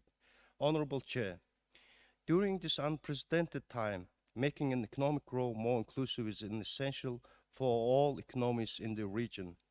To achieve this, cooperation among nations is crucial, based on the principles of mutual support to help to transform our economies into more effective and resilient ones that can contribute to the achievement of the SDGs. The government of Mongolia recognizes the need to address challenges posed by the current global crisis.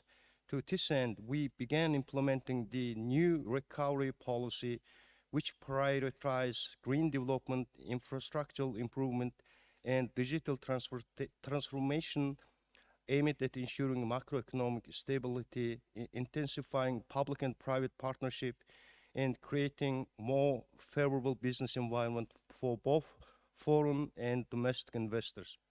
In order to effectively carry out this policy, we are firmly committed to strengthening our cooperation at both bilateral and multilateral levels.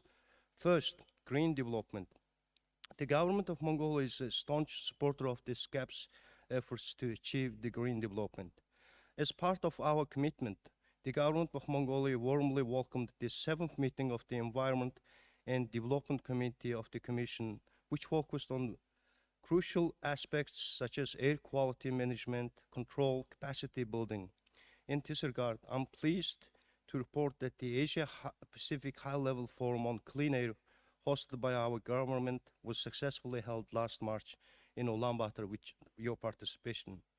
In this regard, my delegation wishes to highlight the importance of the flagship team study, Race to Zero, Accelerating Climate Action in Asia and the Pacific, prepared by the Secretariat for this year's Commission session, which sets out policy actions rallying all the stakeholders, including private sectors, cities, regions, financial and other institutions in support of global climate agenda, while making economic, social, and environmental gains.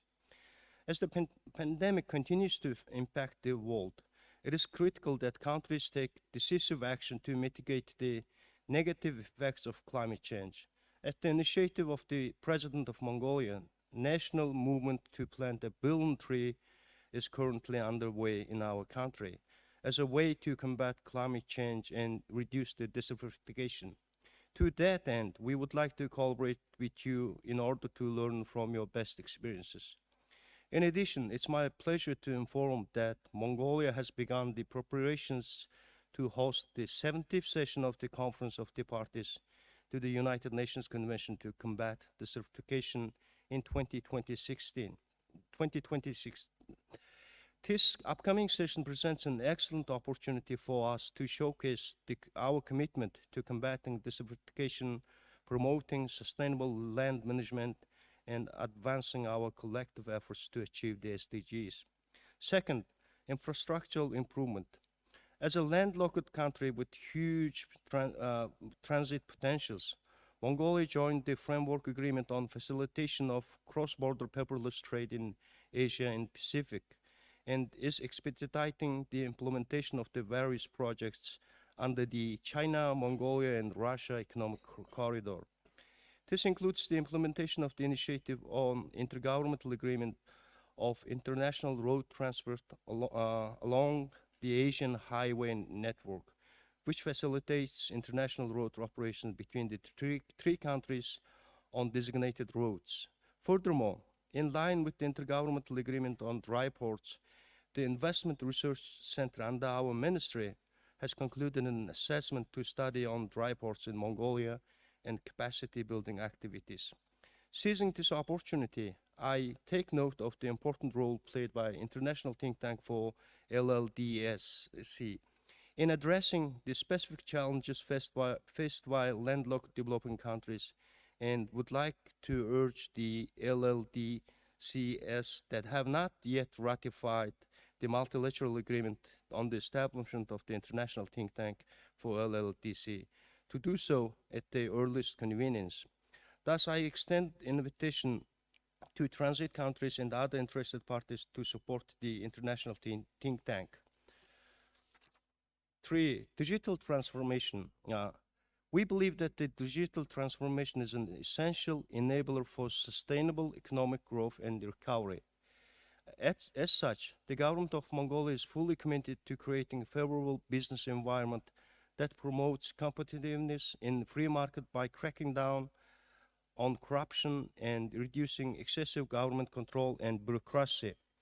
In line with this commitment, we recently launched the e-business platform, which is designated to support entrepreneurs in their business Can I request operation. the representative to please This wind up? platform represents a significant step toward in reducing bureaucracy, as it allows entrepreneurs to obtain special licenses and register their business without the need to physically visit registration and taxation offices. Mongolia actively participates in the development and implementation of the Asia-Pacific Information Superhighway Action Plan, which is centered regional cooperation toward connectivity for all data and digital technology and applications. As part of our commitment, last September, the Ministry of Digital Development and Communications, in collaboration with the UN, hosted the first ever Global Digital Dialogue. The event brought together member states, UN entities, private sectors, international financial institutions, and other key stakeholders to exchange experiences and best practice on digital transformation strategies. Excellencies and distinguished delegates, today we have gathered here for the annual session of the Commission, focusing on the theme Accelerating Climate Action in Asia and the Pacific for Sustainable Development. I'm confident that the current session will serve as a cooperative platform for exchanging experiences, best practices, lessons learned in our efforts to achieve the 2030 Agenda for SDGs. It will also generate key messages to drive actions towards an accelerated, inclusive green recovery. I extend my sincere wishes for highly successful 79th session of the Commission, and very thank you for your attention. Thank you, His Excellency Mr. Akbaya Nam George, State Secretary of the Ministry of Foreign Affairs of Mongolia, for your statement. The next speaker is Mr. Aman Haji Meluddin, Permanent Secretary of the Civil Service Governance of the Prime Minister's Office of Brunei Darussalam, to be followed by the representative from the United States of America, and to be followed by the representative of Nepal. Mr. Aman Haji Meluddin, Permanent Secretary, Civil Service Governance of the Prime Minister's Office of Brunei Darussalam, you have the floor. Thank you, Madam Chair. Bismillahirrahmanirrahim. Assalamualaikum warahmatullahi wabarakatuh, and a very good afternoon. Honorable Ministers, Excellencies, and distinguished delegates, ESCAP has long been a valuable platform for regional conversations and cooperation. And as we move towards 2030, our gathering at this year's ESCAP shows our continued commitment to achieve our sustainable development goals. I am pleased to note that through this year's theme, Accelerating Climate Action in Asia and the Pacific for Sustainable Development, ESCAP has decided to focus on our efforts towards accelerating climate action. Being a small nation, Brunei Darussalam is not exempted from the adverse socioeconomic impacts of climate change. On this note, Brunei Darussalam joins other member states in pushing forward ESCAP's agenda, and furthermore places great value on its international commitments to mitigate the effects of climate change. Ministers, Excellencies, and distinguished delegates, allow me to share some information on what Brunei Darussalam is currently doing on this front. First, I would like to reiterate Brunei Darussalam's commitment to the United Nations Framework Convention on Climate Change and the goals of the Paris Agreement, in particular the principle of common but differentiated responsibilities and respective capabilities in light of different national circumstances. Brunei Darussalam has also announced our nationally determined contributions, NDC, to a reduction in total national greenhouse gas emissions by 20% relative to business as usual levels by 2030. To achieve this, Brunei Darussalam has stepped up efforts in driving energy transition and facilitation of our climate mitigation and adaptation efforts. To help meet the net zero target, it is crucial to know where we are at the moment. Our robust monitoring mechanism is one way to find out.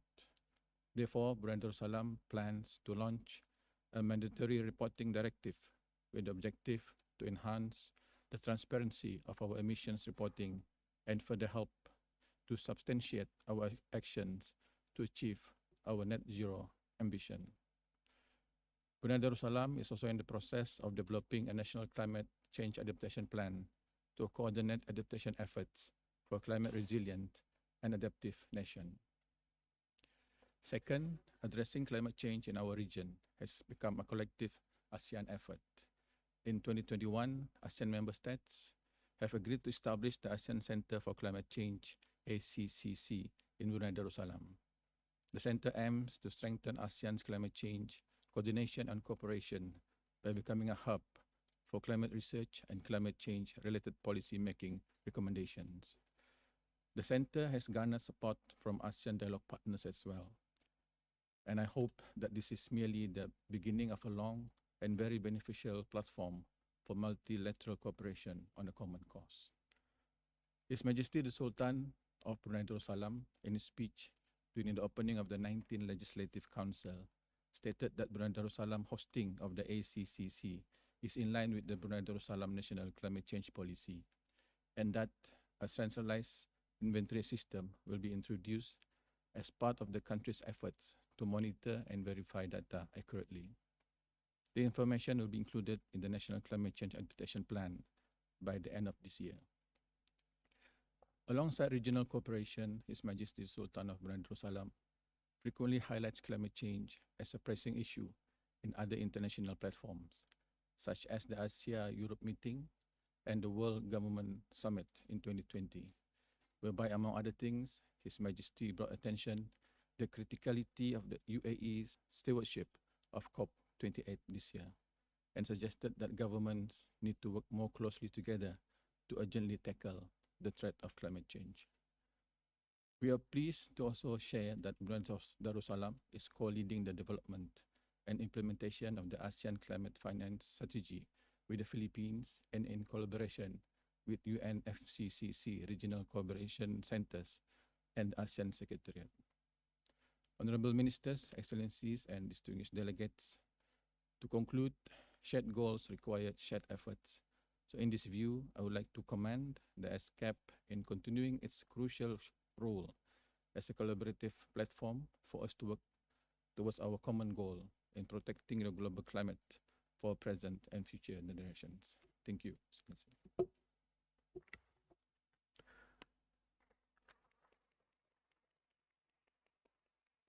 Thank you, Mr. Aman Haji Maluddin, Permanent Secretary, Civil Service Governance of the Prime Minister's Office of Brunei Darussalam, for your statement.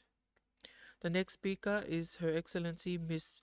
Michelle Sisson, Assistant Secretary of the Bureau of International Organization Affairs of the United States State Department, to be followed by the distinguished representative of Nepal, and to be followed by the distinguished representative of China. Her Excellency Ms. Michelle Sisson of the United States, you have the floor. On behalf of the United States, it is an honor to speak with friends from throughout the Asia-Pacific region. I'd like to thank Executive Secretary Elise Chabana for her hospitality during my recent visit to Bangkok.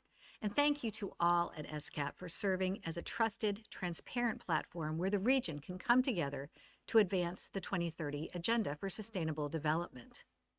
The United States is committed to an ESCAP region that is free and open, connected, prosperous, resilient, and secure, a region that steadfastly supports the UN Charter's 4 pillars: peace and security, development, rule of law, and human rights. Our support for the full implementation of the 2030 Agenda frames how the United States engages in ESCAP, and we applaud this year's emphasis on SDG 13 to advance climate solutions. A few weeks ago, President Biden convened the Major Economies Forum on Energy and Climate for a 4th time to galvanize efforts needed during this critical decade to stem the climate crisis. President Biden called on fellow leaders to recommit ourselves to action while we still have the time. He invited them to join the United States in a set of joint efforts targeting 4 urgent priorities that are critical to keeping the 1.5-degree limit within reach: decarbonizing energy, ending deforestation, reducing non-CO2 emissions, and advancing carbon management. President Biden urged leaders to support strengthened efforts this year to fully leverage the capacity of the multilateral development banks to address global challenges, including climate change. He also announced that the United States is providing $1 billion to the Green Climate Fund. In the Indo-Pacific region, the United States budgeted $165 million in assistance for climate adaptation, resilience, and clean energy projects last year.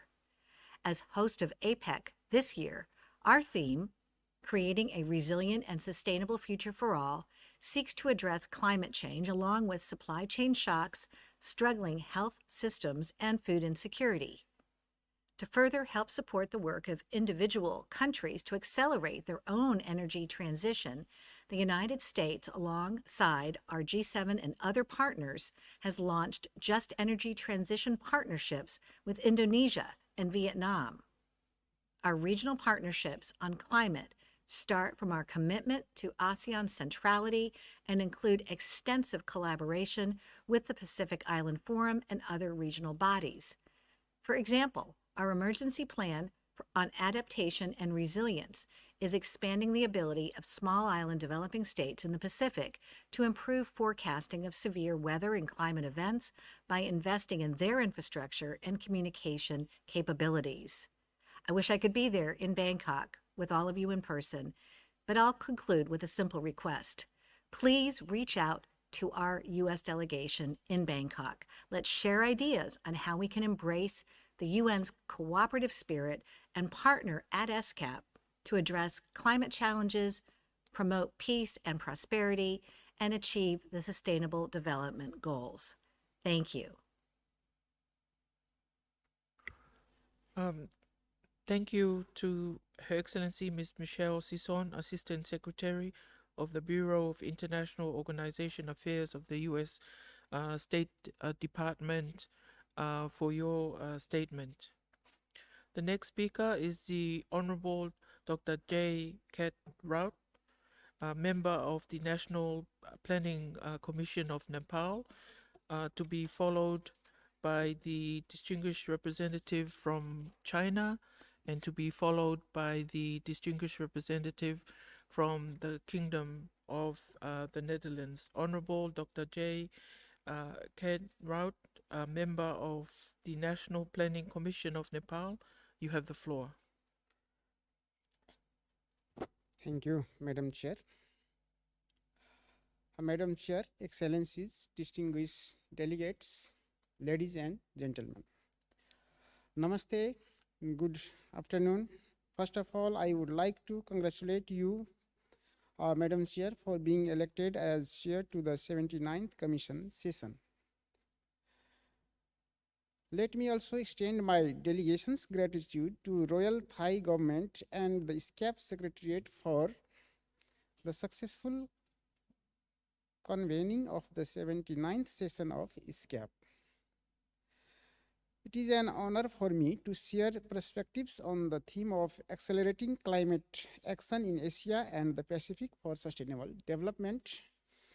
Climate change is a major global challenge that has affected countries around the world amidst the ongoing geopolitical conflict and COVID-19 pandemic.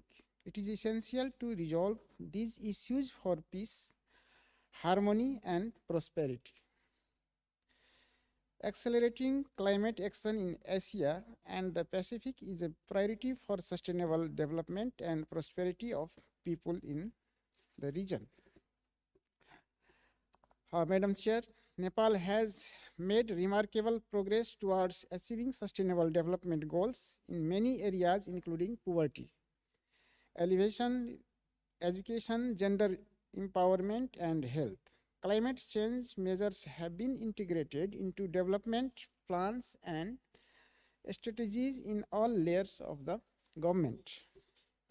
The government has made notable progress in reducing disaster risk, with direct economic loss due to disaster at 2.5% of GDP in 2019. The government's efforts to alleviate poverty, reduce inequality, increase institutional capacity in education, health, energy, environmental protection, public service delivery, and increase people's access to basic services have been successful. Madam Chair, Nepal has integrated climate action in its 15th periodic plan and its national policies and program to achieve the net zero carbon neutrality from 2022 to 2045. It also aims to reduce deforestation and increase forest cover to 45% by 2030. Nepal has committed to protecting vulnerable people from climate change by 2030 and has implemented conducive policies for the use of electric vehicles. The country has also raised issues related to climate change adaptation, losses, damage, climate finance, food security, indigenous peoples, and agriculture. Madam Chair, Nepal faces data and institutional capacity leading to mainstreaming of climate change issues and hindrances for the country. Nepal is graduating in 2026 from least developed countries categories. The crucial task of preparing a robust and smooth transition strategy is essential to attain climate actions and resilience.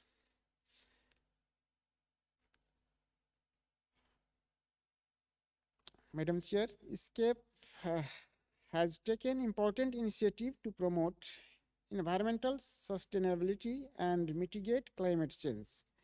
It is a way to strengthen regional cooperations and engage in inclusive dialogue on interrelated issues.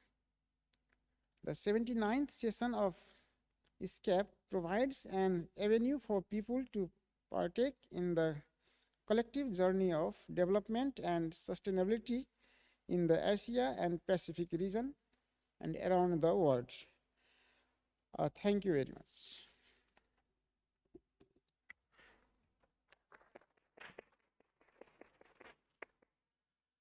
Thank you, Honorable Dr. J. Kat Raut, member of the National Planning Commission of Nepal, for your statement. The next speaker is His Excellency Mr. Han Zhejiang, Ambassador and Plenipotentiary of China to Thailand, which will be followed by the representative of the Kingdom of the Netherlands and followed by the distinguished representative of the Russian Federation.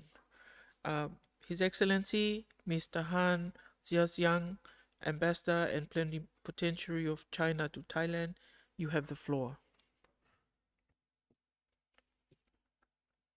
尊敬的主席女士，尊敬的执秘女士，各位阁下，各位代表，女士们、先生们，大家下午好！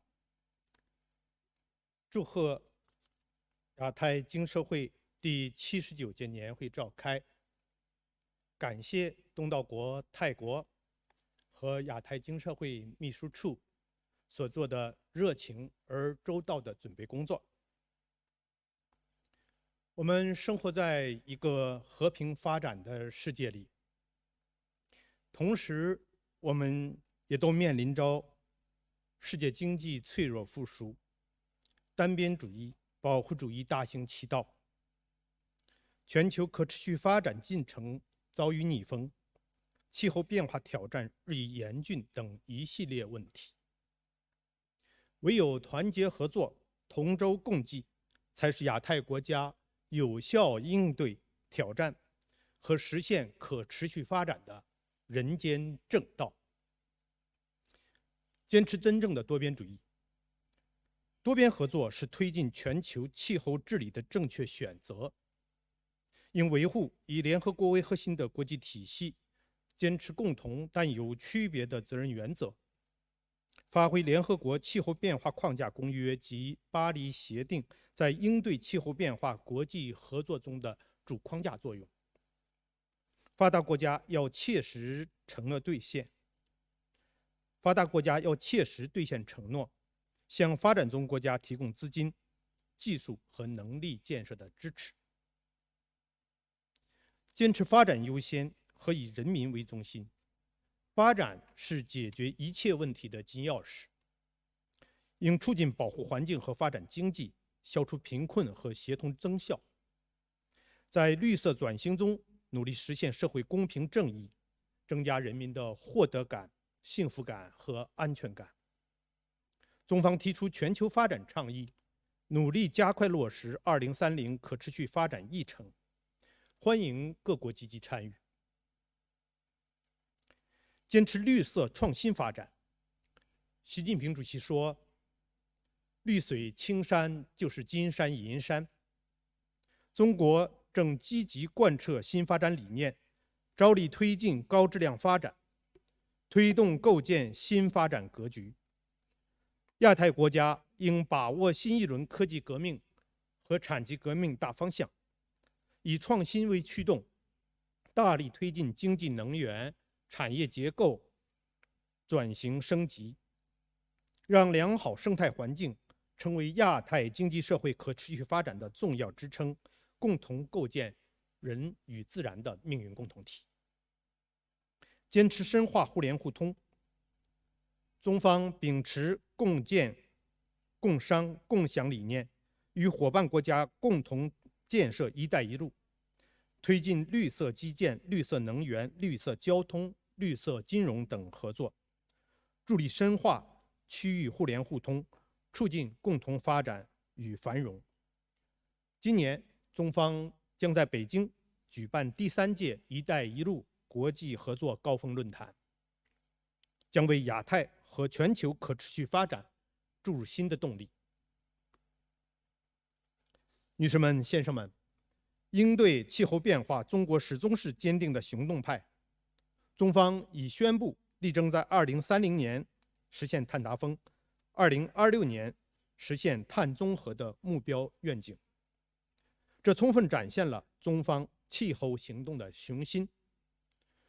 中国已超额完成2020年气候行动目标。中国稳步推进能源结构调整，严格控制二氧化碳排放，建立起全球覆盖温室气体排放量最大的碳市场。中国广泛开展气变南南合作，同发展中国家开展了40多项减缓和适应气变项目，累计为120多个发展中国家培训相关领域技术人员。女士们、先生们，中国将在相互尊重、平等互利的基础上，同所有国家和平共处、共同发展。中国将坚持走中国式的现代化道路，建设高水平的开放型经济新体制，继续同世界，特别是亚太，分享中国的发展机遇。今年第1季度，中国经济增长4.5%，展现出长期向好的强劲势头。根据国际货币基金组织的报告，亚太地区对今年全球经济增长的贡献率将达到70%以上，其中中国的贡献率将达到30%以上。中方将与各方继续密切合作，支持亚太经济社会充分发挥作用，共同促进亚太地区可持续发展和疫后复苏，共同推动共建亚太命运共同体。谢谢大家。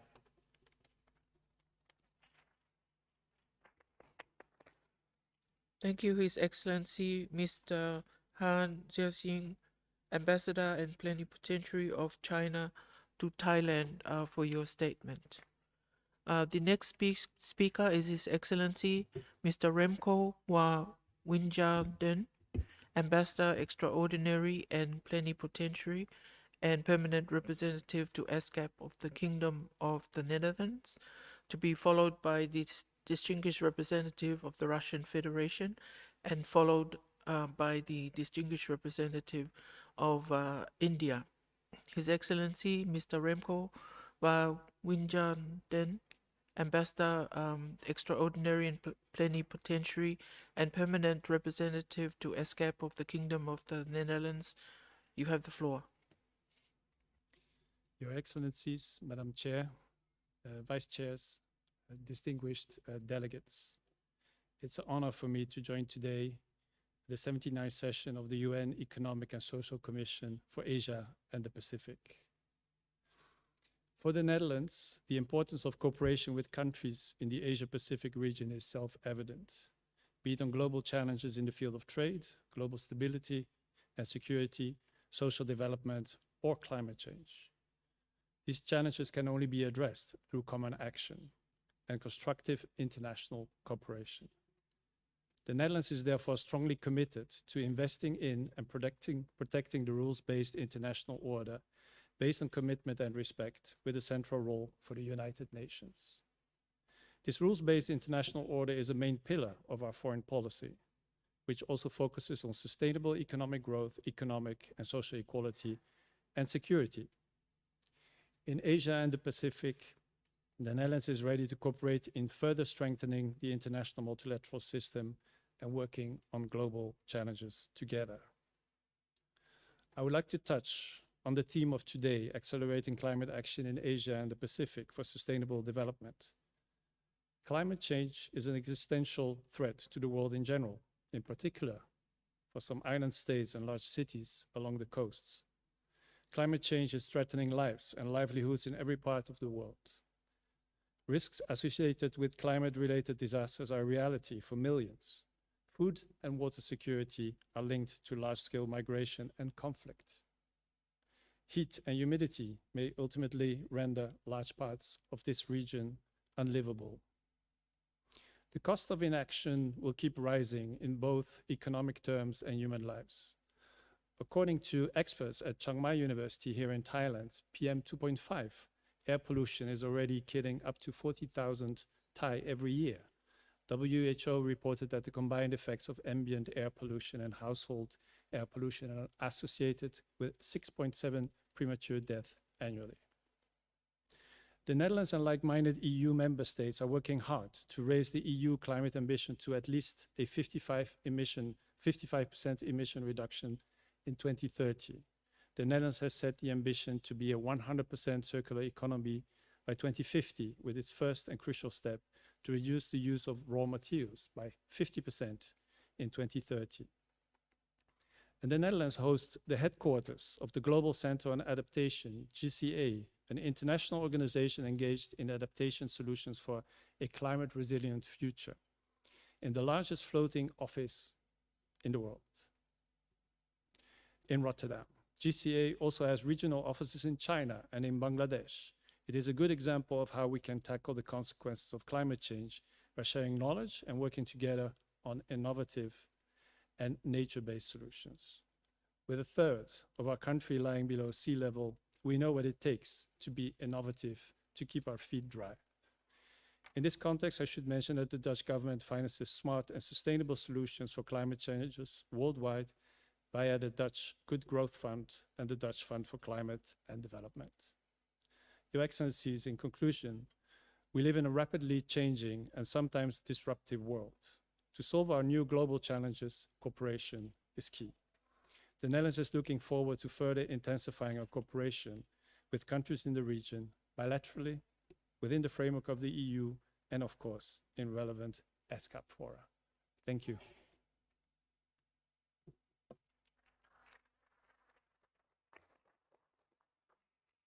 Thank you, His Excellency Mr. Remco van Wijnaarden, Ambassador Extraordinary and Plenipotentiary and Permanent Representative of the Kingdom of the Netherlands to ESCAP, for your statement. The next speaker is His Excellency Mr.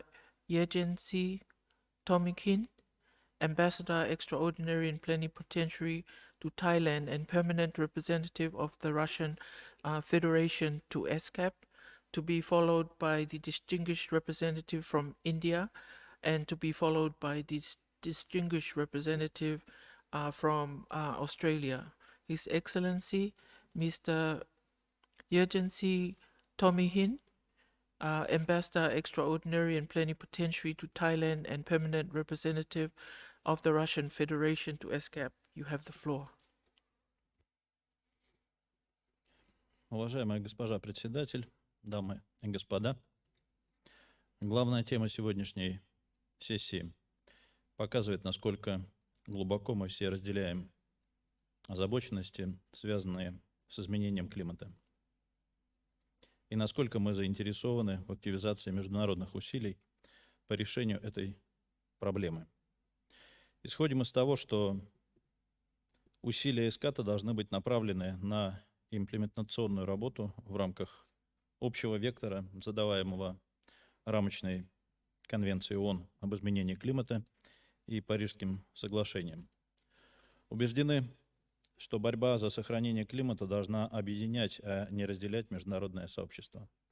Важно, чтобы комиссия продолжила последовательную работу в пользу консолидации усилий ее государств-членов по выработке и реализации практических значимых рекомендаций, осуществлению профильных проектов техсодействия, выстраиванию работы на климатическом треке с учетом природно-географической и социально-экономической специфики государств и приоритетов их национальных стратегий развития. Несмотря на то, что на фоне мировой экономической турбулентности многие страны начали вносить коррективы в свои стратегии экологического развития, задачи выхода на путь низкоэмиссионного развития должны оставаться в повестке дня мирового сообщества. Россия твердо намерена продолжать курс на реализацию своей стратегии низкоэмиссионного развития и уже сейчас демонстрирует достижение значительных результатов на этом направлении. Наша страна в большей степени, чем некоторые другие, сократила выбросы парниковых газов. По сравнению с 1990 годом эти выбросы уменьшились в 2 раза, с 3,1 миллиарда тонн эквивалента СО2 до 1,6 миллиарда тонн. Это стало следствием целенаправленной политики по перестройке российской промышленности и энергетики, ведущейся в последние 20 лет. Как результат, сейчас 45% нашего энергобаланса составляют низкоэмиссионные источники энергии, включая атомную генерацию. Россия весьма существенно продвинулась в создании правовой и инфраструктурной базы национальной климатической политики. Принят закон о сокращении выбросов парниковых газов в 2021 году, а также стратегия социально-экономического развития с низким уровнем выбросов парниковых газов до 2050 года в 2021 году. Утверждены критерии проектов устойчивого развития в Российской Федерации в целях развития инвестиционной деятельности и привлечения внебюджетных средств в проекты, направленные на реализацию национальных целей развития Российской Федерации в области устойчивого развития, в том числе в части, касающейся борьбы с изменением климата. Формируется система так называемого зеленого финансирования. Вводятся в оборот финансовые инструменты устойчивого развития. Внедряются климатосберегающие решения в энергетике, на транспорте, в строительстве.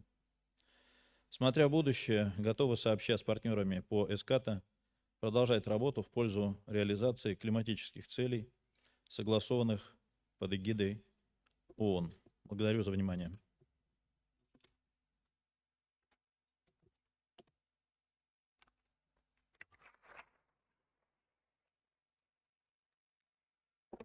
Thank you, His Excellency Mr. Yevgensin Tomikin, Ambassador Extraordinary and Plenipotentiary to Thailand and Permanent Representative of the Russian Federation to ESCAP, for your statement. The next speaker is His Excellency Mr. Nagesh Singh, Ambassador Extraordinary and Plenipotentiary and Permanent Representative to ESCAP, India, to be followed by the distinguished representative of Australia and to be followed by the distinguished representative of Tajikistan. His Excellency Mr. Nagesh Singh, Ambassador Extraordinary and Plenipotentiary and Permanent Representative of India to ESCAP, you have the floor. Thank you, Madam Chair. Madam Chair, Madam Executive Secretary, Excellencies, distinguished delegates. On behalf of my delegation, let me congratulate you, Madam Chair, on your election as the chairperson of the 79th session of the Commission. I also thank the ESCAP for organizing this event. I am grateful for this opportunity to share India's perspective on the theme of the session. The theme is most relevant and timely, and it needs renewed focus in the light of the recent setbacks due to the COVID-19 pandemic and other global challenges straining the resources of economies worldwide. Keeping in view its commitment to global climate action under UNFCCC and in the spirit of multilateralism, India had submitted an ambitious nationally determined contribution in October 2015 and ratified the Paris Agreement the following year in 2016. Demonstrating higher ambition in its climate action, India submitted its updated NDC in August 2022, translating its 5 nectar elements, or Panchamrit in Sanskrit, announced by the Prime Minister of India at Glasgow into enhanced NDC targets. The updated targets in India's NDC include reducing emissions intensity of its GDP by 45% by 2030 from the 2005 levels, achieving about 50% cumulative electric power installed capacity from non-fossil fuel-based energy resources by 2030, and create an additional carbon sink of 2.5 to 3 billion tons of CO2 equivalent through additional forest and tree cover by 2030. Further propagating a healthy and sustainable way of living based on traditions and values of conservation and moderation, including through a mass movement for life, which is an acronym for Lifestyle for Environment. India also submitted its long-term low greenhouse gas emission development strategy to UNFCCC during the 27th Conference of Parties, the COP27, held in Sharm el-Sheikh. The LTLEDS provides a roadmap for sectoral transitions needed for India's transition to its target of net zero emissions by 2070. Government of India stands committed to combating climate change through its several programs and schemes, including the National Action Plan on Climate Change, which is the overarching policy framework and comprises of national missions in specific areas. India has launched and is nurturing many programs for green fuel, green energy, green mobility, green buildings, green equipment, and policies for efficient use of energy across various economic sectors. Ethanol blending with petrol, the National Green Hydrogen Mission, promotion of electric vehicles, and tremendous push on the renewable energy front are some of the significant initiatives that India is pursuing towards a clean and green energy future. Madam Chair, India currently has a total renewable energy capacity of 172 gigawatts, and we plan to achieve 500 gigawatts of installed electricity capacity from non-fossil fuels, and this includes renewable and nuclear sources by 2030. Madam Chair, we are pleased that the summary note of the Secretariat acknowledges India's efforts in electrification of 2- and 3-wheelers and increasing use of electric buses. Our government has taken various initiatives to accelerate the decarbonization of transport and adoption of electric mobility in the country. The faster adoption and manufacturing of electric vehicles scheme, launched in 2015, supports the electric vehicle market development and its manufacturing ecosystem to achieve self-sustenance. The Indian Railways has set a target of becoming net zero carbon emitter by 2030. This initiative alone will lead to a reduction of emissions by 60 million tons annually. Indian Railways is also pioneering development of technical specifications for manufacture of hydrogen fuel cell powered rolling stock with regenerative braking system. Apart from resolutely addressing climate change domestically, India has also proactively taken a lead in promoting international collaborations and cooperation through the International Solar Alliance and the Coalition for Disaster Resilient Infrastructure. India has undertaken various programs and activities through these arrangements. At COP26 in Glasgow in November 2021, new initiatives under the CDRI, which is the Coalition for Disaster Resilient Infrastructure, and ISA, the Solar Alliance, Infrastructure for Resilient Island States, or IRIS, and Green Grids Initiative, One Sun, One World, One Grid, were launched. India, along with Sweden, co-leads the Leadership Group for Industry Transition, LEAD IT, for voluntary low-carbon transition of hard-to-abate sectors.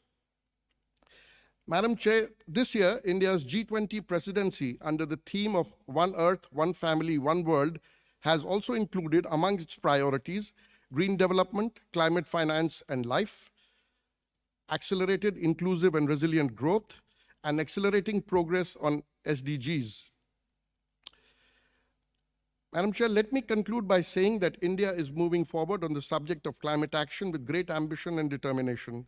We appreciate the recommendations and policy options suggested in the summary of the theme study for enhanced regional cooperation, much needed for faster and bolder climate action for sustainable development in the region.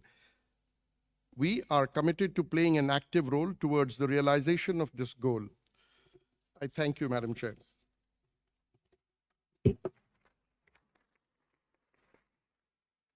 Thank you, His Excellency Mr.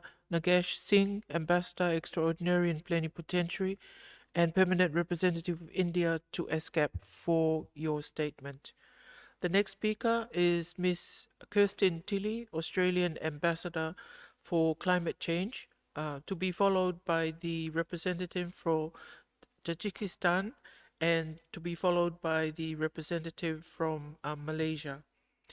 Ms. Kirsten Tilley, Australian Ambassador for Climate Change, you have the floor.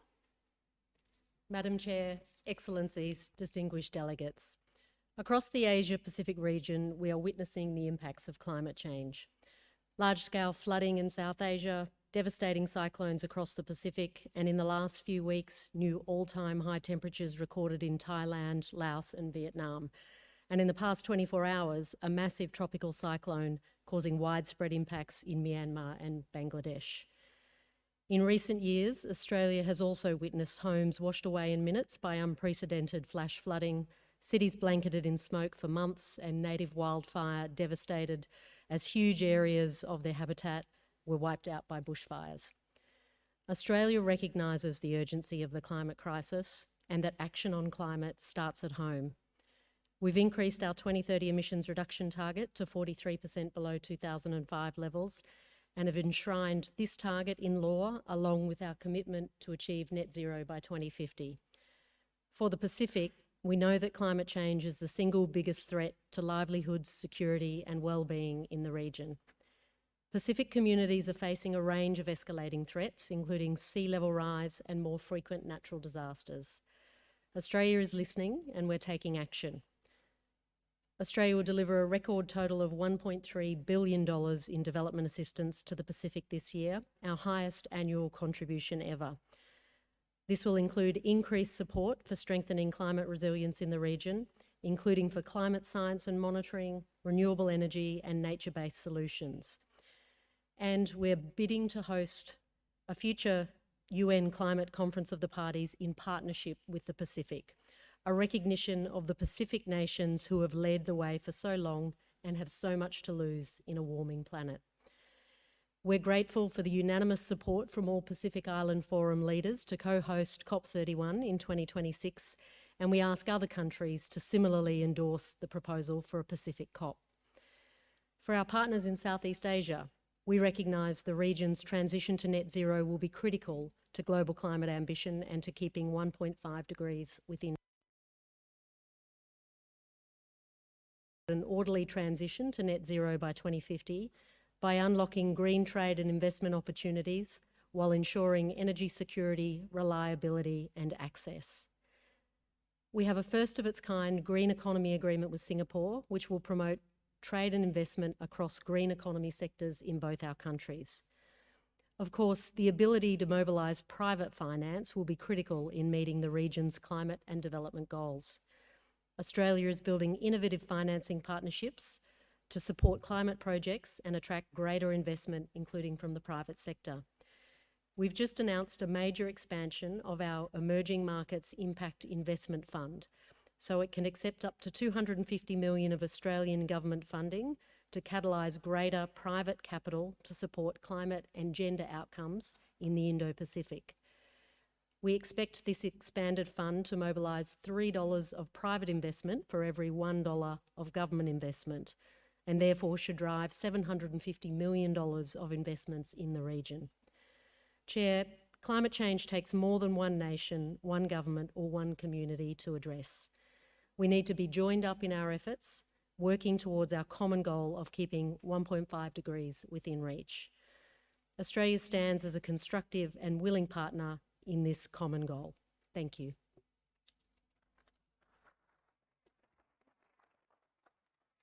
Thank you, Ms. Kirsten Tilley, Australian Ambassador for Climate Change, for your statement. The next speaker is His Excellency Mr.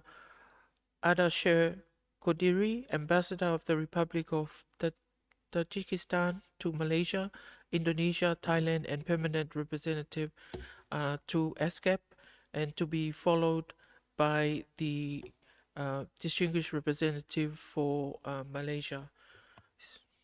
His Excellency Mr. Ardashir Kodiri, Ambassador of the Republic of Tajikistan to Malaysia, Indonesia, Thailand, and Permanent Representative to ESCAP, you have the floor. Thank you.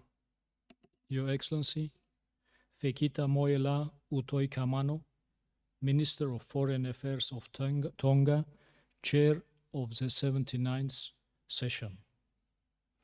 Excellencies, distinguished delegates, ladies and gentlemen. The issue of climate change and its consequences is one of the crucial topics that concern the global community. The growing challenge of climate change requires that our actions be coordinated and based on proven short and long-term measures. Especially over the past decade, the negative impact of climate change has manifested itself more frequently and clearly. I am confident that the 79th session under the theme Accelerating Climate Action in Asia and the Pacific for Sustainable Development is another opportunity to review our cooperation on lessening climate calamities, challenges, and its influence to the achieving the SDGs.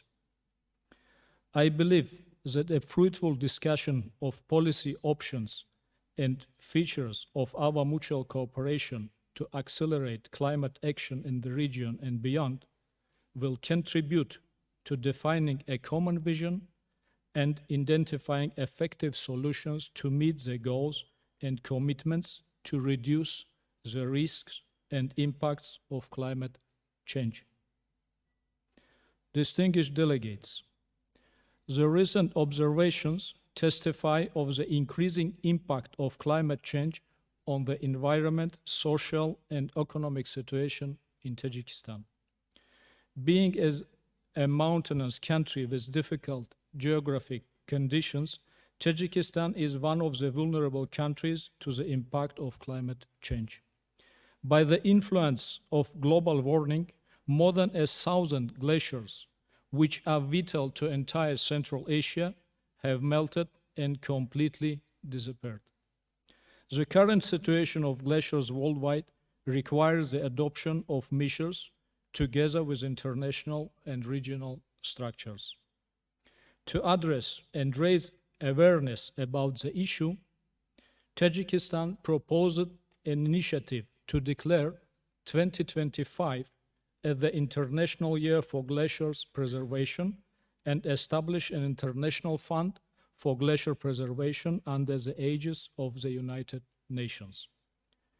And on the 14th of December 2022, the UN General Assembly unanimously supported this initiative, and almost 160 countries co-sponsored it.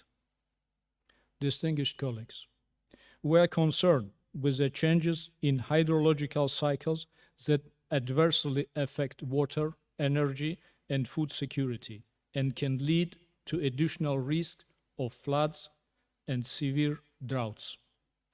Under these circumstances, we have to revise our programs and strategies for water use and take joint measures to promote sustainable development and adaptation to climate change.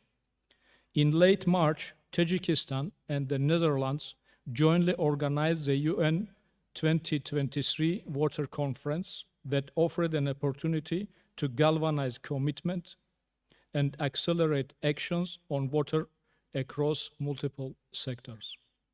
It is important to take on board the outcomes of the Water Action Agenda in existing relevant intergovernmental processes in order to ensure that proposed commitments will get concrete follow-ups through existing processes like the HLPF on sustainable development, Sendai framework, COPs on climate and on biodiversity, as well as Dushanbe water process.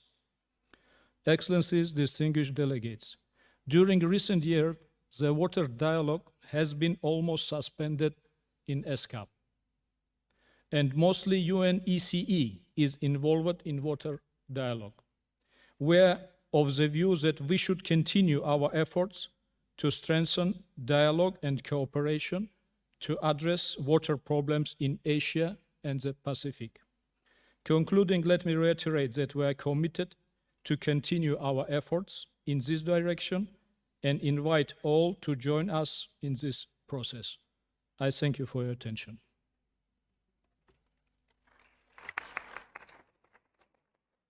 Thank you, His Excellency Mr. Adasha Kodiri, Ambassador of the Republic of Tajikistan to Malaysia, Indonesia, Thailand, and Permanent Representative to ESCAP, for your statement. Then our last speaker for this afternoon session is Mr. Bong Yik Jui, Deputy Chief of Mission, Minister, Permanent Representative of Malaysia to ESCAP. Thank you, Madam Chair.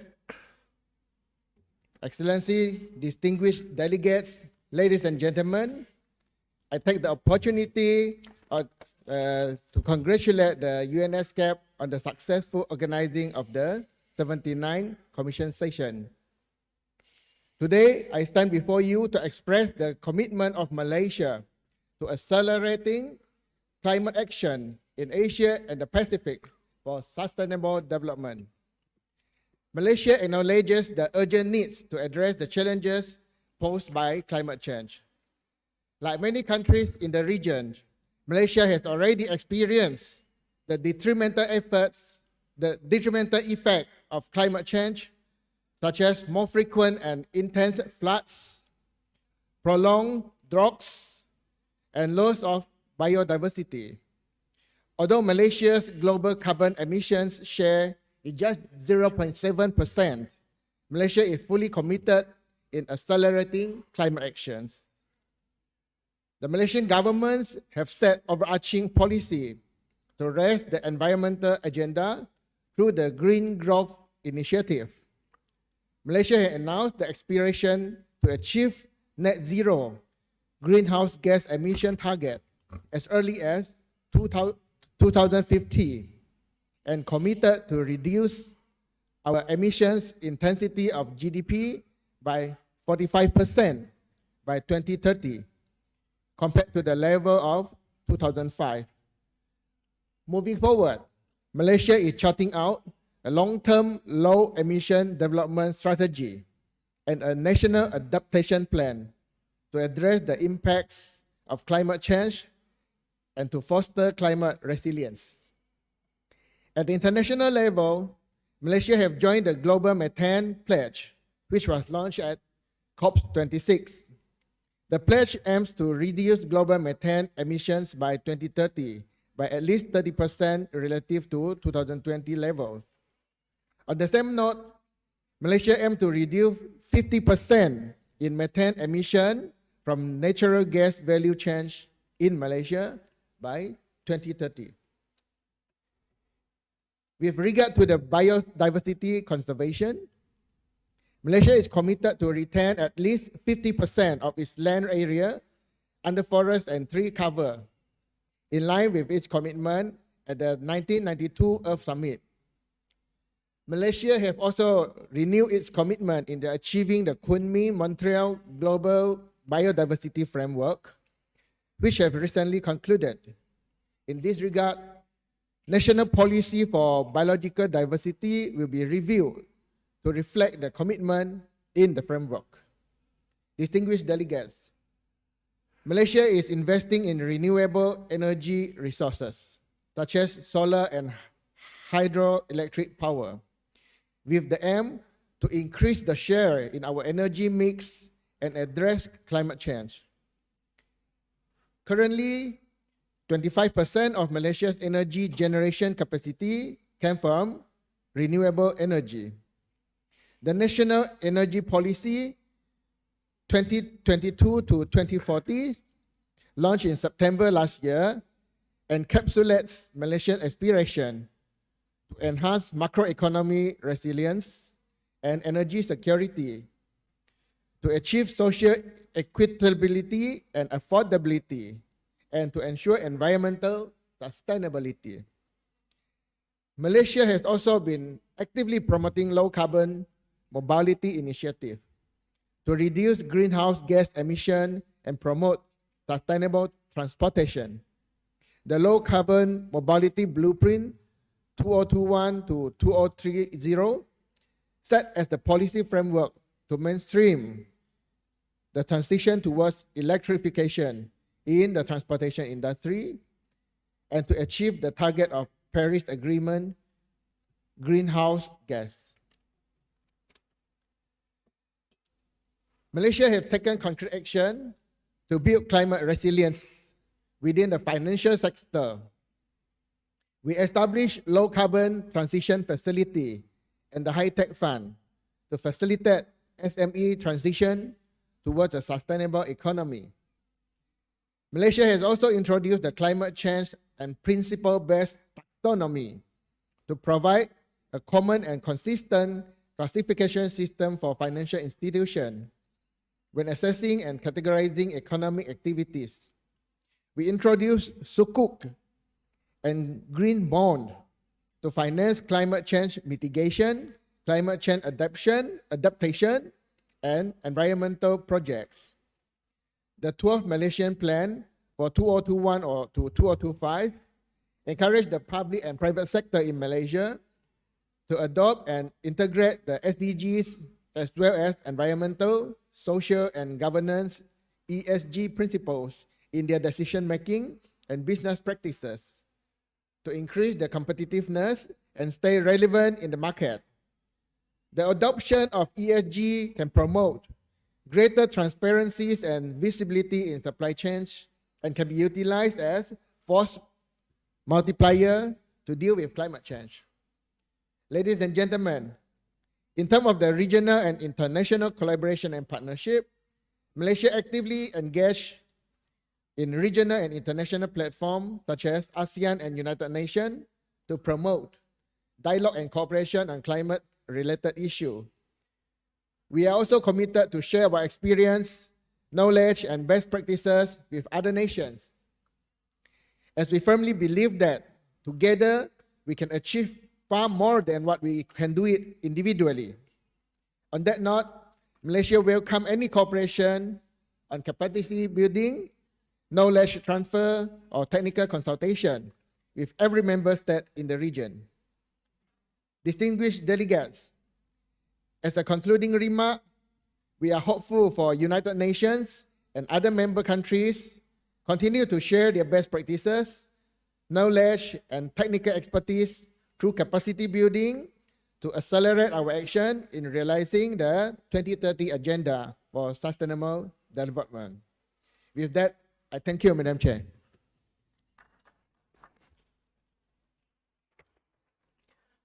Thank you, Mr. Bong Yik Chui, Deputy Chief of Mission, Minister, Permanent Representative of Malaysia to ESCAP, for your statement. This brings us to the end of the proceedings for today, and I would now call on the Secretariat to make any announcement. Thank you, Chair. Just to remind all delegates that the Executive Secretary and the Minister of Foreign Affairs of the Kingdom of Thailand are hosting a reception for all participants at the Commission after the conclusion of this meeting at the Ministry of Foreign Affairs of Thailand. And all participants are invited to join. And transportation has been arranged for participants between the United Nations Conference Center and the Ministry, and buses are scheduled to leave at 17:15 hours. From the exit near the flagpole area. And just in case not everybody fits in the buses, there will be a second round leaving at 6 p.m. Thank you for your attention. Thank you to the Secretariat. On this note, I adjourn this meeting and we shall reconvene at 9:30 a.m. Bangkok time sharp tomorrow, Tuesday, 16th of May. The meeting is adjourned.